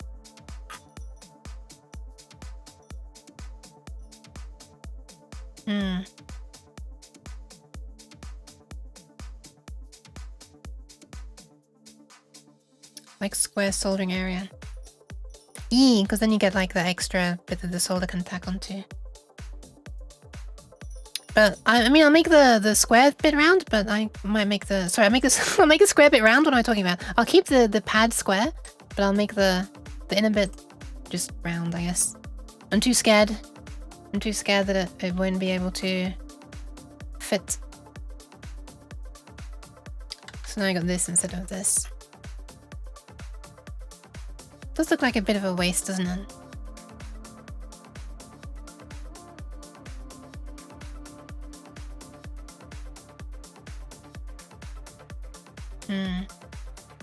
Overall good? Yeah, but I'm just scared about tolerance and stuff. Just gonna make it slightly longer. What if we go with this? This looks like there's a bit of breathing room there. There's a bit of breathing room here. And this is with the tolerance of the pin applied already. PCB is 2-layer? Yeah, I think it'll be 2-layer. It's certainly not going to be any more than 2-layer. I don't think GLC PCB can like technically make one with 1-layer. Like there's no difference in price whether you use the back or the front and back. I think. Okay, what is the gap between these pins, these pads, out of curiosity? Oh, hang on. Why am I not getting a thingy? Snapping point. Okay, whatever. Eyeball it. Zip.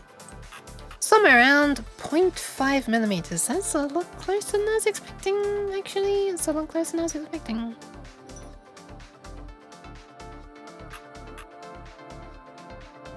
It's probably okay. It's just closer than I was expecting. Not sure how much thinner I could really get this.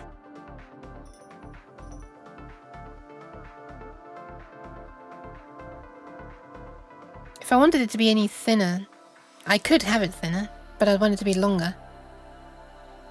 So that this rounding part was further away from the corner.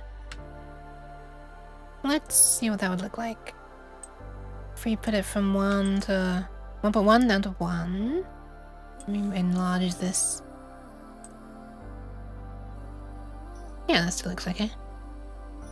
Before, after. I think it's even better actually. For clearance. And it also moves the pads a bit further away from. Oh, it doesn't. It doesn't. Right, I haven't shrunk the pad yet. That was in preparation for shrinking the pad slightly. And again, we could have this even wider. There's no reason why it couldn't be wider. Like this. Before, after. Yeah.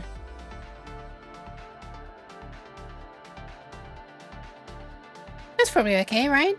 We could make it even wider. Like if I want this to be really structurally intense, intense, what's the word? I can't think of the word. Structurally. I think I'm thinking of the word intact, which doesn't really make sense. Rigid, yeah, something like that. Okay. We need to do something differently for the front 2 pins. The other way around, in fact. Well, essentially I could just rotate them, right? Huh, that's easy. Sure, let's do that. Although these pins are smaller, so I could make the holes smaller as well. These ones are only 0.25 millimeters thick. And how wide? Which ones are they? Yeah, there.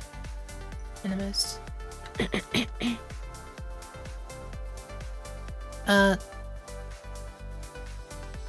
1. Oh! They're both 1mm wide. Apparently. Okay, they're both 1mm wide, they're just thinner. You know, in the other dimension. They are so thin, they're like... I almost just like rest my finger on them and the front ones bend. The ones at the back are much stronger though. Sound?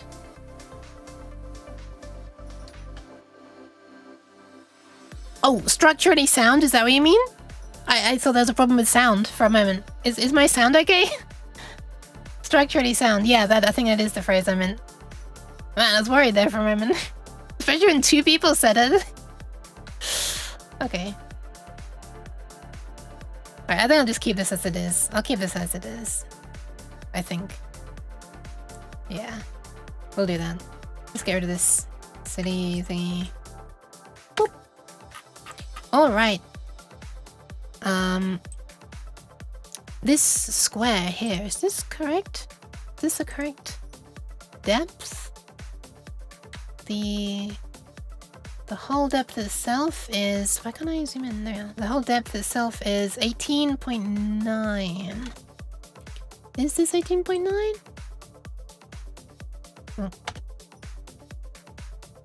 No, it wasn't. But it is now. It was 18.4. Where did I get that from? Did I just eyeball that and almost get 18.9? I was off by 0.5 millimeter? That's pretty cool.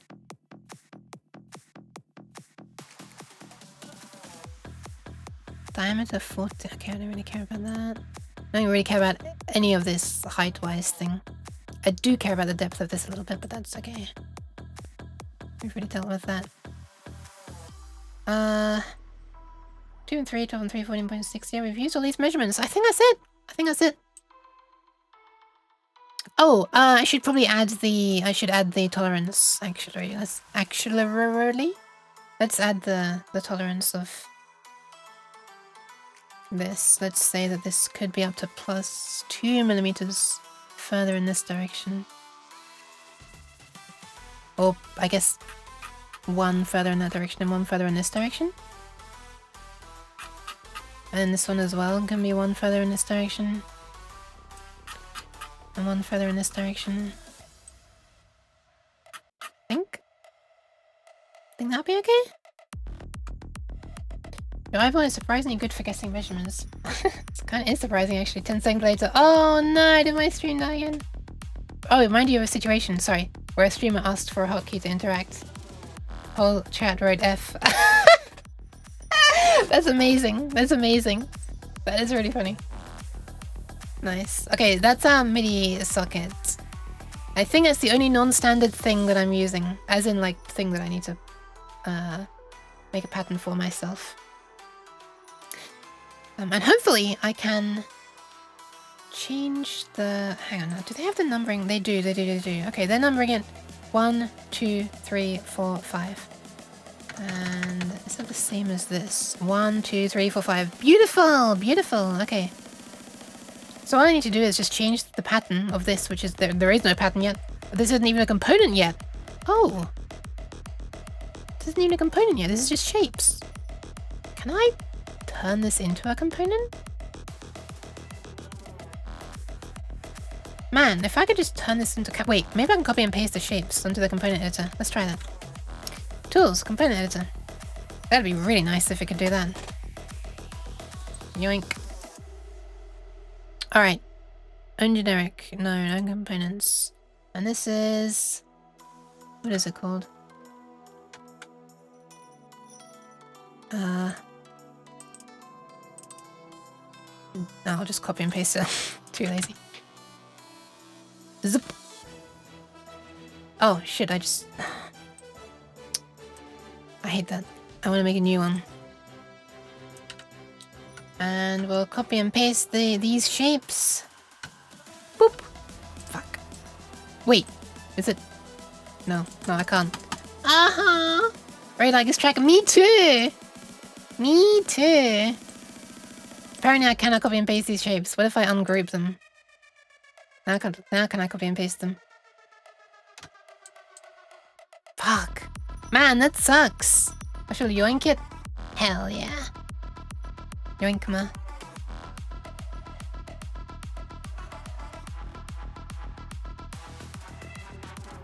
It doesn't look like it's possible to... Oh, this kind of sucks, doesn't it? Imagine if you could just copy and paste straight to there. Ah. Screenshots.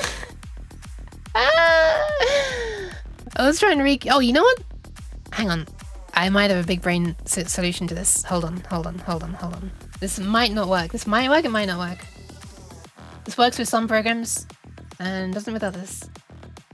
Well, let me try a thing. I'm gonna close this because I need more taskbar space.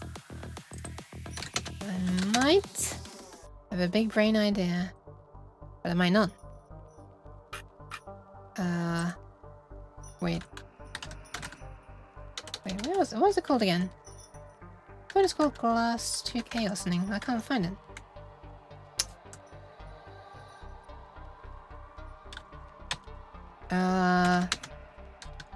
What the fuck?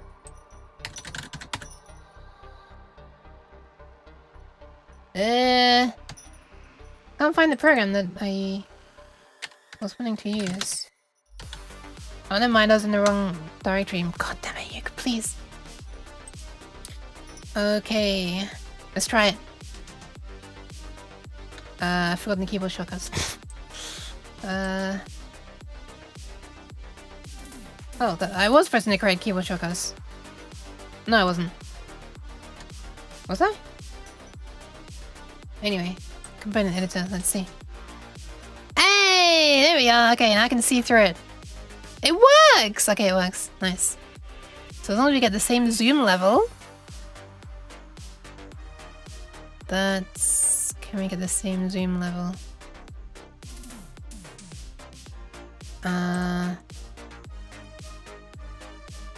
It's actually a little bit hard to see. Let me just draw a circle first, because I'm actually not sure. Okay, I'm way... Am I way zoomed out? No, I'm not. It's just that I still have a stupidly small line drawing width. Okay, there we go.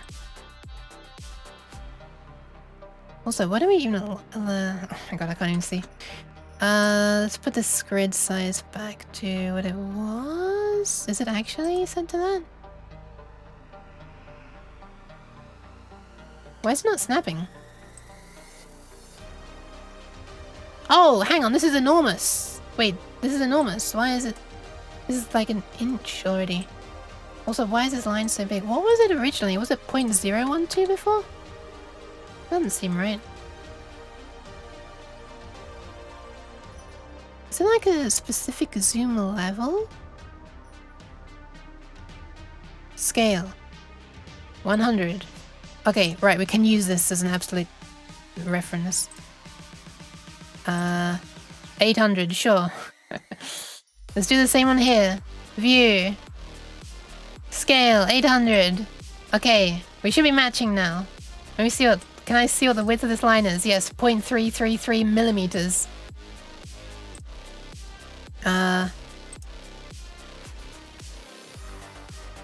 We're gonna get this back to sensibleness if it's the last thing I do.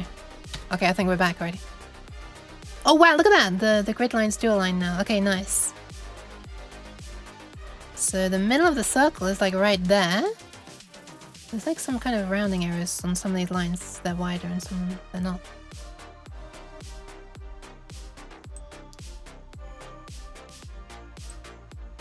Ha! This is gonna work! This is actually gonna work. Probably the most stupid thing that is necessary right now. So then we have a circle there, a circle there, and a circle there. This is like actually just really easy. What the hell? I just think I drew two. Did I? Yeah, I did. No, I didn't. One there. One there. Wow, how am I so good at freehanding this entire drawing? This is a square. It is. That's sarcasm, by the way. It's just pretending that you can only see the top window. That's it, right? And then I've got the numbers written, which are also just individual bits of text. So text 1. Oh, actually, these are going to actually be pins, so I should probably actually add these as pins. Now I can sell the symbol for £600.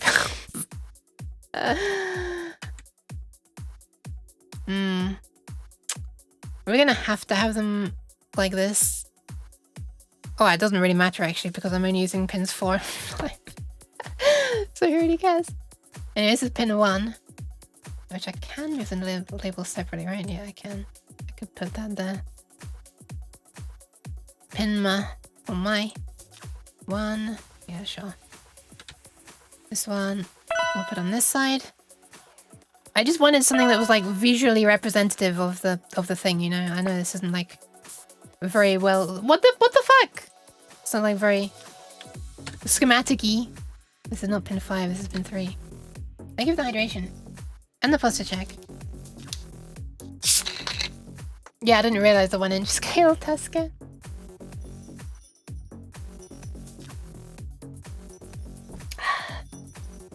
I'm doing it. I'm doing it. You don't need to spray me. Jeez.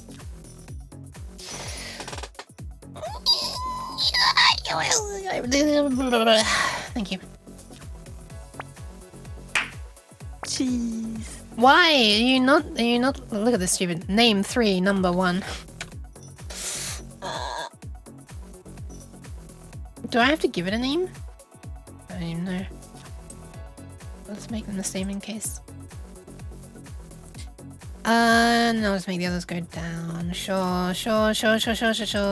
We've got 2, we got 4, we got 5. Let's actually give them the correct numbers.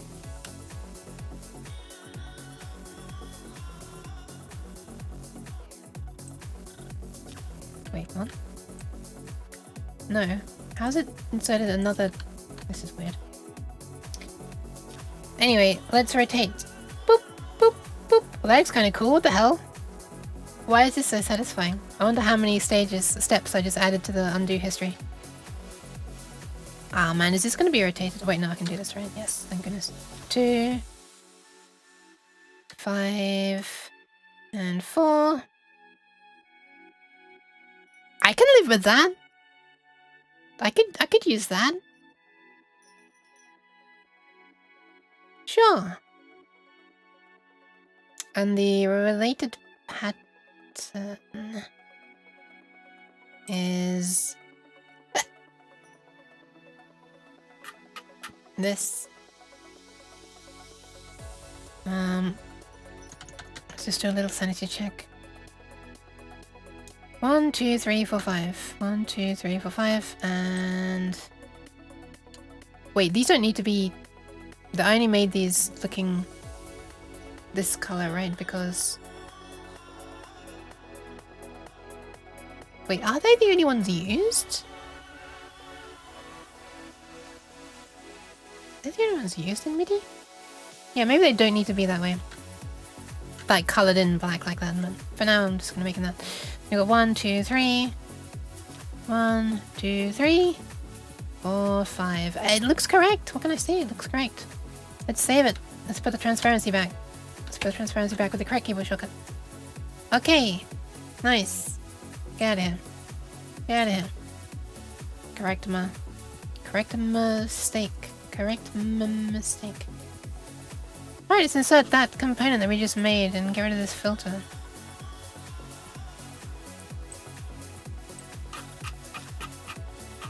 Boop. Oh my god, look at it. It's perfect. The alignment is perfect. That is so nice. Nice. Alright, it's a bit weird that we've got squares inside there. Wait, hang on a second. Am I being... Wait, am I being... Hang on, I might have been smooth-brained. Wait, do I connect to the square part? Or do I connect to the... I think I connected... Hang on, I think I connected the square part. I think I put the square part in here, but the square part should be out there. Oh man, why am I like this? Yeah, it connects to the square part. Okay, fine. Let's get back to the component editor. It's not perfect. Get out of here. The sub-perfect thing. It's time for the correct one. Okay. You can be rotated that way. Let's put you in there like that. That's fine. All of these can be rotated as well. Bop, bop, bop. Wait, I did more times than necessary. There we are. I'm now gonna move the flipping numbers back, haven't I? Oh man. Oh man. Boop. Can I land on the correct zoom level? No. Thankfully, I know that it's 800. Close enough. It's not actually close enough for my OCDs. Not allowing it.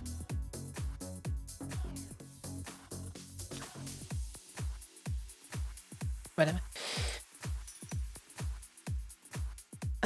5 goes there. Oh, this is not super...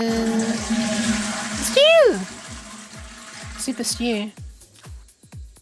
Hi.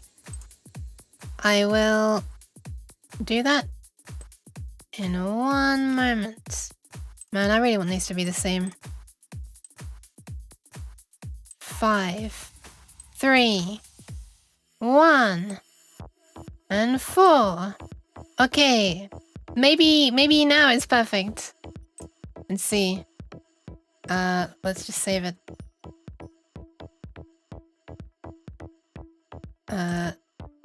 Nice. Nice.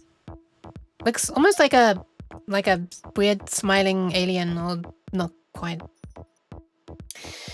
You can know how to count to 5. I do sometimes. I'm a highly advanced cat. Superstitious. Nah, superstitious. Okay, I'm gonna slide this out. Tentatively. Zip. And slide this one in. And now slide this one back. And now slide this one in. And now slide the other one out.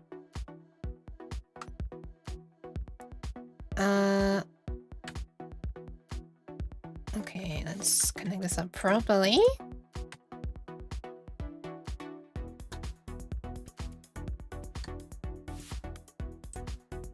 Dude, that's it.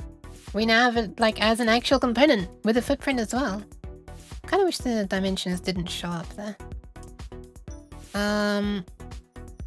I should probably also add like an extra pin on the top for the ring. I feel like should probably do that on the component. Yeah, just as a thing you can connect. All right, I should save the kidneys. Let me just very quickly. Wait, I'm doing the wrong thing.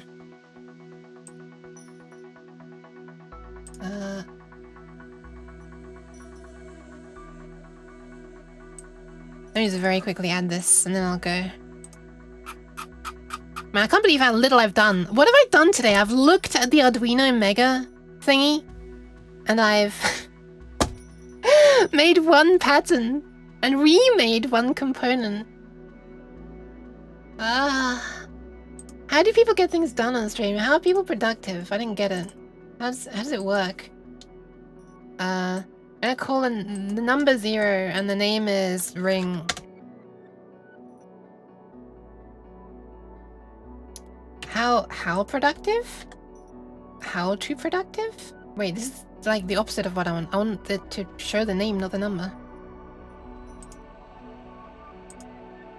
Why can't I show the name? Wait. Huh? Name, ring, show name. But why is it showing the... Why is it showing the number when I've got pin numbers turned off? Huh? The fuck? Well, I guess it's just gonna be named 0. Done. Perfect. Get out of here. Be gone. Be gone, thought. Will I see that 0 is connected now? Yeah! And it's connected to both of them. Nice. Okay, let's just update this. Now I got a line up there. It's a bit annoying, isn't it? Now it looks like it's pointing to him. It's fine. I'm positive you productively are making my work stuff more endurable. Well, I'm glad. Your superhuman levels of multitasking while having a chat on a VR, AR overlay. I wonder if the programming itself was being done within VR. Not sure. I feel like that's... Isn't that just Neos VR at that point? Making a Roomba with gun turrets on top. Oh yeah, look! There's like... They're going in every direction. It's kind of funny, actually. Okay, I'm gonna go and save the guineas right now. And have a look at when Twitch is demanding that ads be played.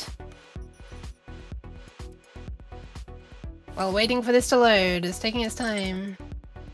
There it goes. It wants to run them. It doesn't even say. I don't even know. A Doomba? Nice. I don't even know. It does. What does this mean? What does this mean? Ads manager. Dash dash. What does this mean? Are they running right now? Because normally... Oh, there we are. Wait. Okay, there we are. It just updated. Ad starts. Wow, that was weird. It was just dashing me. I was getting the silent treatment. Okay, 4 minutes. So it wants to play them in 4 minutes anyway, so I'll run them now. It was... Yeah. The sass of the Twitch. What the... Okay, I'll slide away, and while I'm sliding away, I'll play 30 seconds of ads, because I'm going to take at least 30 seconds to save the kidneys anyway, and that way, you know, we can make, you know, poor Jeffrey Bezos, you know, able to continue living in all of his, yeah, I'm going to stop now. Alright, I'm going to save the kidneys. Everyone please use this opportunity to take care of yourself as well. I will be right back. Don't forget another Jeff on the way back. There's only one left and I'm leaving it for other people. I feel bad when I take the last one. Okay, I'll be right back.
Hello.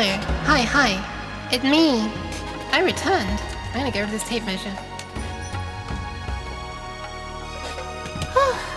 I'll just let the music play out a little bit while I get some rubbish off my desk.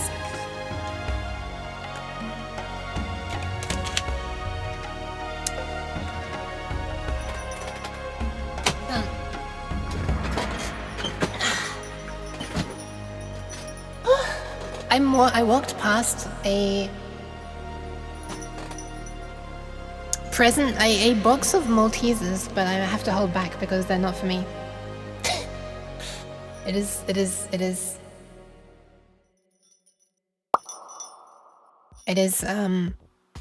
for someone else's birthday.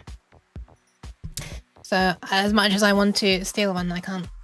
I'm surprised for people being able to chat while programming, but then on the other side I can listen to people yapping while mixing audio. Okay, that's impressive. Yeah, I always have to stop listening when I'm working on audio stuff. It's a bit of a shame. Also, your message there, Steve Tranquility. Thank you very much for the follow, Homum. Welcome. I'm sorry for probably butchering your name. Hi. Is that a Wolfus emote? That is a Wolfus emote. Nice. Your message there, Sea of Tranquility, made me like laugh loudly as I was walking away from my computer because I caught it out of the corner of my eye.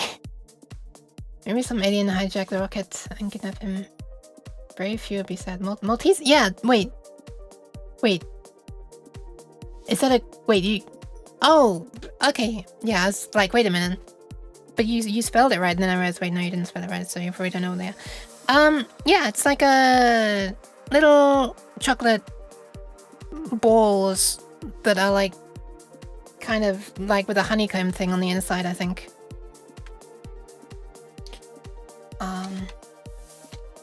Yeah. They're very, very Moorish. Just mocking since I'm living in Malta. Wait, really? Wow, that's cool. Anyway. Alright. MIDI input from the circuit. Blah, blah, blah, blah, blah. We're going to assume that this works. I mean, it does because I've got the circuit right in front of me. But I guess I should double check. Triple check. Because I've already double checked in the past that this is actually accurate. I want to make sure that this is, you know, before I commit it to a board, I want to make sure that what I've got on the breadboard is accurately represented by this schematic. So we have a diode. Okay, so on this side, right, we've got the inputs. We've got 2 pins here. These look like they would, the red one would be 4 and the black one would, or the white one would be 5. Oh, hang on. I can bring up a picture of the thing that I'm looking at right now, actually. Probably be good. So I'm looking at this. So this red wire here is coming from the right-hand side here, which looks like it would be pin 4. And the white wire is coming from the left side, which looks like it'd be pin 5 here. And so that would mean that the white wire, or the red wire, which is pin 4, is going into here, which is the, where is it? It is the non-striped side of the diode. Like the entrance to the diode. What I would call the, yeah, whatever, it's this, the inside of the diode. I never remember the correct way around between anode and cathode, but it is, yeah. So, well, actually, that doesn't agree. That doesn't agree. That does not agree. Oh, wait.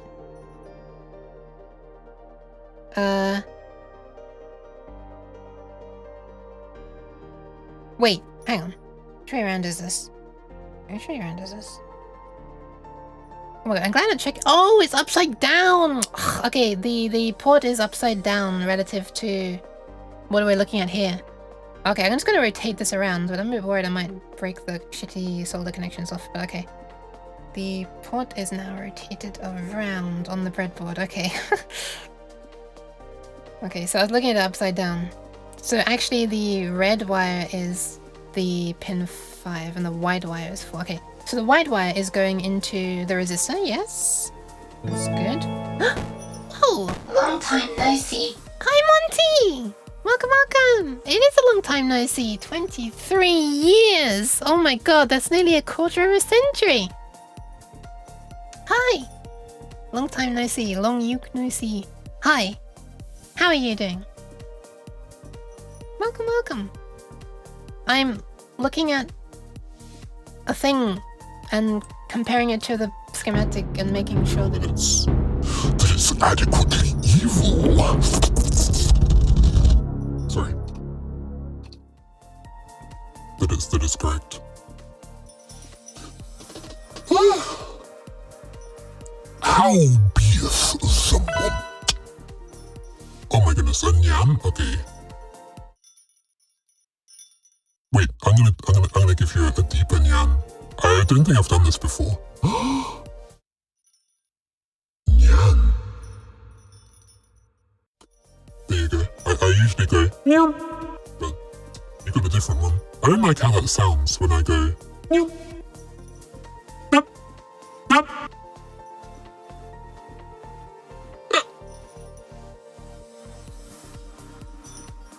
Okay. Oh my god, I keep hiccuping. What the hell? evil breadboard? It's a little bit evil. When you mouse over it goes red. Oh, it goes. Never mind. It goes blue if it's a component. It goes red if it goes. Huh? Oh, okay. The connection pins go red. Hi, did you know? Welcome. Oh my god, why am I so spooky? Wait a minute, guess you're gonna request another Nyan? Is there gonna... Oh, okay. Double reverb?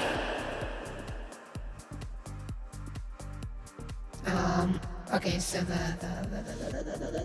this side goes into the resistor, that's correct. Then that goes into the striped side, so the no entry side of the diode, which is correct. And it also goes into this, which is correct. Let me double check that's correct. The very spooky process of checking that it's correct. It's a plus. Yes, correct. Huh? No. There you go. Hope that was satisfactory. That was, you just got that in time, holy. Before the spooky wore off. When plugging in, ghostly white smoke comes out of the 6N138 chip. No! Oh, because it's spooky. Just in time. Good job. And the other side of the diode goes to the VF minus, which is this one. Yeah, it does. That's why this... Oh, you can't really see it in this photo. In fact, you can't see it at all, but this diode's legs are kind of... This diode is between this pin and this pin. Like one breadboard row. So I've like... The diode looks like... this. Kind of. And the pins are like... and to make it go in. Why not using a normal diode? For the speed. But I realize now the speed is not actually necessary because it's not in this part of the circuit. Wait, no, it could be, right? Because this is just going to be pulsing on and off, right? This is going to be pulsing on and off. Are Xenon diodes faster? I can't remember. I can't remember why I chose this one. But I've chosen it. Maybe I need to choose a different one. Hold on, let me look at the data sheets. Let me get the data sheets. What was Parsyuk doing? What was she doing? Has she been being stupid again? You get... Oh, before you get smacked. Yeah. Why are you gonna get smacked? Components. Diode. Xena. 1N... Which one is it? Where is it? There it is. 4148. 1N4. Oh, it's not a Xena diode. It's just a signal diode. Wait, is it? 1N4148. Yes, it's just a small signal diode. It's not Xena. A signal fast switching diode. Hi Prods Pod. Welcome. Okay, so it's a fast switching one. Forward continuous current, 300 milliamps. Maybe that's not good actually. Maybe we actually need... One sec, Prods. We need to maybe not use this diode. Maybe we need a diode with, you know, that's able to handle a better short... Wait, we're not gonna be... I'm being silly. We're not going to be short-circuiting across the supply completely. It's going through a resistor. The resistor is ensuring that we're drawing like 20 milliamps or something. Or less. What is it going to be? What is it for? Hang on, I'm going to calculate this. Alright, Prod, we are working on making a shield for an Arduino. But still not really, just looking at the diagram that I've made ages ago. We also had a look at this. Which is like a version of the Arduino schematic thingy that I downloaded from the site. They have like the eagle board files available to download, and then I had to delete a bunch of stuff because I have a version that's older than this current 2560, where there were not a couple of extra pins here or there and stuff, and some things have been moved around. Anyway, let me just save this before I lose it. Why is MIDI... Oh, because I'm in that folder. Let's call this Arduino Mega kinda... Oh, actually, I'll just put this into here. Arduino Mega kinda... Big Arduino. Yeah! This may be something I must learn also. Hell yeah! You would worry it would die if polarity is swapped. Yeah, for a second I was forgetting that there's a resistor here. I was thinking that it was directly across these two pins, but no, there's a resistor here that's limiting the current. Yeah. So it's fine. But let's just see how much current we actually will be pulling. The current that this wants, or rather the forward... Where's the forward voltage of the LED? Forward voltage. 1 volt. They also want 10 milliamps apparently. Well, that's just what they're testing it with, but... Approximately 1 volt. Alright, let's calculate this. So, okay, so we've got 5 volts coming in. 1 volt will be dropped by the LED. And if we divide that by 220 ohms, we get roughly 18 milliamps. Roughly 18 milliamps. That will be being drawn by this. Does it have like a bit where it says the maximum, like the current that it should be being run at? Forward continuous current. 300! Oh wait, this is a diode, sorry. I'm looking at the wrong fucking thing, sorry, I was looking at the wrong thing, I was looking at the wrong data sheet! Ah! Okay, ignore everything, ignore everything, ignore everything I just said. I was looking at the wrong data sheet. Fuck's sake. Alright, anyway. Alright, starting from scratch, you didn't hear any of that. So, it's okay with 20 milliamps for the LED. And what is the forward voltage of the emitter?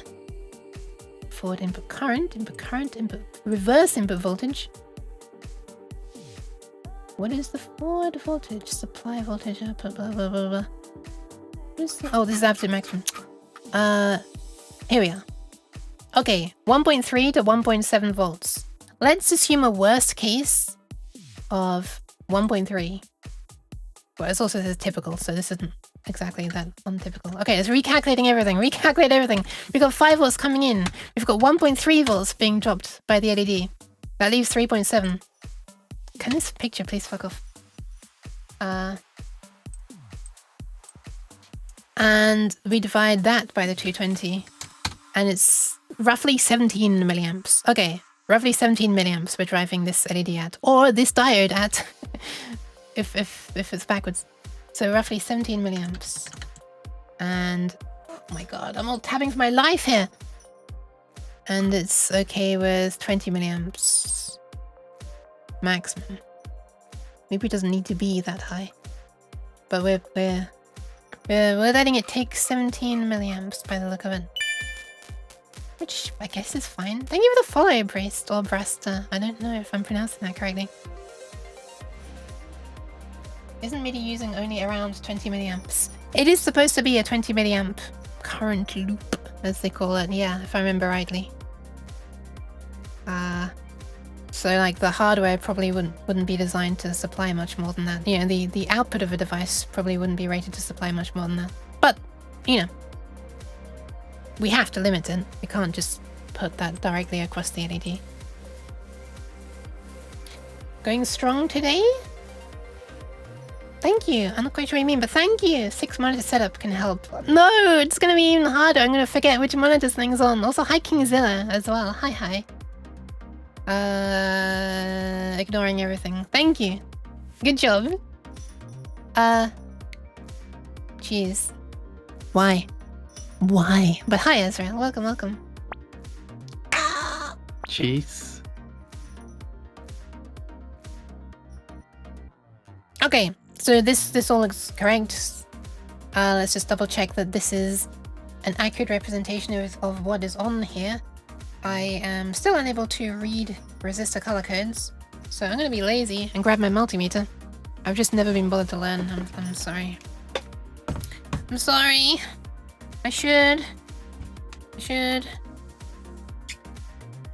Alright. What have we got?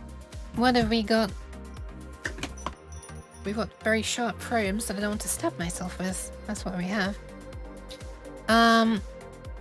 Okay, so the resistor that's connected to the serial input of the Arduino and 5 volts on the other side should be 10k. And I am measuring... Which one is that? This one. I am measuring 9.98k. Okay, that's correct. And on this side, going between ground and this pin.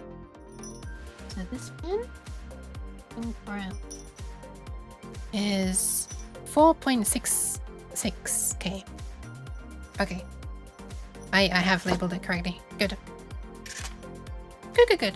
Also, I'm thinking when I make the shield, maybe I should get like a what do you call it? A socket for the thing, so I can replace the auto isolator if I need to. I don't know why I would need to, but I always appreciate it when oh, I've still got the 3 pins sitting in the Arduino when I was testing that. Okay. I always appreciate it when something is made with a socket, so I can just easily change it. Yeah. I wonder. I should never need to replace it if I don't. If the circuit is correct and is like protecting the everything correctly, then I shouldn't need to ever replace the opto isolator. But you know.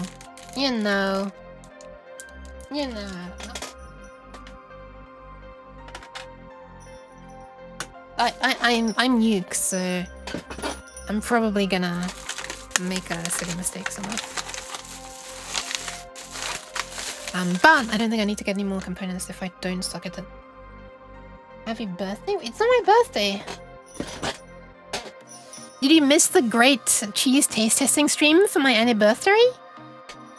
It is now. It is not. If it is, then you better don't forget presents. Please don't give cheese as a present. Fuck. I've been played. I've been bamboozled. I've been something. Man. Shite. Man. Alright. Anyway, everything there makes sense. Stop. Cheese. Up. The signal comes out of the 3rd pin down. That's correct. 5 volts is up there. Ground is down there. And yeah, it's all good. There's no... Cheese. How dare you? There is no capacitor on this. But I guess that makes sense. This isn't really like a powered thing, is it? That's not really how it works.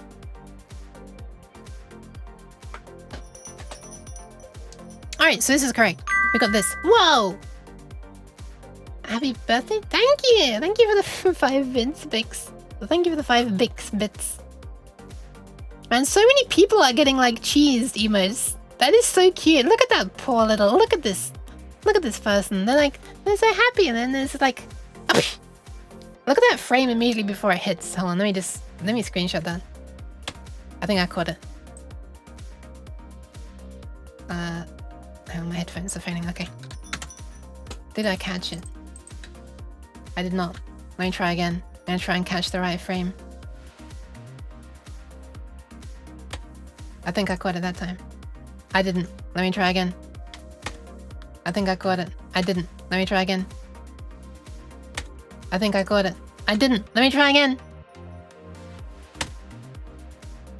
What the fuck? How am I never catching it? This is weird.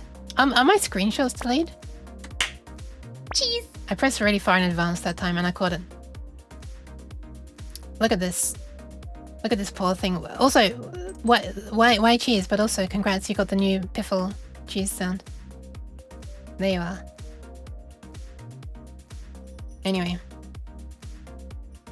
The mini game, yeah.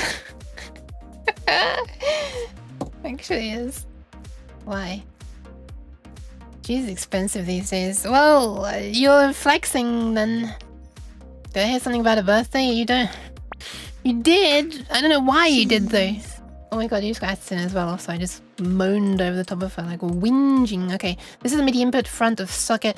We need another one, which is the output. This is going to be for MIDI through, which is going to come off the signal as well.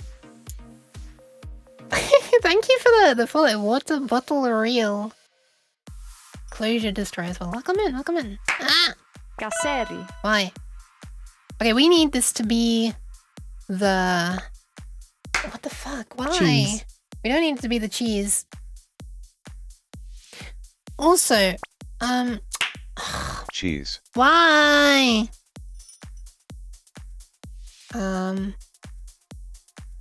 I think we've got like a... I think we're supposed to check as well. One Oxum. Hi, One Oxum. Hi, DB9 Dreamer. Bitch.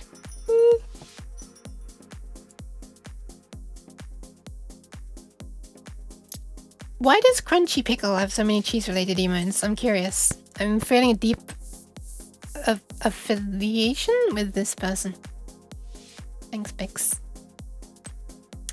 I think that the signal is going to be inverted.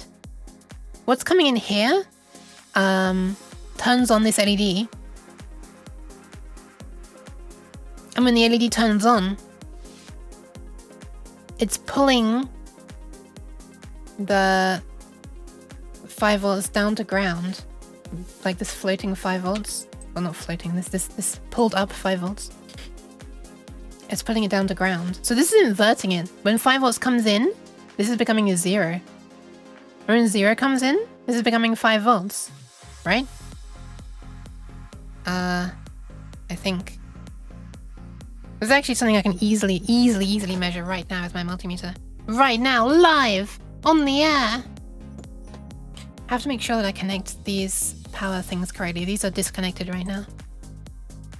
If that is the case, that sucks, like, quite a lot.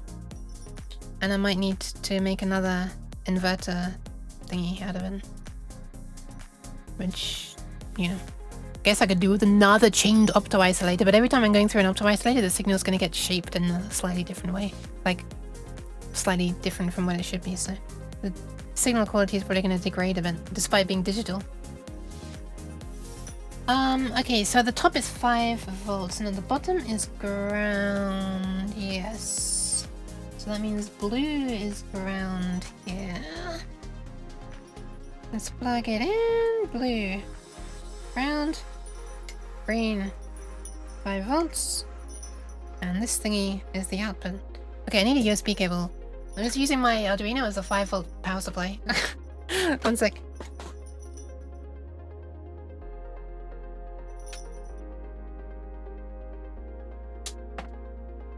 Okay, I've got the cable. Wow, look at that burger! God, I want that burger. Wow, listen to that ridiculous chair. Okay. That's it. It's now plugged in and it's powered on. Hopefully, you know, it's not, dead. It feels cool to the touch, which is good. Have to plug in the synthesizer so that its MIDI through can work. Actually, no, I don't even need to do that, because what's coming into the, I can turn it off. What's coming into the opto-isolator right now, in here, is 0 volts, right? Because nothing's connected. So let's just see what we've got at the output. I assume it's going to be 5 volts. Yeah, it must be, right? It must be. So MIDI is like a thing that idles low? Because I know the Arduino serial port is a thing that idles high. Let's measure it. This kind of sucks, doesn't it? It kind of sucks. Kinda sucks. Not in a nice way.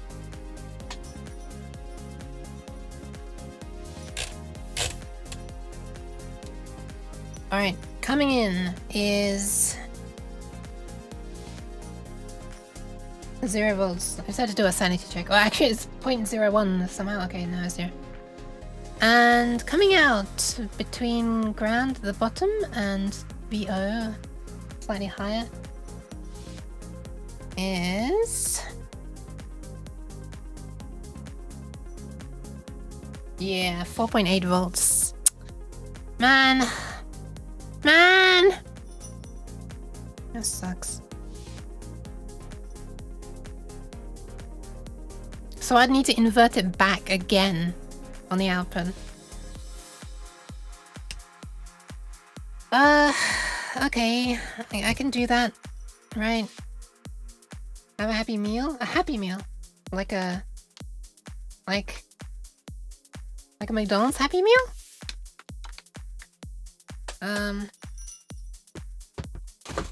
Okay, alright, to flip that back then, alright, we need to make a little inverting circuit, that's fine. I was hoping I wouldn't need to. Okay, so that's gonna be like a transistor and a resistor, right? Maybe 2 resistors. Okay. What transistors do I have? Do I have them written here? Nope. Okay, I'm just gonna have a look in my drawer. I have... okay, here's my drawer of resistors and transistors. I have some BC327s, which are PNP. I have something unlabeled. That's useful. Why is that? Not sure which one I need. I have BC337 as well. Okay, so I've got NPN and PNPs. Nice. And then I've got a bunch of MOSFETs, which are like big, designed for switching a lot of power, and that would be absolute overkill to use those. So I want to use one of these tiny ones that I don't really... I won't really get any opportunity to use them, usually. Okay, let's look at the data sheets. I wasn't expecting to be doing like actual proper circuit design today, jeez. Transistor, that's a transformer, that's transistor, BJT, here we are, 337 and 327. So this is NPN and this is PNP. Alright, so we've got coming out here 5 volts. It floats high. So actually, how much current is this drawing when it pulls down? There's going to be 5 volts divided by 10,000. So half a milliamp. So we can only really source half a milliamp when this is high. I could reduce this. That nap was amazing. Nice! MOSFETs and overkill? Sad MOSFET noises. Yeah, I only have huge ones. I know like a little SMD one would be nice, but I wanted to make this all using components that I already have. I don't have to order more stuff. That's one of the, like, I guess, little design requirements that I am making for myself. Something is meant to be on the screen. What's meant to be on the screen right now? What did I want on the screen? Oh yeah, the datasheet for this. How much current can the optocoupler provide? Emitter detector.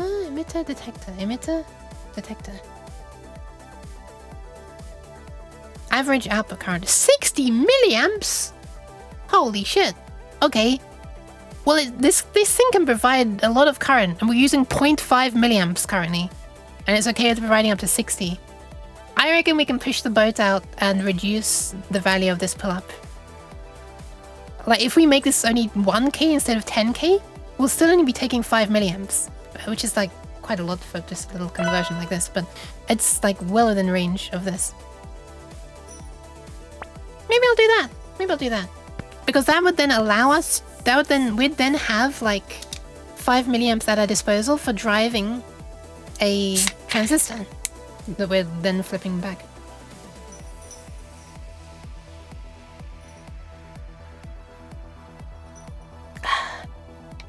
Yeah, true.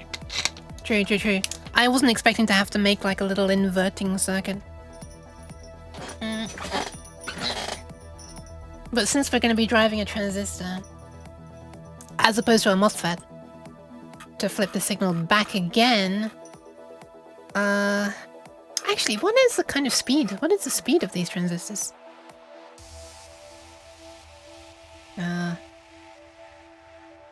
Is this what I want?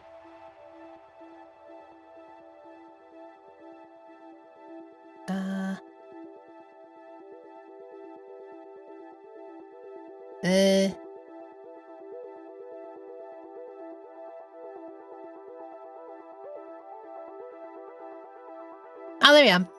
Bandwidth. 210 megahertz. Okay, we're gonna be good. We're gonna be good. I think that's okay.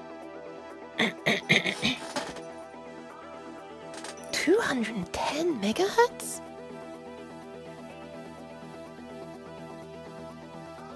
Wait, current gain bandwidth product. Wait, current gain bandwidth product. Wait a minute, is this not... This might not be what I think it is. I guess this is the kind of thing I could literally just test and measure with an oscilloscope. Just drive it with, like, something that I'm toggling on and off. From an Arduino, even. And measure the output of the transistor and see when it starts going... MIDI is, what is it? 31025? Baud rate? Or something like that? So like roughly 32 kilohertz. So as long as the transistor is okay with that. Yeah, that should be alright. Okay, so we're gonna need, let's add one of these. Let's add one of these. Where is the schematic? Really struggling with the old tabbing today. Was it BC337? I've already forgotten. Yeah, BC337. This is such a 337. Whoop. I'm not sure if it's 337 or 327 that I want. I don't even know if it exists in here. This is bringing up a lot of things. I wasn't expecting so many things to have the numbers 337 in their model number. Sheesh. Are we even gonna have the BC337s? I didn't think they were that rare.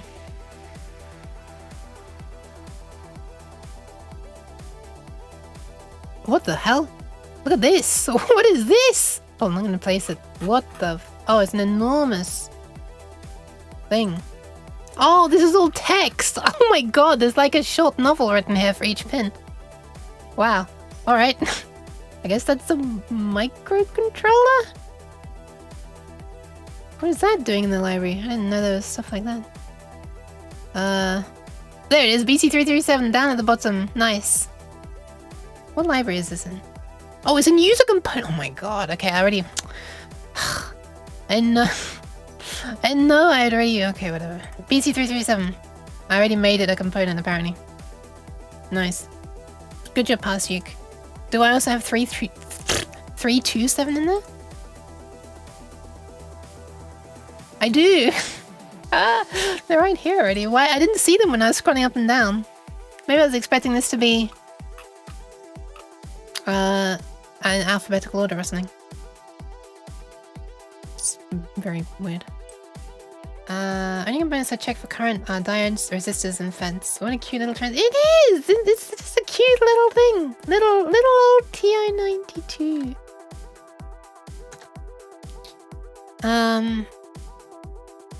Alright. Where are we? Base to... How do you do this again? I'm so not used to using transistors like BJT transistors. Bipolar junction transistors. Transistors.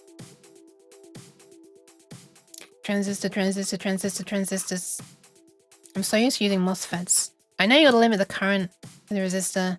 I'm looking for like some measure of how much current it can even take.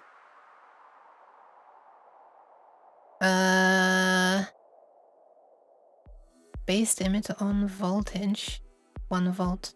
Oh, that's why I got these, because they have like a very low threshold for this stuff, because I was wanting to do like 3.3 volt stuff and some other transistors I had were too high. I think. Collector current, milliamps. Okay, well, I'm hoping we need to draw 100 milliamps. Actually, sorry, 100 megaamps. So 1000 megaamps. So this is 1 gigaamp. I'm joking. They're using a capital M. Grrr. Oh, wait, that's collector current. Sorry, it's collector. There we are, base current. Sorry, base current. That's what I meant. Base current. If you're not sure if current is enough, take an IGBT, 500 amps. Yeah, that's what they're switching though. I'm curious about the base current. Like, you know, because I've got to give it a transistor. I've got to give it a resistor on the base. On the base. I'll never get tired of saying that. Okay, so here is base current, and on the other axis is collector emitter voltage.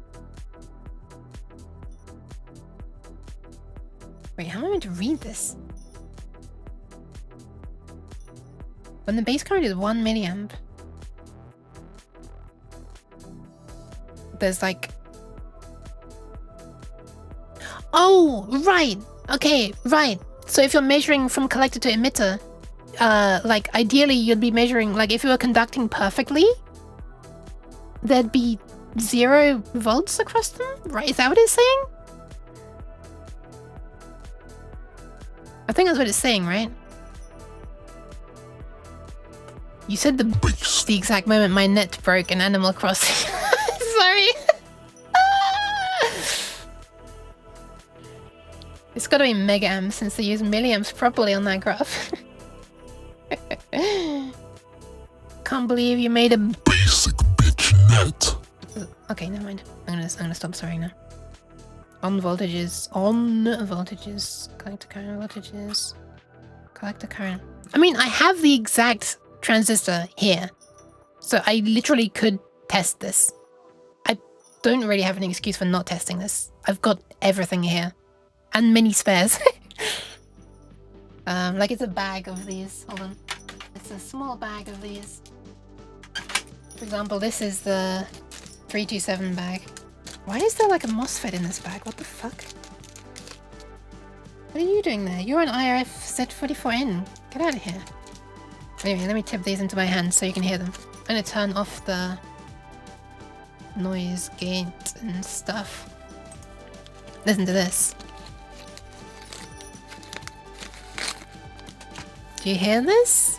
Hold on, let's mute this. This is me, like... I'm like, This is transistor ASMR, and only one of them fell off my hand. I was cupping my hand around them, that's why it sounded weird. Like this. There's a bunch of them. I can kill one by mistake and have a few. Hearing transistors? Yeah. But not in the way you expect. Not in like an amplifier circuit. I don't know how many there are there. There's probably like 20. I'm gonna have to put them all back in the bag now, so I might as well count them while I do it. Counting with Uke. 1, 2, 3, 4, 5. Once I caught a transistor alive, and then I killed the transistor by mistake. I don't remember that part of the nursery rhyme though. 6, 7, 8, 9, 10, 11, 12. 13, 14, 15, 16, 17, 18, 19. I may have underestimated a bit. I'm like halfway through the pile. 21, 2. 3, 4, 5, 6. I only guess they were originally 50. 7, 8. 9, 30. 32. 34. 36, 7, 8. 9, 40. Nearly done. I know it's just threading content. 41, 2, 3, 4, 5. Okay, there are 45. Alright. Nice. Hello chat and Yuki Viti, what has Yuki been up today? I've been counting! I can count to 48! I mean 45.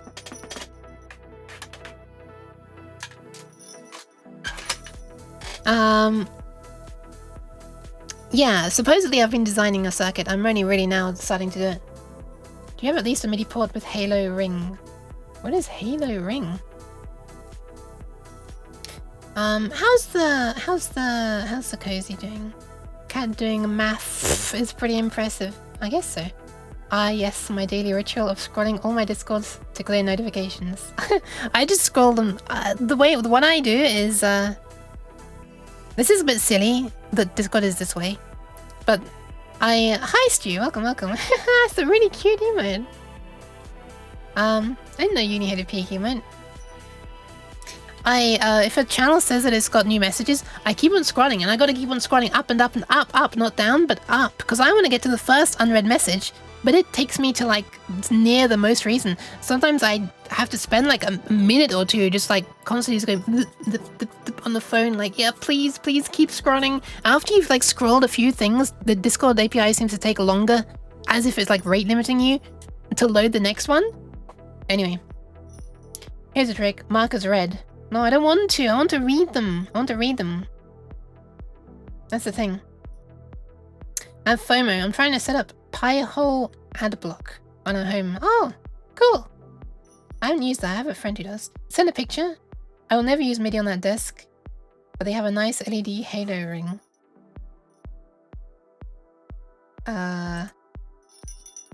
Ooh, okay, right, like a illuminated ring, like colored ring around the thing. No, I've never seen that before, actually. It's kind of nice. I couldn't easily make it that way either.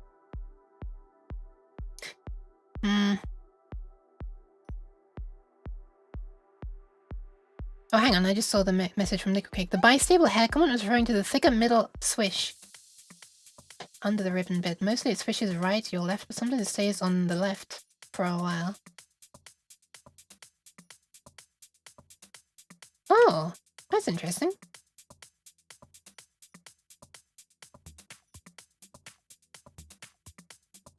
Oh yeah!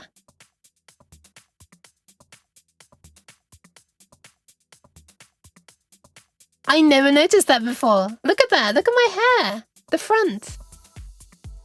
Now it's that way. And I have to like tilt it quite far before it goes. Wait, this is kind of... I kind of like this. I've never noticed that before. Wow. Thank you for teaching me about that, Liquid Cake, if you're still here. Transistor sensory meridian response TSMR. If you keep clicking the thing that says you have new messages, it keeps scrolling you up. Is that a thing on mobile that I can do? That's interesting.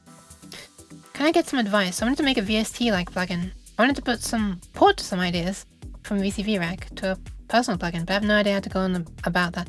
I don't know how to do that either. I've never made a VST plugin. I have thought about making one though, because there are some with like the most basic of functionality that I thought it would be like really basic. But I just can't find anywhere. Well, actually, it's not super basic, but I wanted one that would just do an FFT on a signal and provide a controller, a control change, like produce control changes on the output, one for each band of the FFT, depending on how strong the thing is. I couldn't find that anywhere, which is why I'm using a very cursed setup in Ableton Live right now to filter to only the bass and send that to my streaming setup, and filter to only the treble and send that to my streaming setup. And that's why when there's really loud bass, my ears go down. And when there's loud treble, the ears twitch. Anyway, one day I'd like to make that. Juice is your friend. Is that a thing for making VST plugins? Hi Tycots, welcome. I wonder if this is that then. Base IB, base current milliamps. If the current into the collector is 10 milliamps, then it starts conducting that quicker as the base current goes up. If you're asking it to switch more current, then you need to give it more base current to get that down. Okay, so if we're only pulling like 10 milliamps from... Okay, 10 milliamps is like a lot, but we're not going to be pulling 10 milliamps. Then we don't need more than 1 milliamp of base current. Okay. Like 1 milliamp of base current would be okay. 1 milliamp of base current. Okay. So like a 5 kilo ohm resistor ideally, right? 5 volts over 5 1000 ohms would be 1 milliamp. So 4K7. Okay, so if we use 4K7... I'll just copy and paste this.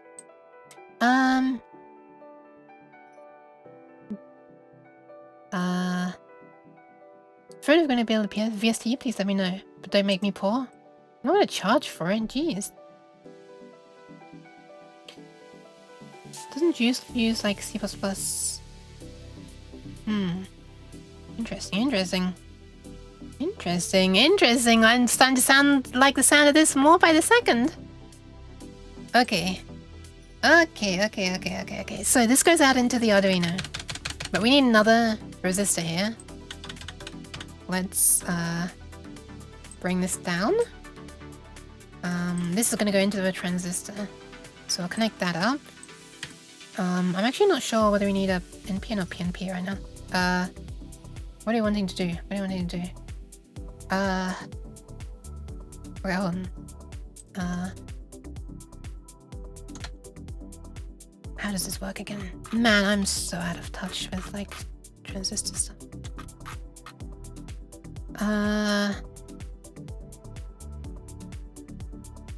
So NPN switches something down to ground by the look of it. So it's gonna switch something down to ground. So we can put a 5 volts in here through a resistor and also have that go out to the... Oh god, if we're gonna be supplying this to... Isn't this completely... No, it's not completely negating the... No, it's not completely negating the isolation. This will still be separate. Hi Vika, welcome. It might be outdated, but... Transistor kind of multiplies current that goes into base. Yes. Yeah. I'm not really... Yeah, I'm more caring about the voltage is the problem. Maybe I'm not using the right component. Umekiwi, hi! Is this KiCad? No, this is DipTrace. Which is another set of software like that. If I ever want to make circuits, like stuff for people to buy, I would need to use KiCad though. Or some other software. Because I don't have a commercial use license of DipTrace, so I can only make stuff for personal use. If I am wanting to follow the law, which I kind of am. Alright, so we can power this. No, it should be okay. This is going to draw 1 milliamp. And if I pull this down to 1k instead of 10k, then this will provide up to 5 milliamps. I'm going to start putting some text here. So up to 5 milliamps. This text is huge. Why is it so big?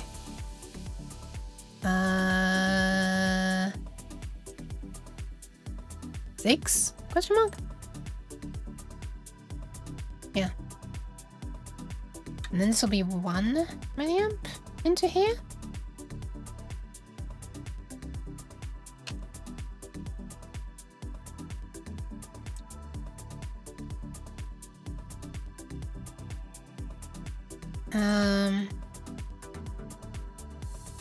KiCad is free now? It is. It's open source even. But it's kind of... it's a little... Okay, 5 volts is going to go into here as well, but not directly.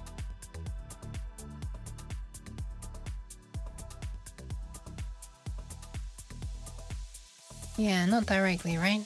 We want to limit the current through here.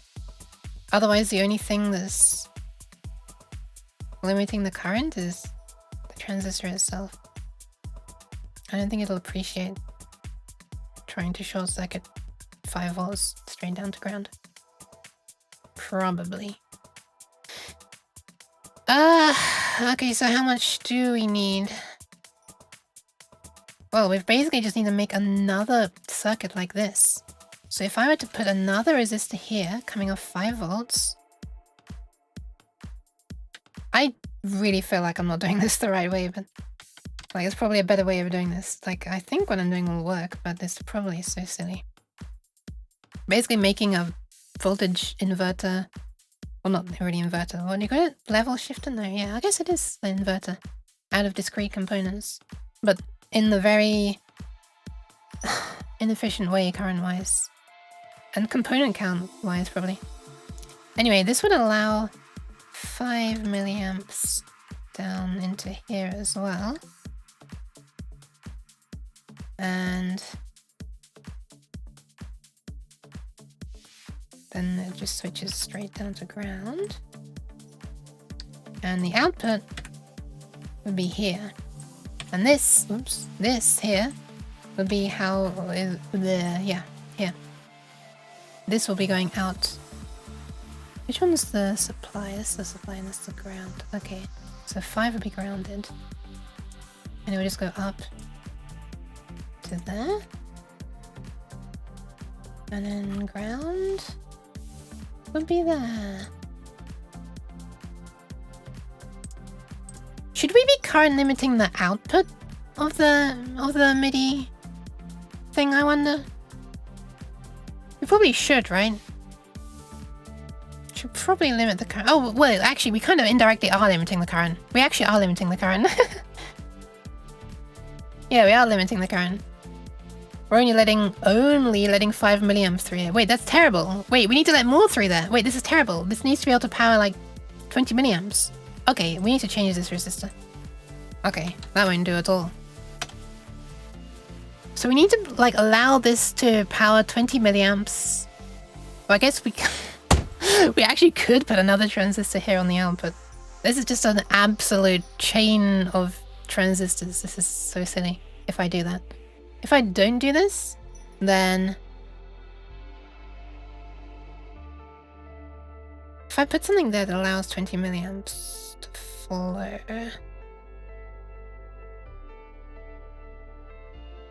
which would be 5 over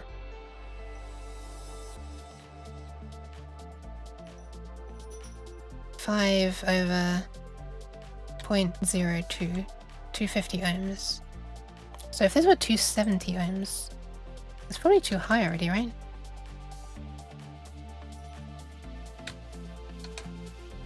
Gotta allow less than that.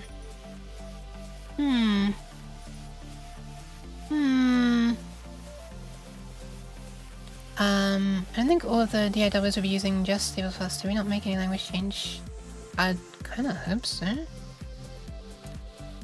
I kind of hope that stuff was not like written in Python and stuff. So talking so much and spelling mistakes. Don't worry. Don't worry. It's fine.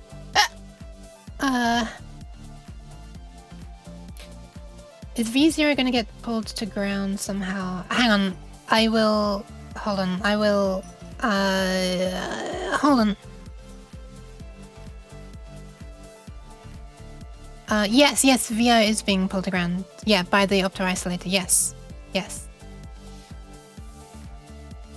So basic. Hang on. Let me change this. I'm gonna have to use an even smaller one than this, aren't I?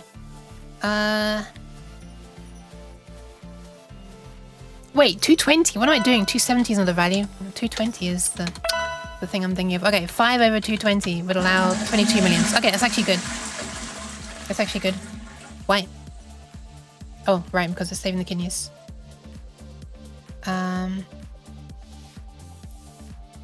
It's a signal cleaning up thing.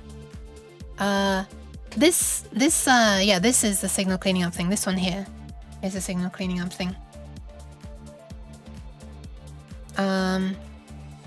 Basically allows the transistor, the 2 stages inside, one of the stages inside, the first stage, this is like 2 transistors in here, a Darlington arrangement, and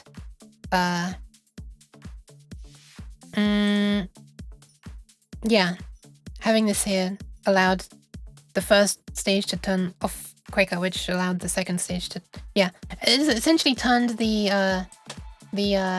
I gotta find the screenshots again. I don't have the screenshots to hand. Yeah, okay, there we are. It turned the this into the this.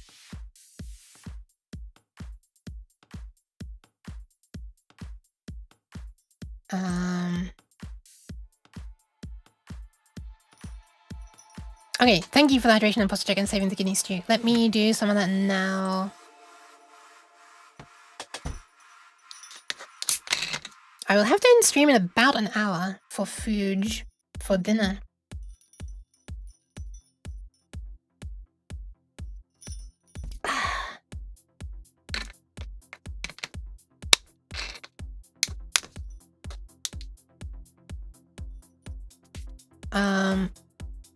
Posture check as well.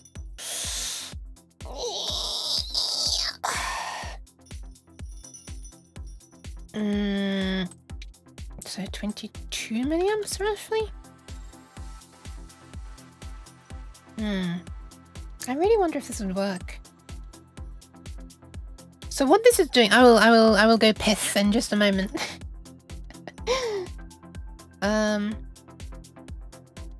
So what this is doing, let's see if this works. So what comes in? Imagine a low value comes in here. Nothing is happening inside here. No current is coming in here. What's either going to be happening is there's basically 5 volts or 0 volts coming in here.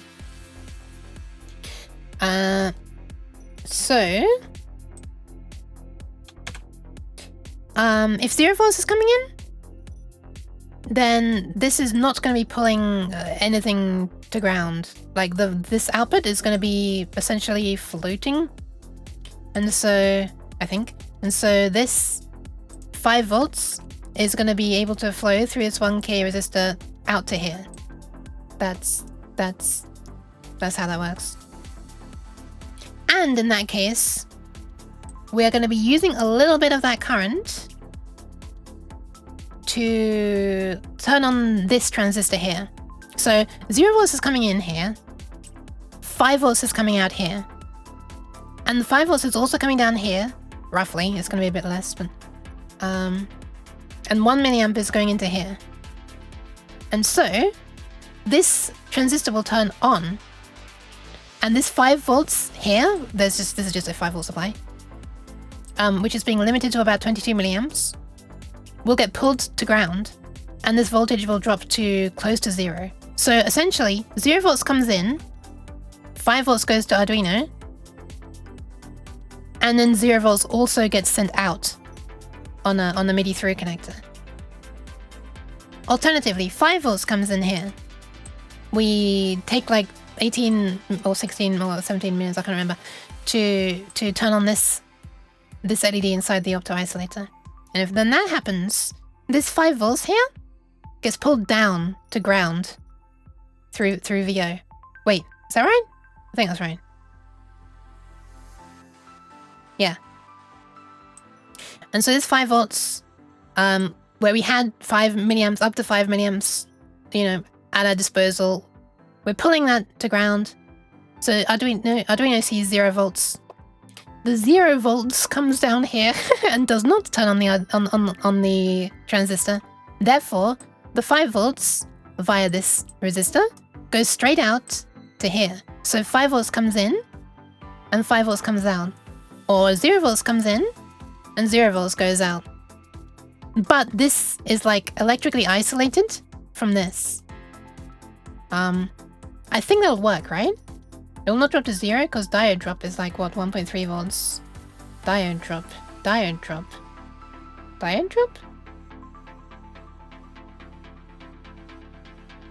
Wait, this diode is just to protect against reverse polarity. In case we were to get this positive and this negative. This just like eats up some of the reverse voltage to avoid this being damaged, because this is only rated for absolute maximum of -5 volts. Which it would be, which is a bit too close for comfort. So this should drop it down to like a volt? Question mark? A transistor has a voltage drop of something like 1.3. Oh, does it? I didn't know that. I'm so not used to working with transistors. Does it? That's not good. It looks like here, when you provide it with 1 milliamp of current on the base, so here, the difference between collector and emitter is voltage is like 0.02 volts or so. As in, when you give it 1 milliamp, it like conducts enough for there to only be a difference in the each side of it of like 0.02 volts. Assuming you're trying to push 10 milliamps through there. How much are we trying to push through there? We're actually trying to push 22 milliamps through there. So it'd be slightly worse. It would be slightly worse. Oh, in that case, it looks like we might need more than 1 milliamp of base current actually. Looks like we might need a bit more than 1 milliamp of base current. Well, I guess it would still be like down to like 0.1 volts or so. But I can test this. This is the thing I can test. And I'd be able to probe it as well. Like probe the input here. Probe this. And I guess I could probe this as well. And then this. That's why the diode shown in the transistor symbol, no? No, you might be thinking of the body diode in MOSFETs. But I think that this is just used to show the flow of conventional current. I don't think there's a diode in it. But hey, like maybe I'm wrong. I'm a noob when it comes to designing circuits with transistors. But I wonder if this will work. I kind of want to try this out. I don't think we need this transistor. If it shows NPN, it shows if it's NPN or PNP. Yeah. So this, what are we using here? This is 337. Boop. NPN. I'm gonna put a note here to say NPN. Just remind myself. Yeah.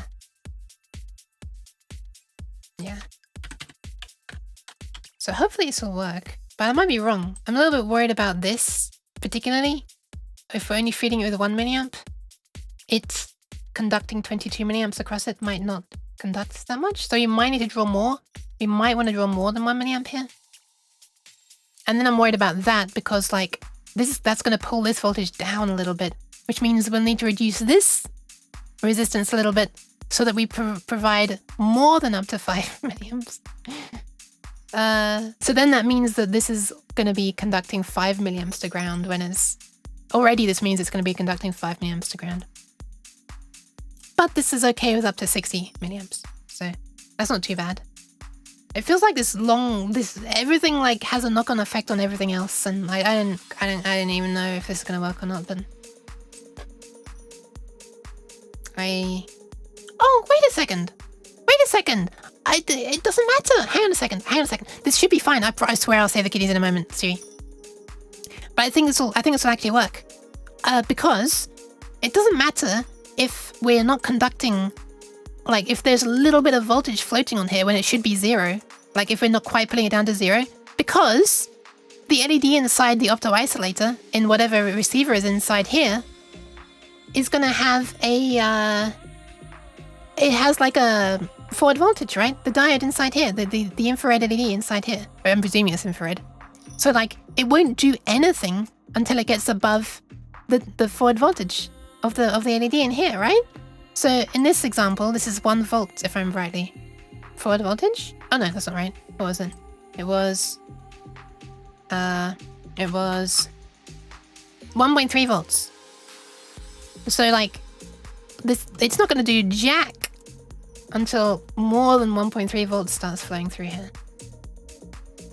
So this little trickle of stuff that's like 0.1 volts or something that we accidentally let through, I don't think I need to worry about it.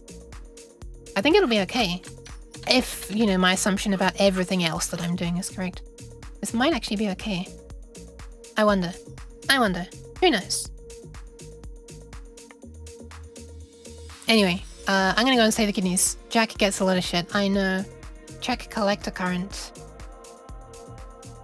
Collector current. Like this, right? Collector to emitter current? Like this? Is this the one? Oh, this one? Collector current. collector current 20. So if this would be somewhere around 20. Voltage. Wait, voltage of what? On the voltages. Wait, what? I'm not understanding this. Does this mean that it won't conduct at all? If the... No, wait, what is this? Cheese. 0.6 volts. For what? What? Wait, what's the 0.6 volts? I don't know how to make sense of this graph. Also, hi Alaroon. I'm gonna go and save the kidneys quickly. I'll be right back. If you write an explanation, I promise I'll read it. I'm gonna save the kidneys quickly though. My chair is I have no idea what the diagrams mean. I have very, very limited idea what they mean. And certainly not enough idea. You may drop 0.6 in the worst case. Like 0.6 across here?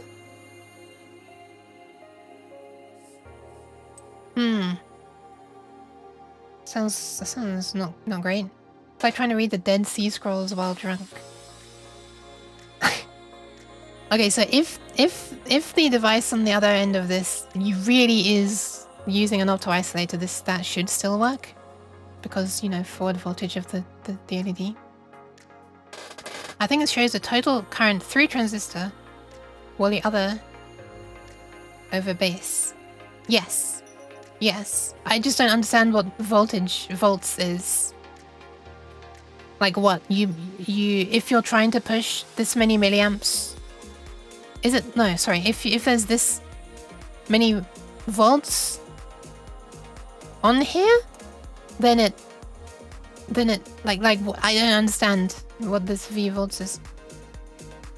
The only thing I don't on voltage, like on the base or on this.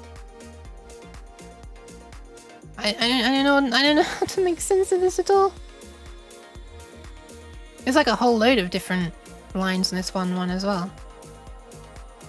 The voltage from base to emitter is 0.6, so this many volts on here? And that much current can flow? Is that what it means?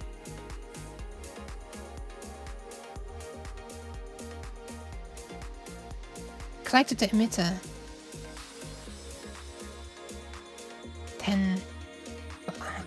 Okay, I'm gonna go and save the kidneys. I don't understand any of this. I think it's behavior when transistor is open. So like, oh, how much will leak through? Wait, that makes it look like it will never be able to block anything if you just put a short circuit across it. It looks like it's tending towards infinity voltage as the collector current goes on. Hi Voston. Take a screenshot and put in ChatGPT. I'd rather not. Okay, I'll be right back. I'm gonna go and save the kidneys. Pew. Everybody please use this opportunity to drink, toilet, eat, stretch legs, and take care of yourself. Not just taking care of the weird cat. Okay, apparently Twitch has only just run ads, so I can't even run them. Oh well. Alright, I'll be right back.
can't stretch legs. I got a cat nearby, and he's huge. Oh no. Oh no. Are you trapped? Ah. What a sad fate. To be cuddled up to by a cat. Ah, my commiserations. I will be if you use me as a chair. Oh, I see. If you put the foot. If you stretch your legs. Wait. You will use you as a seat if you stretch. Wait, I mean like standing up or something. Anyway, I'm sorry to disappear right after you appeared, Foston, but hi. I don't have great faith in Chat GPT's ability, especially for image processing. However, this is such a simple thing that it probably has seen a lot of examples online. And, yeah. I don't know, maybe it would do. Okay. But I don't, like, I'm not paying for it, so. Make a screenshot and put into Twitch GPT. Twitch GPT. Chaotic, confusing answers. An explanation of why bananas are better, guaranteed. Twitch GPT. Hi, Crazy Kitty. Welcome, welcome. I'm kind of tempted to just try to make this. But, like, I can't... I would want to, like, set up an oscilloscope and stuff to measure everything. Thank you very much for the follow, Kitty-sa. Welcome, welcome. I can't easily do that midstream, though. But equally, I kind of do want to keep... Sorry, I'm trying to move this dying chair. Equally, I do kind of want to keep streaming for a bit, because if I stop streaming, then I'm going to want to eat, because I'm hungry. So I'm using you all as like a thing to make sure I don't eat anything before dinner time, otherwise I'm not going to be able to eat food. Datasheets. Hi, Cave Johnson. Datasheets. Wait, where's datasheets? Hold on, I'm trying to alt-tab. Datasheets. Datasheets. I don't need this one. I need this one. I don't need this one anymore, though. That can go. On voltages. Maybe I should read something about on voltages and stuff. It shows voltage drop for VCE and VBE. Should be fine as it's pretty much standard NPN voltage drops. Voltage drop for voltage collector to emitter and base to emitter. Based on the collector current, I guess? As in like how much it's trying? So this is... Wait. But this, like how much current is flowing is based on the base current, right? Is that right? You get more voltage drop if you try to pass more current. Oh. Okay. Okay. It's all interconnected in weird ways. Hi, Famlo. Okay, I think I get it. Thank you. Thank you, both of you. It's been a long time since I've done any transistors. Yeah, I haven't done it before. I think, well, not quite like this. I've made an LT spice simulation and the voltage of the collector does indeed drop to almost zero. Oh, thank you so much. Thank you so much. Wow.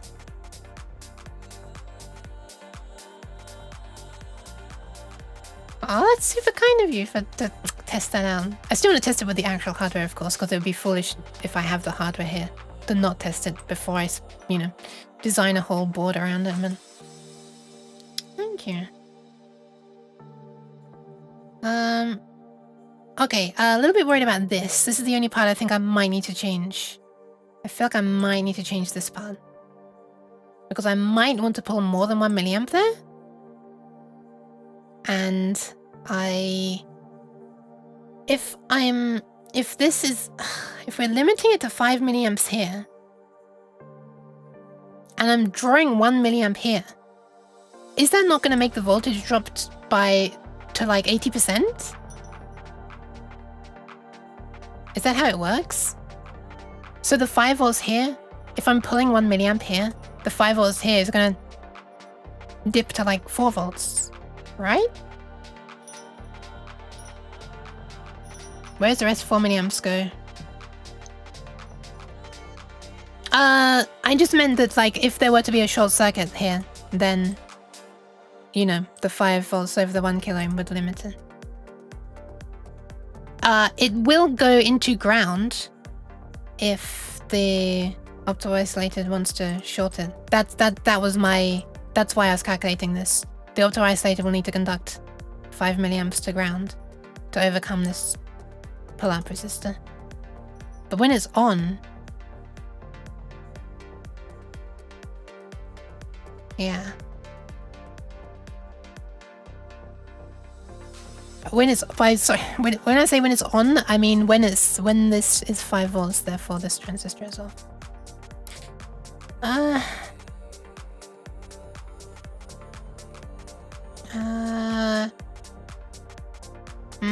not sure how much.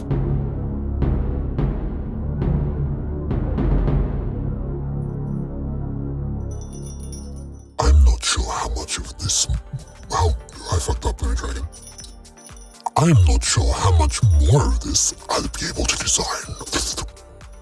But I guess we can assume that maybe this will work and then design around it. I only need to change these, or this, actually.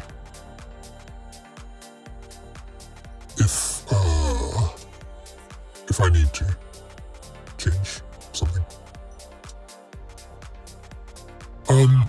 But hi, Coffee Cafe, welcome. How are you coughing? You're trying to be evil, but you're just edgy and very cute. Nope, you. Heard ways to say, I'm surrounded by buffoons. That's reminding me of the moon baboon from what was it? What was that game? The child trauma world's best parents divorce simulator. It takes two, that game. Oh my goodness, I want to read this. Every transistor is going to have some relationship between current and voltage across those pins when you pass power. You may or may not care. Some people just assume some typical fixed drop like 0.3, and that may or may not be typical anymore. And at a certain point, if you care enough, you have to check the curve. As for FETs, I'd have to check. You have a weird relationship with the channel inside getting pinched off. Sounds painful. Sounds kind of painful. Alright. Let's assume this. MIDI input front of socket. This is MIDI through. As it is called. Thrut. Just like the drive thrut at McDonald's.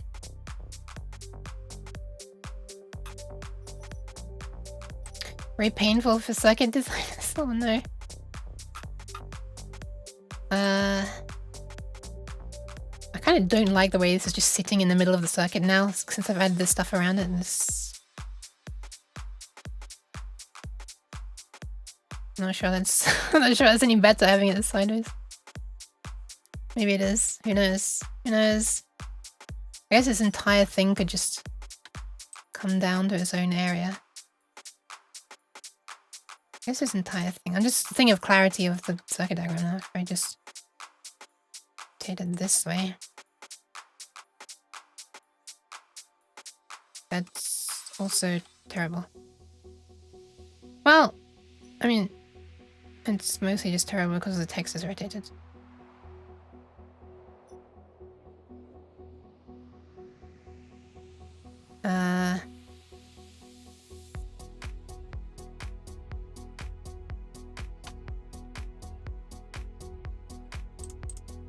How is this? What is going on here? What is this positioning? Huh? Wait. Wait, what is going on with this?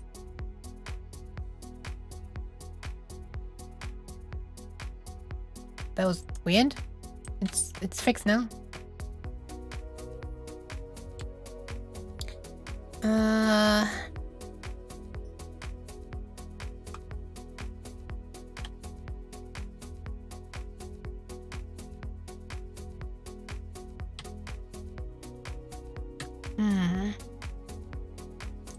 I think it's a little bit neater. Maybe. What is going on with this weird horizontal alignment? I swear, when I rotate a bunch of things on a grid, it kind of becomes a little weird sometimes.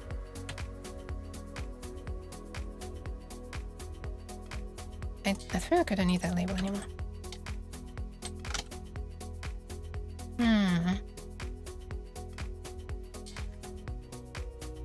Is that better? It's probably better. Maybe. Who knows? Anyway, let's do the rest of this. This is the primary thing though. MIDI in and MIDI through. I also need all of the I'm gonna have to put the flipping mega thing here, aren't I? Yeah. Oh wow. This looks neat. What the hell? I see the pin numbers? Why am I not seeing the pin numbers? Why am I not seeing anything? Do I see anything when I mouse over? I do. It'd be nice to like see them all the time. The numbers? Show? Ah, nice! Okay. So when it says pin numbers, it means names, question mark? Or is that literally called? I guess it is called A then.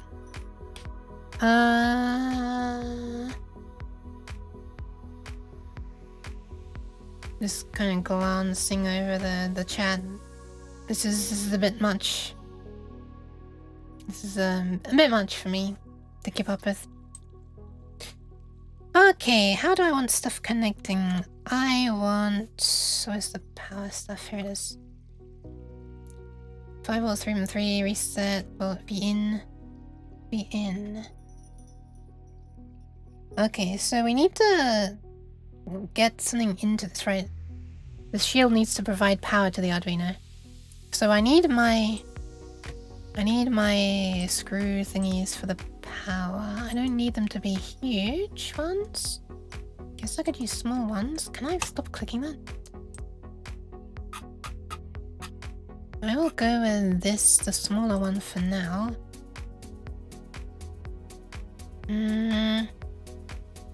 Actually, you know what? I'm gonna move this up here so there's its own thing. I flip it that way around as well. Because the serial input is pin 20. That's... No, it's not. It's 19. Pin 19 is RX1 apparently. There it is, RX1.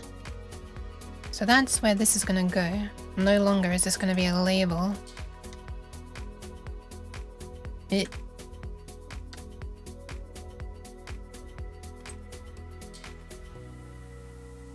Okay.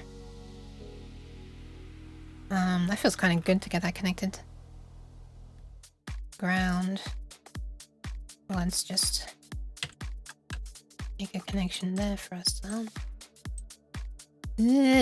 Come drag. Let's just join those. And this as well. This is maybe looking a bit weird, but whatever.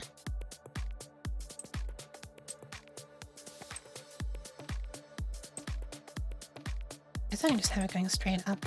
See, I feel weird when there's a ground that's like this. This looks like an antenna to me in my head. Like, why would the ground be in the sky? I just always feel like ground should be like down like that, right? Am I the only one? I guess that I'm the only one. Let's put that over there. And rotate this. Ground needs to be down. Yeah. Which then means that 5 volts needs to be down. Because, you know, symmetry and stuff. 1, 2, 3, 4, 5. 1, 2, 3, 4, 5. Let me have the reset issue. Oops. Do I want to make it so that you can... I'll worry about that later. Whether I'm gonna actually use the proper reset pin or just make a hole so you can press the button. But since Arduino, the people behind it, like to keep changing where the reset button is located physically on the board, I guess I'll need to do it this way. Anyway, 5 volts. Yeah, so VN goes into the regulator, right? And what would come out of the regulator would be 5 volts. Or alternatively, you can put 5 volts into here. I think that's how it worked, right? This thing here? This IORef? This is not a thing on the Arduino that I have. So I might have to change some things, but AREF is a thing. IORef is not. Actually, I think you can see that in the photo. You can just about see that there's a reset pin there. And there's AREF up there. On the newer Arduino, to the left of this was the... Let me just hold undo and hopefully we can see it. There.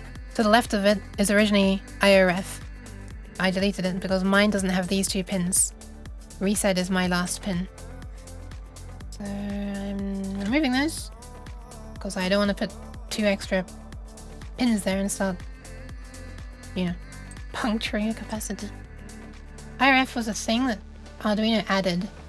It might be to tell a shield if the board is 3.3 volts or 5 volts. That's kind of neat. I mean, it's not a thing on this board though, so I wouldn't be able to add support for it, right? The pin would physically touch these capacitors. They're quite close. It's not a great angle to show it. I wish I could watch more, but slowly have to take a shower. Gonna get picked up in 40 minutes. Good luck with your shower, and thank you very much for hanging out so much. It was pretty cool. Nice having you. I got a shower as well later tonight.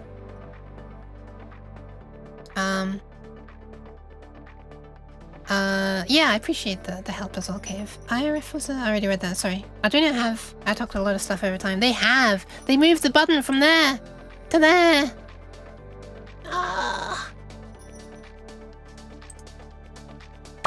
It's not gay as long as the capacitors don't touch. The capacitors can touch, that's fine.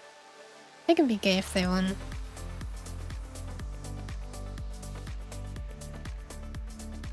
As a gay, I give them permission. Okay, so then we want to use pins 22, 3, 4, 5, 6, 7, 8, and 9. And we're going to use analog inputs 0, 1, 2, 3, 4, 5, 6, 7. I'm not using them for analog things, but they are a nice just row of pins that are one port on the 2560, so it's easy for programming. And these, which way around did I do it? I can't remember how I did it. Oh, it's all unplugged now. Wait, I can just check the photo. Is that correct? Did I really do it that way? I think I did do it that way. 0, 1, 2, 3 will be with the first 4, then 4, 5, 6, 7, then 2, 3, 4, 5, 6, 7, 8, 9, I guess. Let me check the... Yes. Analog 0. Oh, actually I'm saying 8 to 15. What the hell? Oh, wait. Wait, hang on. What's going on here? Oh, these are the bit numbers. Sorry, and these are the pin numbers, right? Yes. So analog 0. Okay. Don't swap polarity and capacitors in like except ceramics. Taru. Are you trying to make it look like a uterus with ground and 5 volts being the ovaries? I wasn't trying to, but I'm not gonna be able to unsee it now, thanks. You is the gay hall pass giver out a hall pass. What is this display for? Showing the internals of a MIDI file as it plays, basically. Showing you the state of various parameters of all of the 16 MIDI channels, although one board only has... Oh, that's not the photo. One board only has the 4 channels. Attention all, it gets pretty. That is all, move along. Oh, was that announcement? Thank you very much, Nuge. So there are 4 of these boards. 1, 2, 3, 4. In a row vertically. We've got all your favorite bar graphs like volume, expression, attack, decay, release, reverb, chorus, delay. This one's really bent out of shape. Cutoff, resonance. Whether portamento is being used for all notes or just one note. How much portamento? How long will it take? The time.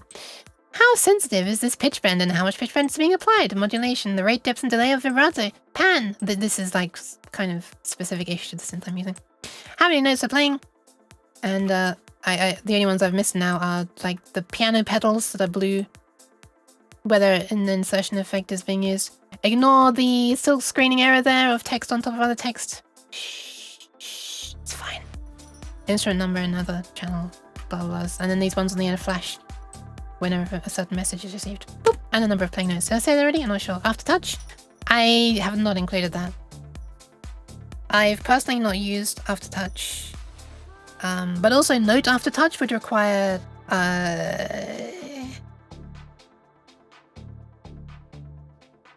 how many was it? Like 2,000 more LEDs?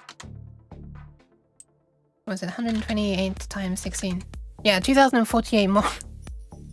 No, 2,048 more graphs, actually. Not even LEDs, 2,048 more graphs if you wanted to send a bar graph for every key on every channel for not channel aftertouch, but for note aftertouch. That'll be funny.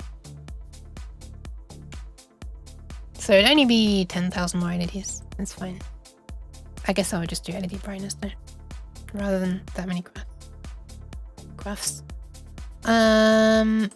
Nappy birthday.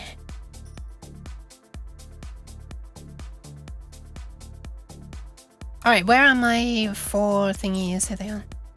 Boop, boop, boop. We need 16. Do we also need ground for those? Should I send another ground into there? Guess I should. It'd be silly not to at this point. Ground. Sorry, not. Why am I saying ground? My speech is working on autopilot. Boop. Boop. How does this work again? So that's pin 1, right? So the wires coming out go this way. Let me load the thingy. Yeah.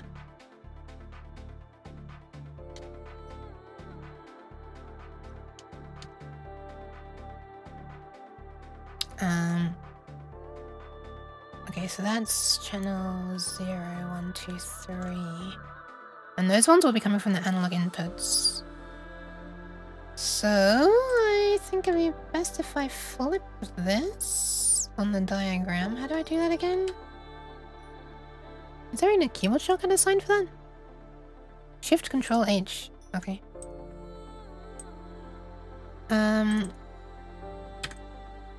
Okay.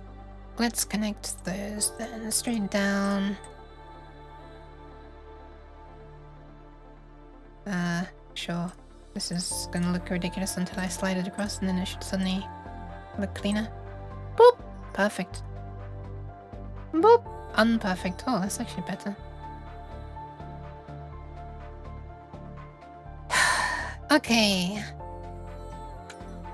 So this is this. And then this is next. And then next plus 1, next plus 2. What an amazing naming convention. Then ground. Again. These want to be physically close to each other on the board, but I guess on the diagram it doesn't matter. And it better not matter because they can't be next to each other because the other ones are coming from here and it'll look ridiculous. Anyway. Let's name this, what should I name this? What did I name it on the other one? Strings? Like string data? What? Right, name it. Data 0 to 3 question mark? What LEDs?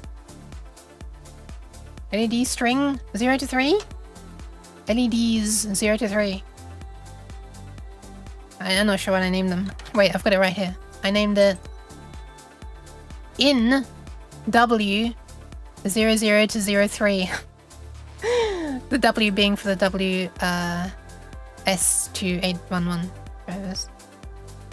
Okay, that's a more ridiculous name. But I guess it does have to be... like padded to 2 digits if I wanted to look consistent. 00 to 03. Man, now I gotta separate these because the name is too wide.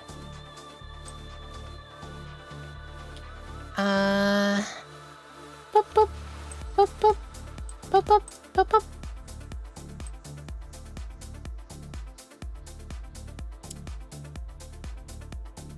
Better.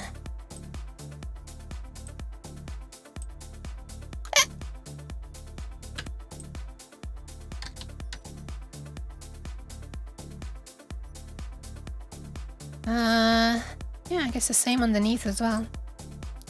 On these digital pins, which were what? 22? 2, 3, 4, 6, 7, 8, 9.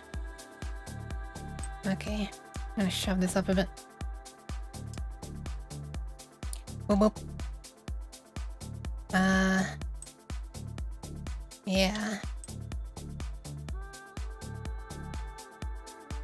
2, 3, 4, 5, 6, 7, 8, 9. Oh yeah, true, I could just have them rotated like that, the text rotated. Eh.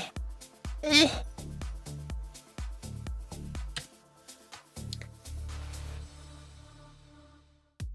Wait, why don't I just... Why don't I just... what is this value? Boop.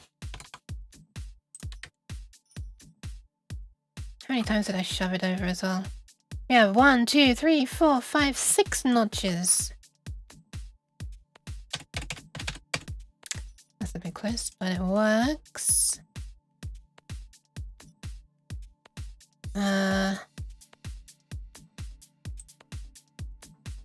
Okay.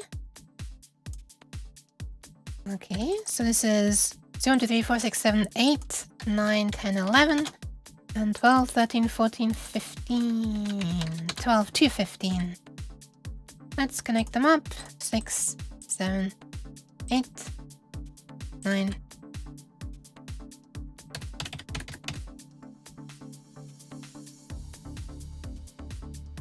Is this me or do they look further apart?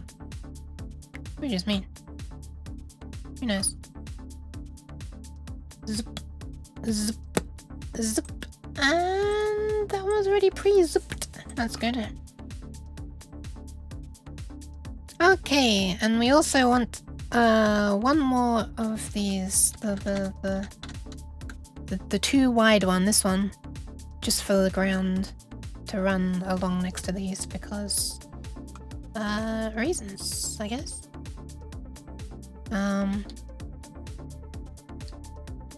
Let's have this. This could just sit anywhere actually. I could put it here. Which wire do I want?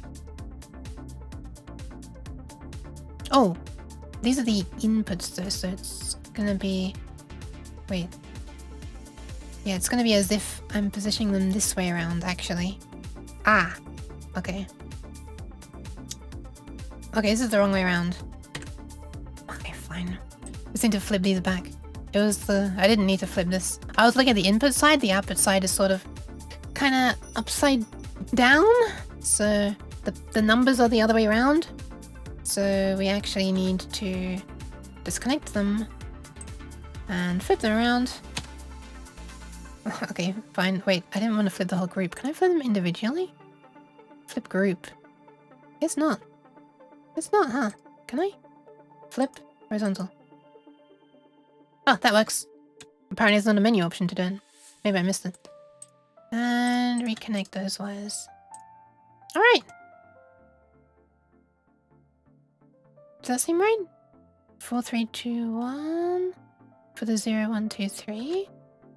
That matches up with those. Yeah, I think that'll work. And then we have this one, where we have pin 2 connected to ground. Pin 2, pin 2. What am I doing?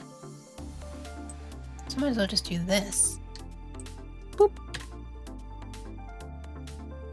I'm not sure if this is very nice, actually. Maybe it'd be better if I bring these up.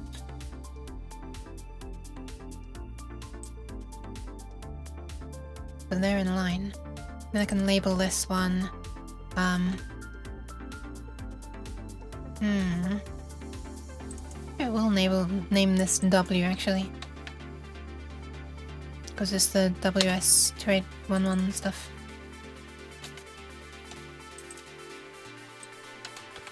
Yeah. What is happening? There we are. That was a bug. I'm pretty sure that's the bug in this. The bug in this program that I reported, and they said, yeah, just get around it by doing something else. Well, I didn't know, but yeah, you can work around it. And the workaround didn't work. And I'm gonna mention this every single time because I'm still salty about it.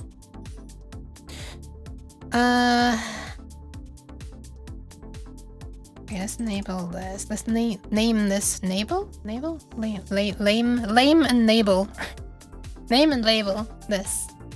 Oh my god, it's getting kind of late. I should be showering. Sheesh. It's kind of bad. I kind of need to be showering. I don't want to end yet. Although, to be honest, I'm not sure what more I can make after this. Oh, I kind of just worked out what I could do.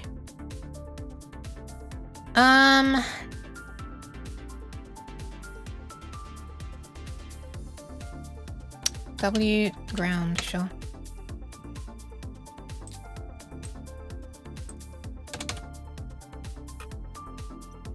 Okay, that'll do.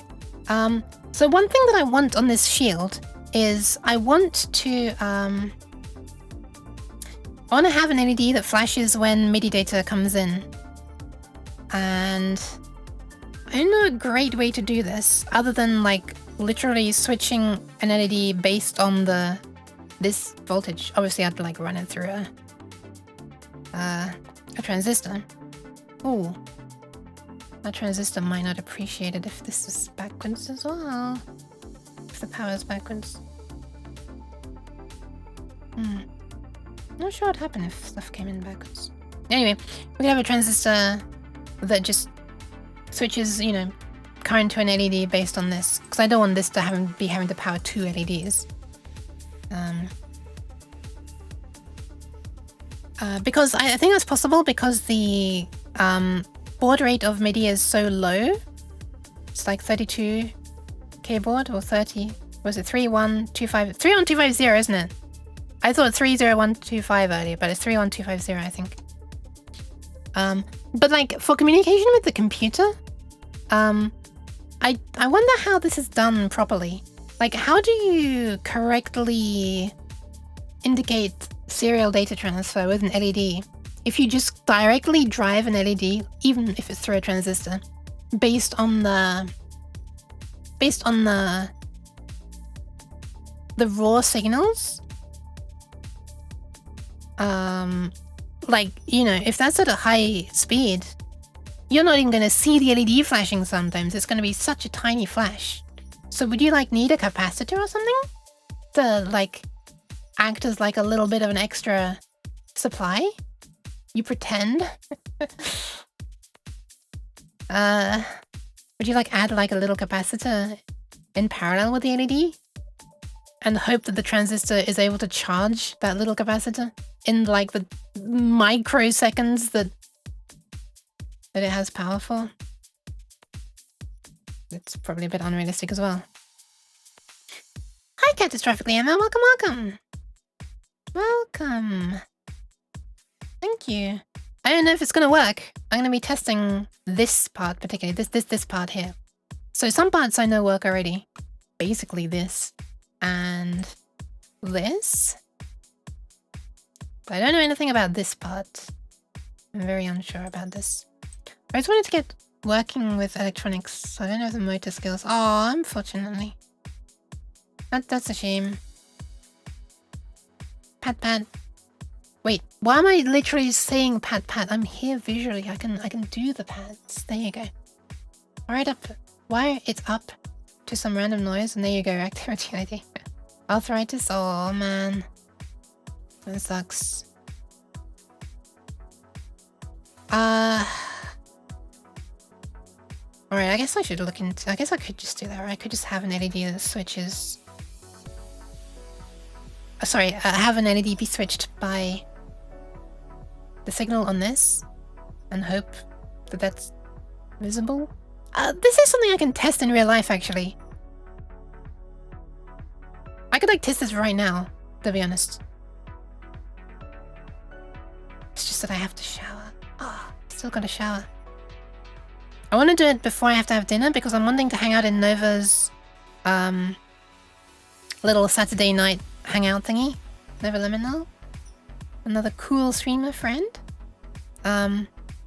She does this thing every Saturday, and with my sleep schedule being better so that I'm streaming during the day, I'm kind of like not getting much social interaction like with friends anymore, unfortunately, because a lot of the friends I made are either in America or have sleep schedules where they're awake in the night like me.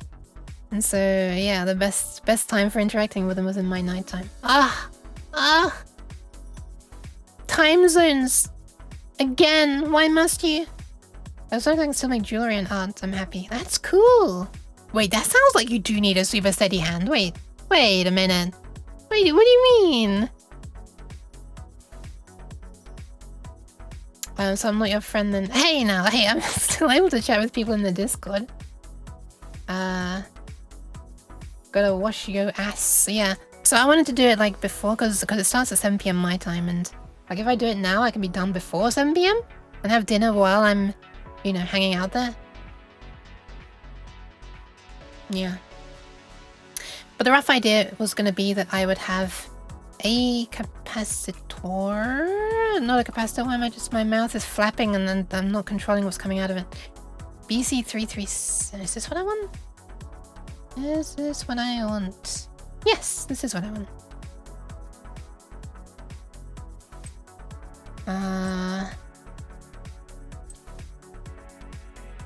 I need a ground.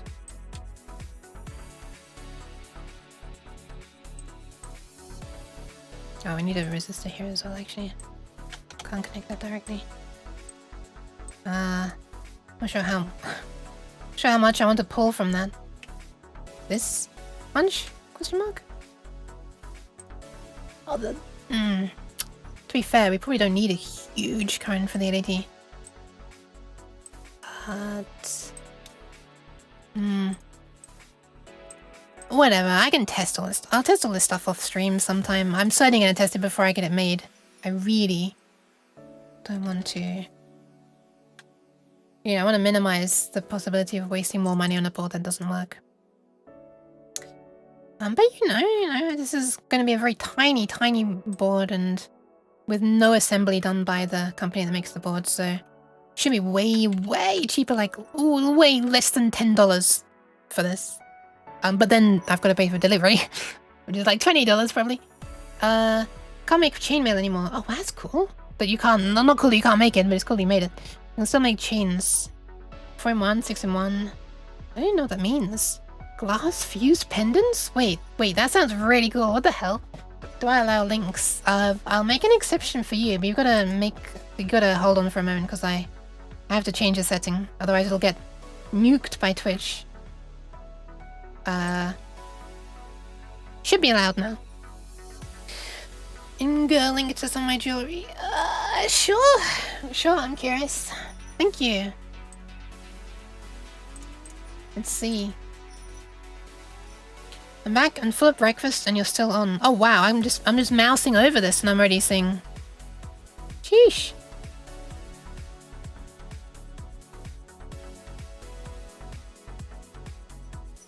Wow, this is really pretty. What the so I nearly swore. I mean, I swear a lot, but unnecessarily, especially. Look at the stuff inside there. It's like, can I actually see the real image? There we are.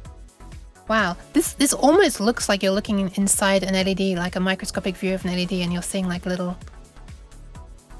conductive pads and stuff. This looks really cool. I wasn't even paying attention to the chains. Right, chains. Yeah, chains were the topic. It says 1 and then 2 and then 1 and then 2. Is that the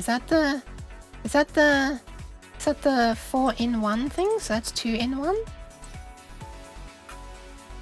I thought LED as well. Oh, what's the word? I can't remember the name of it. Gold wires. Bond wires? Bond pants or something? What's that what they're called? Copper pores. Yeah, the copper pores are back. That's really cool. Thank you. Thank you for showing that, Emma. Sorry that you can't do some of the more intricate stuff anymore, though.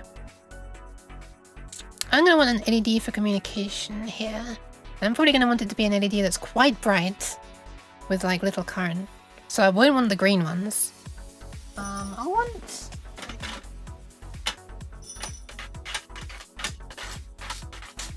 Okay, so I'm gonna want like, probably. Wait, do I have 3? Oh wait.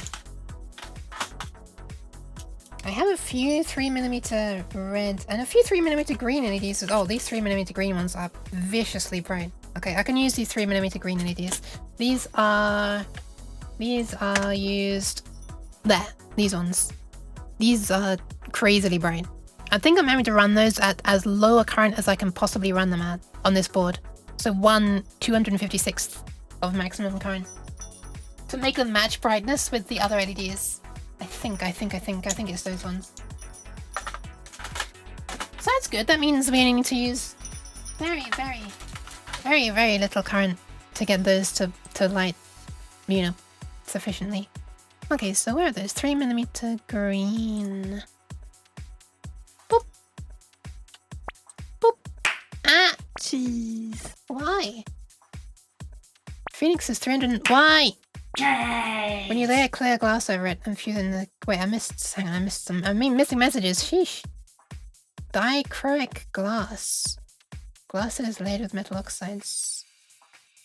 Oh my goodness. Bipedal raccoons. We see shiny, we want shiny. Look at this board that I made. That is literally exactly that. I literally just wanted some bright, shiny, flashy LEDs. That's... I didn't need to do it this way. But like, yeah. Wait, is there raccoons that like shiny things? Or those magpies? But yeah, thank you very much for the follow, Tortellini. Yeah, I just wanted colorful shiny. That's literally it. I just wanted the big shiny. This is the... I made 4 of these boards that are... Don't look too closely at the fact that some of the LEDs aren't strained, or 3/4 of them aren't strained. I gotta fix that. But yeah, I'm making now a little board to connect to those boards to make it easier. But yeah, totally. But who can resist the fun flashy stuff? Also, what kind of resistors am I using actually? It just occurred to me. I don't know what size resistor and stuff this is. I have to make sure that these are through hole and not surface mount. Anyway, green LEDs. The green LEDs, I don't remember. Do I have? I think I have. Do I have? I know, I don't think I do have a thing that says... Oh, hang on. I have a tester. I have a tester. I'm gonna find the LEDs again. I can find what the forward voltage of this LED is very easily.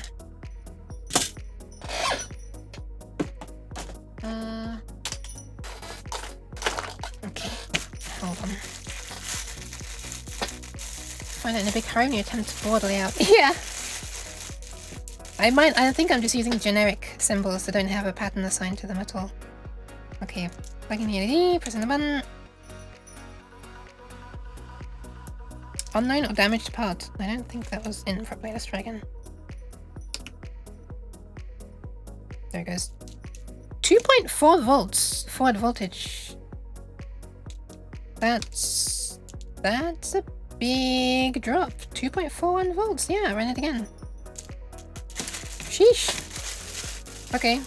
While it was testing, it was flashing and blinding me a little bit.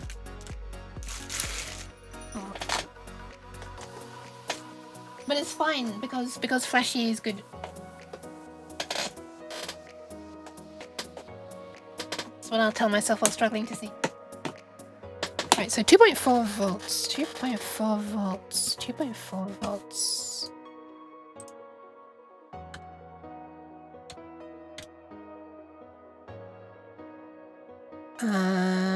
Forward. So...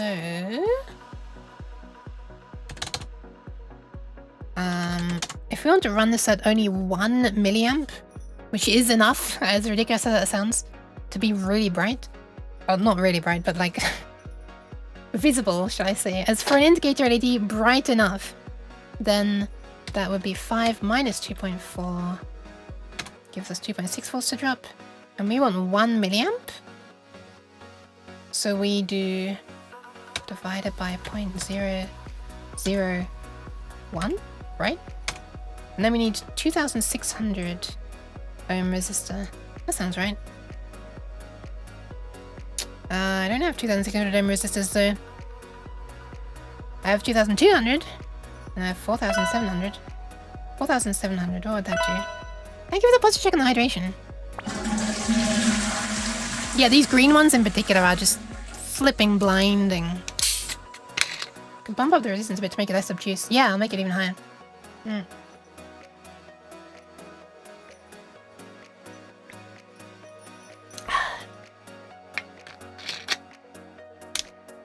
That's cool, that's cool. I hope the setting goes well, Emma. It does look pretty. Kind of want to see almost like a video of the sun shining through from different angles. Dichroic, does that mean that it looks different colors from different angles of light? Because I know there are like bulbs with dichroic filters on them to sort of color the things. Or wait, is it dichroic mirrors that look like one color from one side, but they let the other colors through?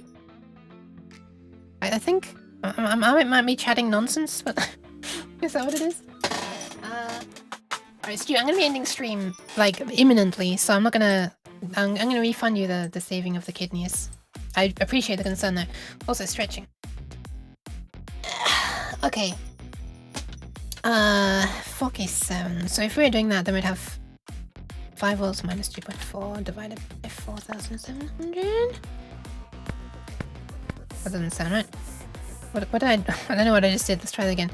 5 minus 2.4 divided by 4,700 times 1,000. Yeah, a bit over half a milliamp. That's absolutely nothing. What the fuck? Half a milliamp. Oh, LED efficiency. You crazy. And then 5 volts there. I'll double check that that's okay, of course, before I make it. Alright. Maybe that'll work. Maybe that will work. Let me just add a little note here that this is approximately whatever is less than 0.6 milliamps. Thank you very much for the follow, Richter. Wee. Okay.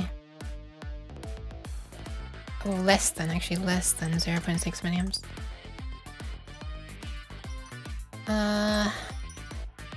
Yeah. Alright, I have to do some testing on a lot of these things. Let me just draw big red boxes around the things that I still need to test, just for now. Let's see, I need to test all of this stuff. This, red, and sure. This needs testing. The uglier the better. That means I'm gonna want to do the test and remove the rectangle. What the fuck was that bug? Did you see that? Huh?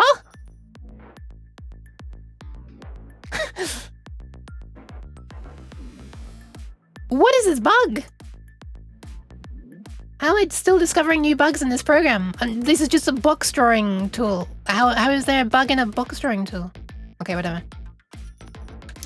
Anyway, paste the red one over here as well. Okay, okie dokie. Yeah, all of this needs testing actually, this part. The uglier the better. That's how it cut right across this connector, just for maximum cringe from me.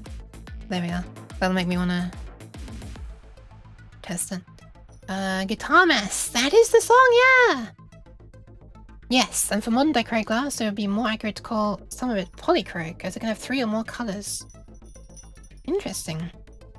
Wow, so like it passes multiple different frequencies while rejecting the ones, or reflecting the ones between? How does that even... Man, how does physics even work? How does physics... Keyboard, Alt, Shift, Cap, Denge.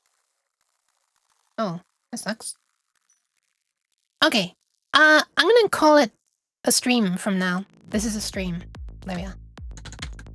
Alright.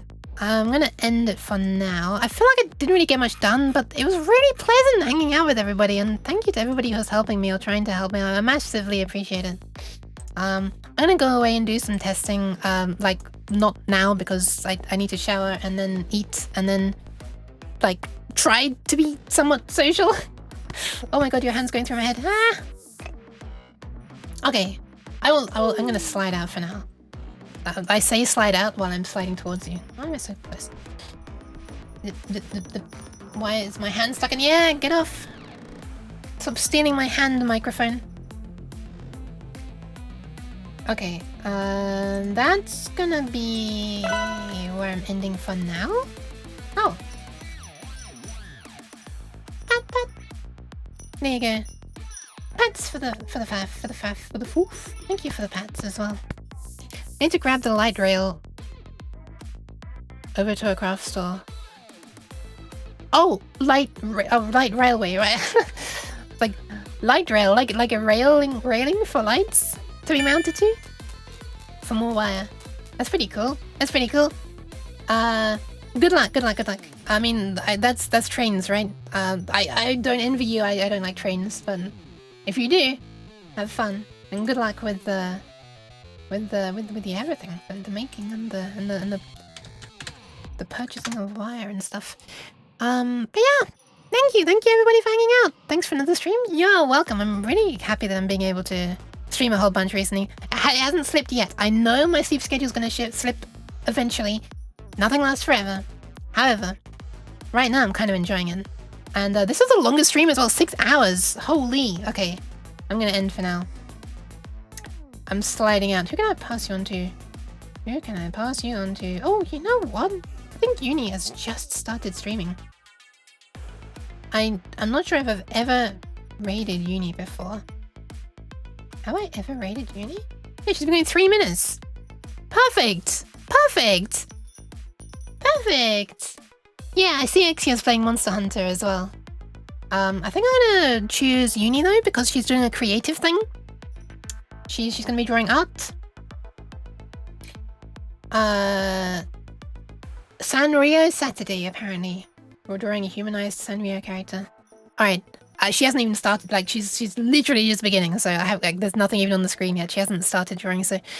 Alright, super convenient, live 5 minutes away. Oh, that sounds nice. I'm scared of trains, though, because I always am scared that I'm getting on the right train, like, if I'm getting on the right train or not, and, if I'm getting off at the right station or not. And there's always this anxiety at the moment one's arriving. It's like, is this it? You know, I'm desperately trying to check the displays because obviously the trains never arrive quite on time over here.